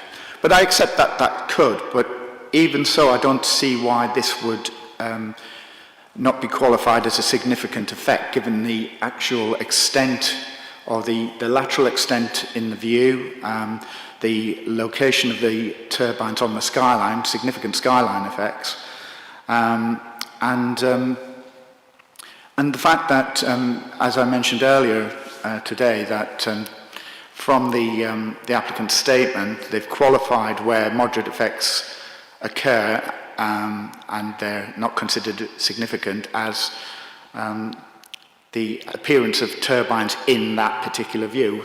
Just looking at that view itself, there are no turbines in the view other than the proposed one. So I don't quite understand why that, which looks very impactful to me, isn't considered to be a significant effect. I did want to ask that general question, because you make the point in other cases as well, where there is a judgment is made, a professional judgment as to when moderate is either significant or not. And if Mr. Cook, I know you didn't do this in the IA, but hopefully you can interpret or answer the question, as a professional, what factors would tip it onto one side rather than the other? So it goes back to what I was saying about the scale and how you perceive it. So the size in terms of the lateral extent and height. So that's effectively your envelope, if you like, of development. But that's seen in the context of this wide open view. What we've got to bear in mind is, as you come out of this location, you've also got an open view in the other direction to the due east and to the northeast. Along this stretch of road, it is open. So you've got at least a 180-degree arc of view, where this is obviously a more limited 90-degree, broadly a 90-degree arc of view. The lateral extent is actually quite limited in this line of sight, because you're looking down, if you have an A-axis, the long A-axis of a scheme, you're looking more down the A-axis of the proposal, and so there is a narrowing of the scheme. That's how you end up and arrive at some of the turbines being seen behind each other and referred to as stacking. But that means that the lateral extent is narrower within that particular view. So it is the fact that it's of a modest scale relative to the view that you're appreciating that accounts for the fact that it's moderate but not significant. I know you're not going to agree, Mr. Morton, but do you understand the criteria he uses? I do understand, but all of the explanation that from that explanation there, why is it a medium-high magnitude of impact then? If you're saying the lateral extent the lateral extent is not significant, it's not that large. If the vertical extent isn't that large, well, why is it a medium-high magnitude of change? That's the appropriate judgment that I've assigned to it. Okay, so the next viewpoint, I wasn't proposing to ask anything on, which was Community Council's viewpoint A, which is back down at the bridge at Bar Grennan on the 714, just because we've talked about this kind of location where the footpath comes out, crosses the road, etc. As I say, unless anyone desperately wants to talk about it, we've kind of talked about the experience, and I have walked across the road and gone into the field. Well, in fact, I did it the other way around.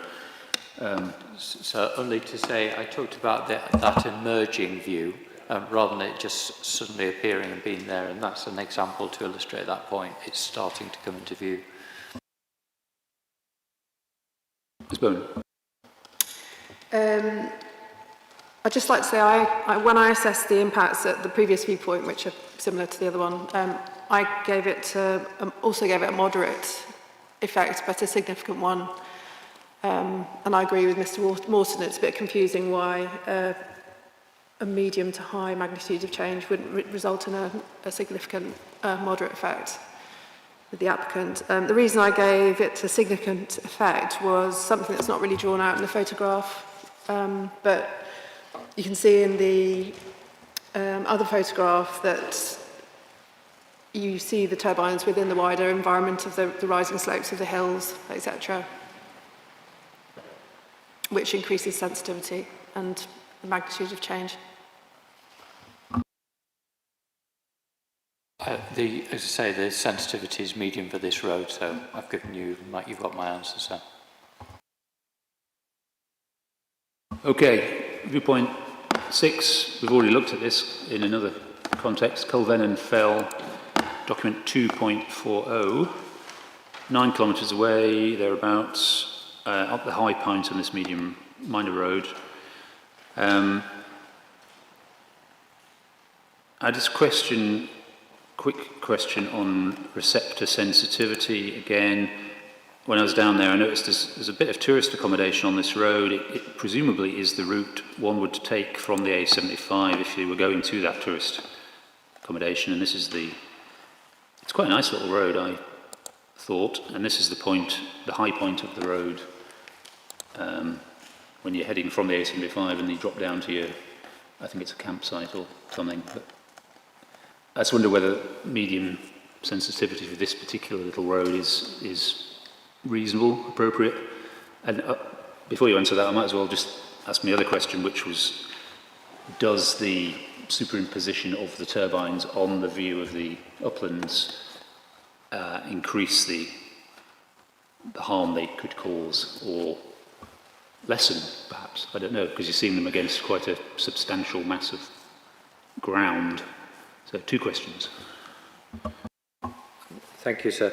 I think that the sensitivity is appropriate for the road because you're primarily a motorist along that open road.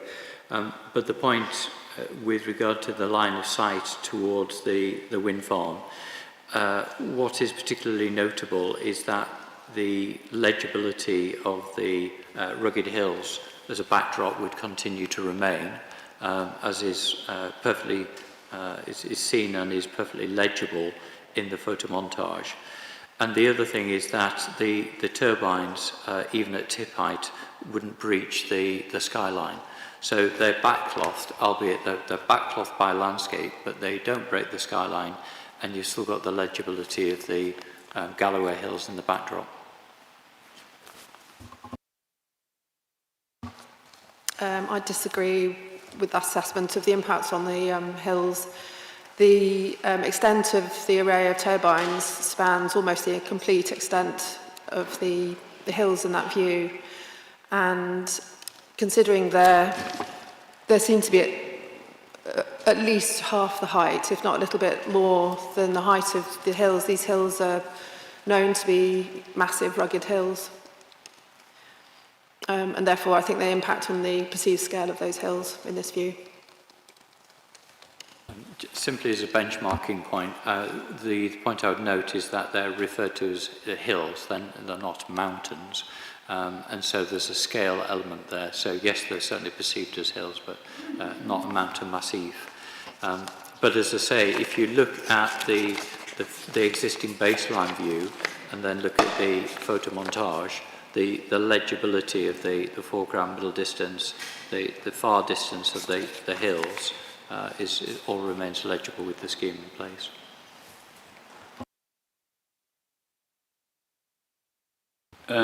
Viewpoint 20, A75 at the Knockbrex Toll Junction, document 2.36.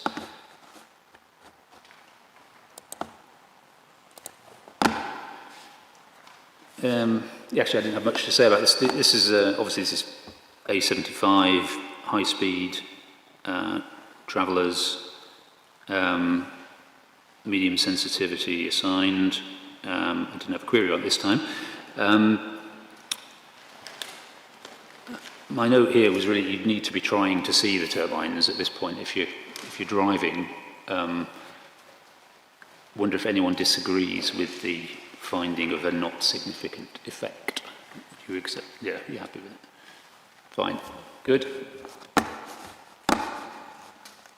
Barnkirk Road was a new one, which was Community Council's viewpoint D in the objections bundle 3.5, page 95 of the PDF, which I've now closed, which was annoying.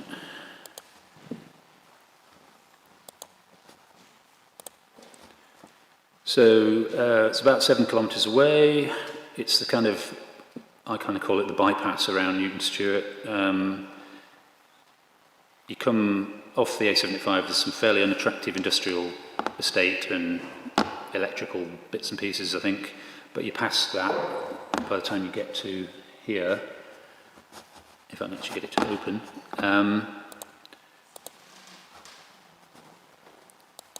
Obviously, this wasn't one of the applicant's viewpoints, so there's no assessment in the EIA.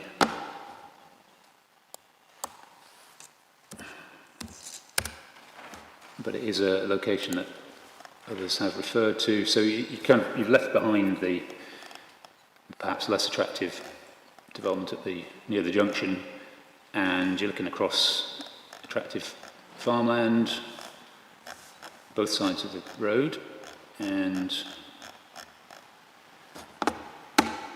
really just a question for the applicant. Would you accept major significant effect visually at this point? I would say it's on the cusp. I would say major, but not necessarily significant. Right. But about that. It'd probably be just encroaching into significant. Borderline significant. Yeah. Okay. Just on the borderline, I would say. The point I would note is that it's got a fairly limited lateral extent. You've got the context of the moor. The fells are off to the east of this view. So yes, I would say it's out at about 6 kilometres to the south. So yes, I would say it's probably, you could class it as being significant. Okay. Anybody want to say anything about this viewpoint? No, nothing else to add? I'd just say that it's skylined, which would contribute to significance. I know it's one of the first views you'd have of it as you're coming from the south, where it becomes a tangible sort of group, and it's also a road that's used as a tourist route.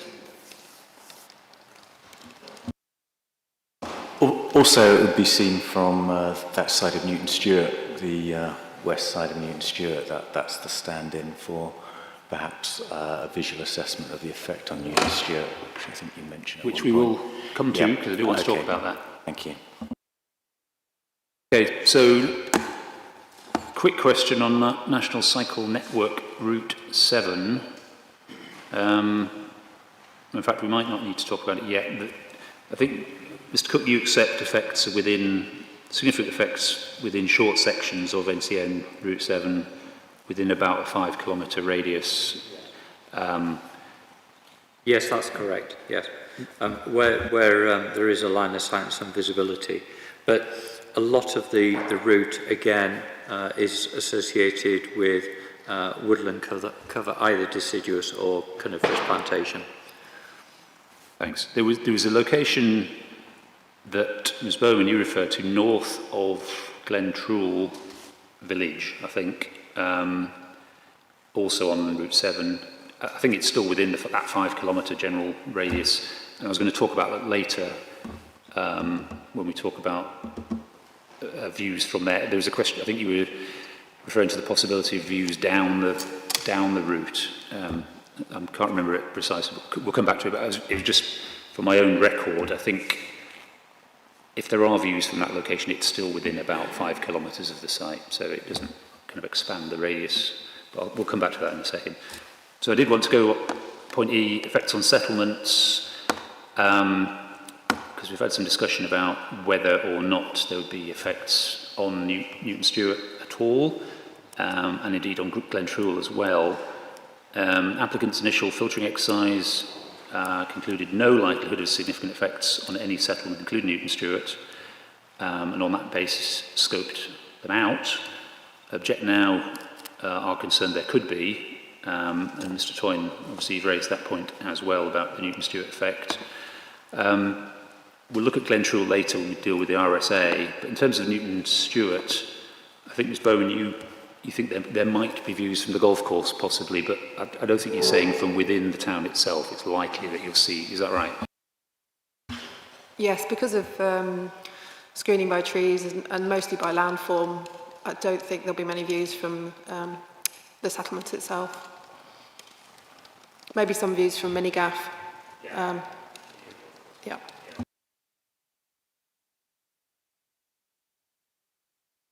I don't know if it will reassure you, Mr. Toyne, but I could take you to the ZTV where it does appear there is a big old gap in even the theoretical visibility. Even if you ignore the trees, it does look like there's quite a big gap, which conveniently is centred on Newton Stewart. Do you accept that the likelihood of significant effect is actually quite low within the town? There are properties close to the edge of the town on the western edge, which will get a slight view from the. But yes, I do accept most of the town won't see it. Okay.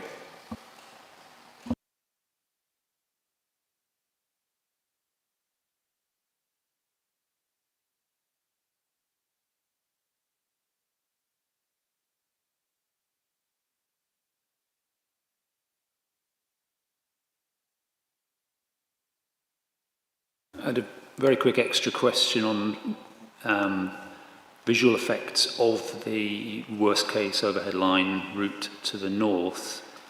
I haven't been there yet, so I don't know the answer, but as I understand it, at the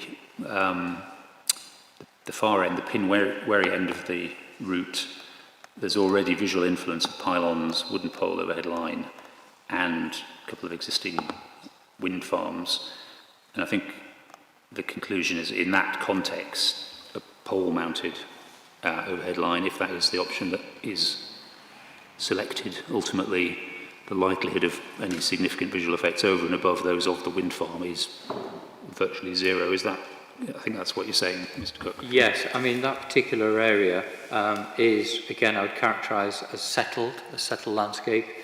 You've got obviously Pinwary, but you've also got a transport corridor running through there as well, with rail and road and cross line in terms of the overhead transmission line. So there's quite a lot of general infrastructure in that broad valley. So yes. Okay, I need to get up there, but looking on the ZTV, this is the point, you'll lose any visual influence by that point of this scheme. Yeah. So the only effect we'll have will be of the 15 metre or whatever they're going to be poles. Yeah. Anyone have any views on? Yes, I'd just like to make a point, and I think it goes back to something that you initially raised in relation to the grid connection at the beginning. It seems to me like the assessments have been salami sliced, so that you're having assessment of the grid connection completely separate and judged against the main part of the development, and judged in terms of saying, oh, well, does it exceed the effects from the main development? I don't think actually that's the point. You should be looking at the total in combination effects of the two aspects of the development, so that the development should be looked at in totality rather than individual elements of it. And the point I would make, and I'm not saying that this has happened because I haven't looked at it in any detail, but you could have, for example, an instance where the main development could have a medium magnitude of effect, and the additional effect of the overhead grid connection could actually increase that magnitude from that particular viewpoint or that part in the landscape. So that would cause the effect to be perhaps significant when it wasn't considered significant in the first place. And I think this approach, which is just simply comparing back to the main development, say, well, it's not any greater, I think that actually masks the effects from the overhead line effectively, because all you're doing is comparing it to the main part of the development. I think it should be looked at additional to that and then assessed in totality as a combination.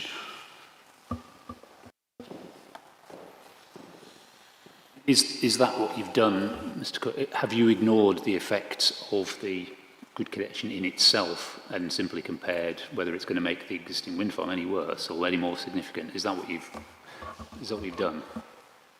No, the overhead line element has been taken into account, albeit latterly, not part of the LVIA, but having reviewed that, that wouldn't make a material change to the overall conclusions that are set out in the LVIA. It wouldn't change any of the findings because it's a very modest element of development that is proposed in terms of the overhead line. It wouldn't materially change the findings.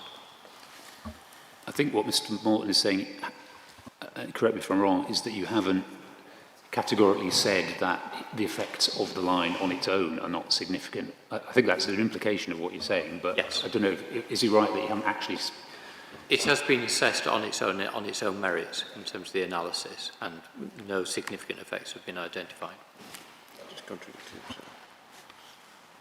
That's not quite the point I was making. The point I was making was the effects above in totality, not just above the existing wind farm development, but in addition to it. So it's the effect of the two together examined, rather than just examining it in terms of the above what is already been assessed. So I think they have, in a sense, partly addressed it. You would perhaps address it in cumulative effects, where you're saying there is additional cumulative effects to the overhead line. But I don't think it's actually really been addressed. I think there's, as I mentioned right at the beginning, I think there's an element of salami slicing where you're assessing two elements of the development almost independently of one another, or one as above the other one. Did you look like you're poised to say something, Mr. Harding? It may be that we're going to come back to this in terms of the other sessions. I think what's being said is that something's been missed by looking at two elements separately. But as a single project, that is assessed as exactly that. So there hasn't been anything missed. With respect, sorry, it's not. Very briefly, if the project is one project, okay, and I appreciate you don't accept that, but if it is treated as one project, the EIA and the LVA has to consider the whole effect of the whole project, not different components of the project. I mean, we're going to disagree, Mr. Ford, but that's not what's happened here anyway. I need to come to a conclusion that we may be talking about it later in the week, but I understand your points. Ultimately, it's for ministers to decide if it's one project or two projects, and what the implications of that are, and whether we've had adequate information on the effects of the project, whatever that might be. but I'm sure we'll come back to it later in the week. Okay, quick question number 10 on whether visual effects will be localised. I don't want us to debate what localised means, because that's probably a question of policy for later in the week. It was just, again, as with landscape effects, I just wanted to make sure my understanding of the geographical extent of visual effects, that I've got that right in terms of what the respective parties are saying. I think the applicant's findings generally within 5 kilometres, extending to 10 kilometres in places.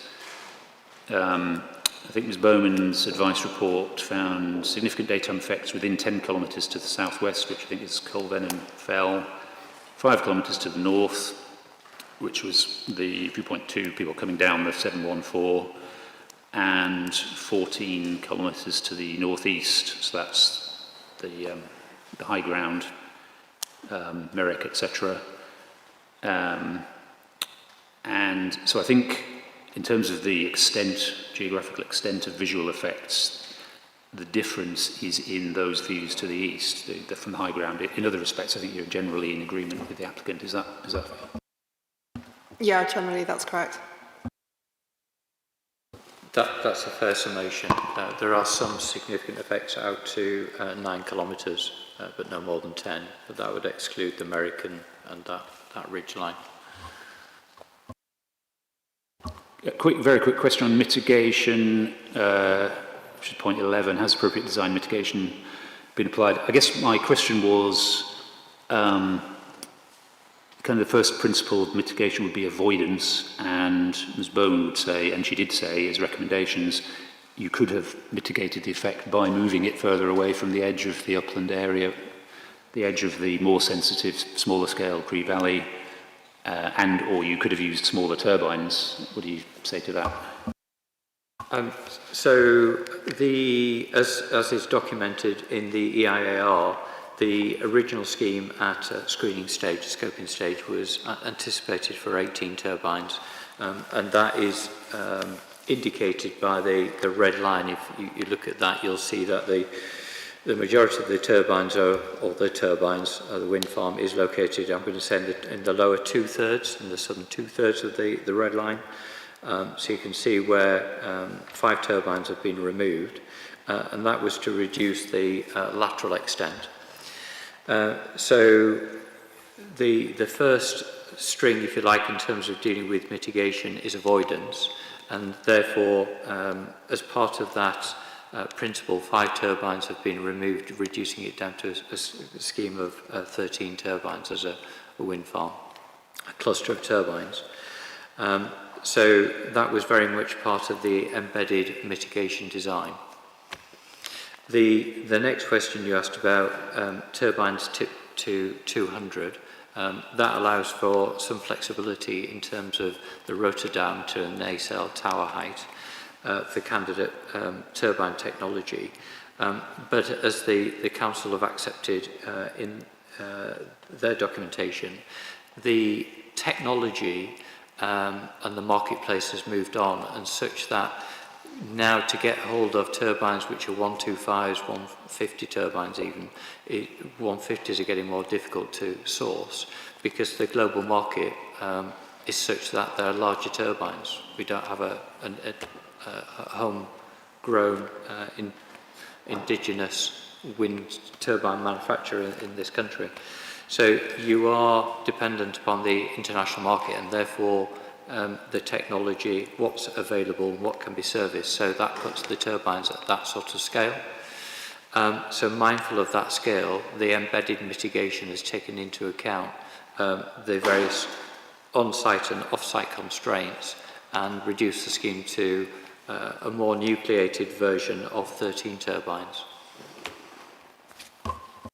Did you want to say anything, Ms Bowman, on mitigation?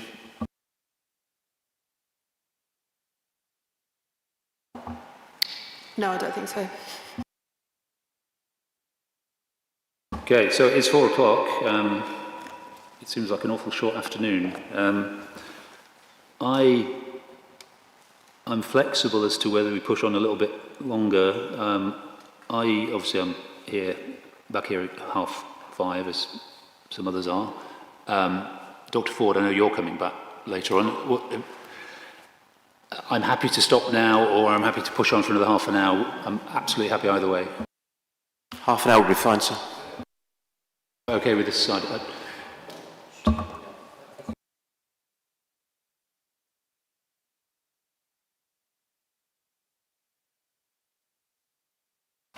Keen to make progress as well, but I do think, I mean, Mr. Cook, do you want to make the point that... Yeah. So my understanding is that we've got a community session starting at 5:30, and the community, particularly residents, will have particular points that they will want to make in terms of their position, the value they place on their local environments, and in particular their residential properties and their curtilages. So certainly I for one will be note-taking. But I think the next section that you want to come on to is section D, which is residential visual amenity. And I think there would be merit in, certainly for me, to be able to hear what local residents say and raise, so that would give me the opportunity to be able to respond to those points tomorrow when we pick up residential visual amenity first thing. We would agree with that, sir, as well. That being the case, if I'm just thinking whether logically we could slot something else in briefly before we go. I'm just quickly scrolling down. I had quite a few potential questions anyway on RVAA. Of course, the next topic on the agenda is wildland area, which I suspect isn't going to be very easy to cram into half an hour.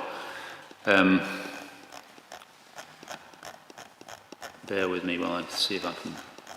I'd rather not leave this topic halfway through if we can avoid it. And then we've got RSA, which is also... It just seems a logical point to break. It kind of does seem to be. Bear with me, I'll just see if I can find something small and self-contained that will take just a few minutes. Then we've got nighttime effects, which itself, I had quite a few questions just for my own education on that. And cumulative effects we can't really deal with until the end, I don't think. Okay. Well, having wasted time talking, that's another 5 minutes gone. I think we're probably going to have to break anyway. What do people think about starting at 9 o'clock tomorrow? I'm down the road, so it's easy for me, but it's not essential. I don't have an issue with that. Yeah. Yeah, we're half an hour away, but that's fine. We can. We're happy with that, sir, as well. Can we break for now? Some of us will be back at 5:30, and then we'll start again at 9. I think we've done the slower part of the agenda, but I've still got quite a lot of questions on some pretty important topics, so we're going to have a full morning tomorrow. In terms of site inspections accompanied, I don't know if you've heard anything, Dr. Oh, you have a list. Do you want to tell me about the list? There's a list of 4 properties. 3 are on the A713, fairly close to the site. One's on the eastern side of the Cray. I can pass the list around to you. It's got lawns on it, so if we pass it around, the applicants can see it as well. So I don't know if they've been told when tomorrow afternoon to expect us, or whether we could have a bit of flexibility, because I obviously want to get this done tomorrow morning, and I don't want to keep people hanging around all afternoon for our arrival, but I don't want to guarantee we'll be there at 2 o'clock, just in case this thing overruns and got to have lunch, etc. So if they could be told, I mean, people don't have to be there. Particularly anyone who's coming tonight will have told us what they're worried about, perhaps, or they've already told us in writing, because a lot of people have. I'm very happy for people to be there to physically point out, this is my bedroom, this is my living room, whatever, but they don't have to be there. I think the most sensitive property is the first one on the list, which is the huts in the Knockville and Crunchy Woodland, which are on private land anyway, so you need access. But the owners are present, so that we can sort that out for time. Excellent.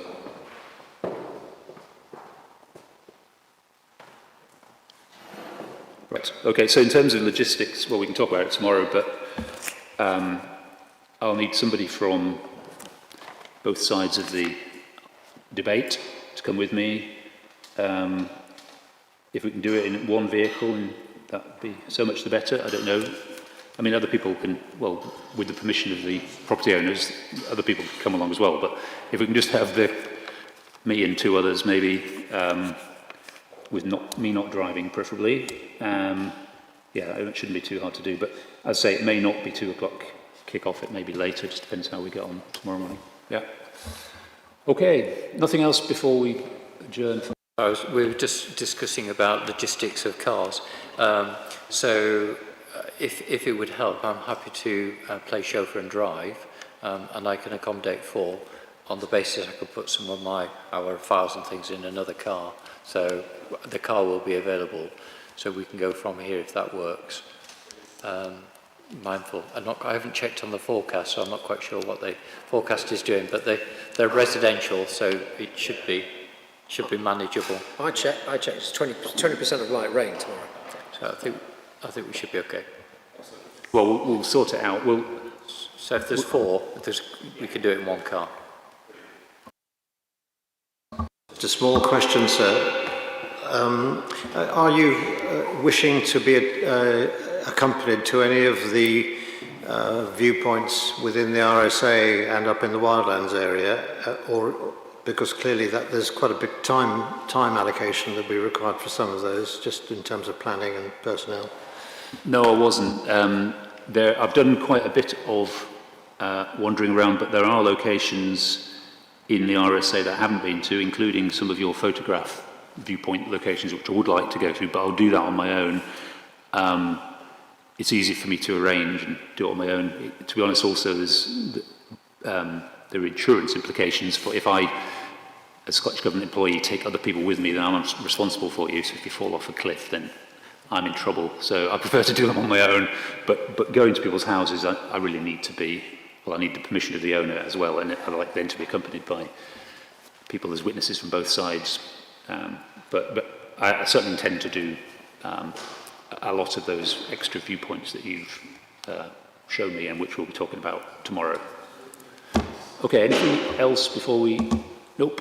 Okay, we'll adjourn. Some of you see you in an hour and a half. Some of you will see you at 9 o'clock tomorrow. Thank you.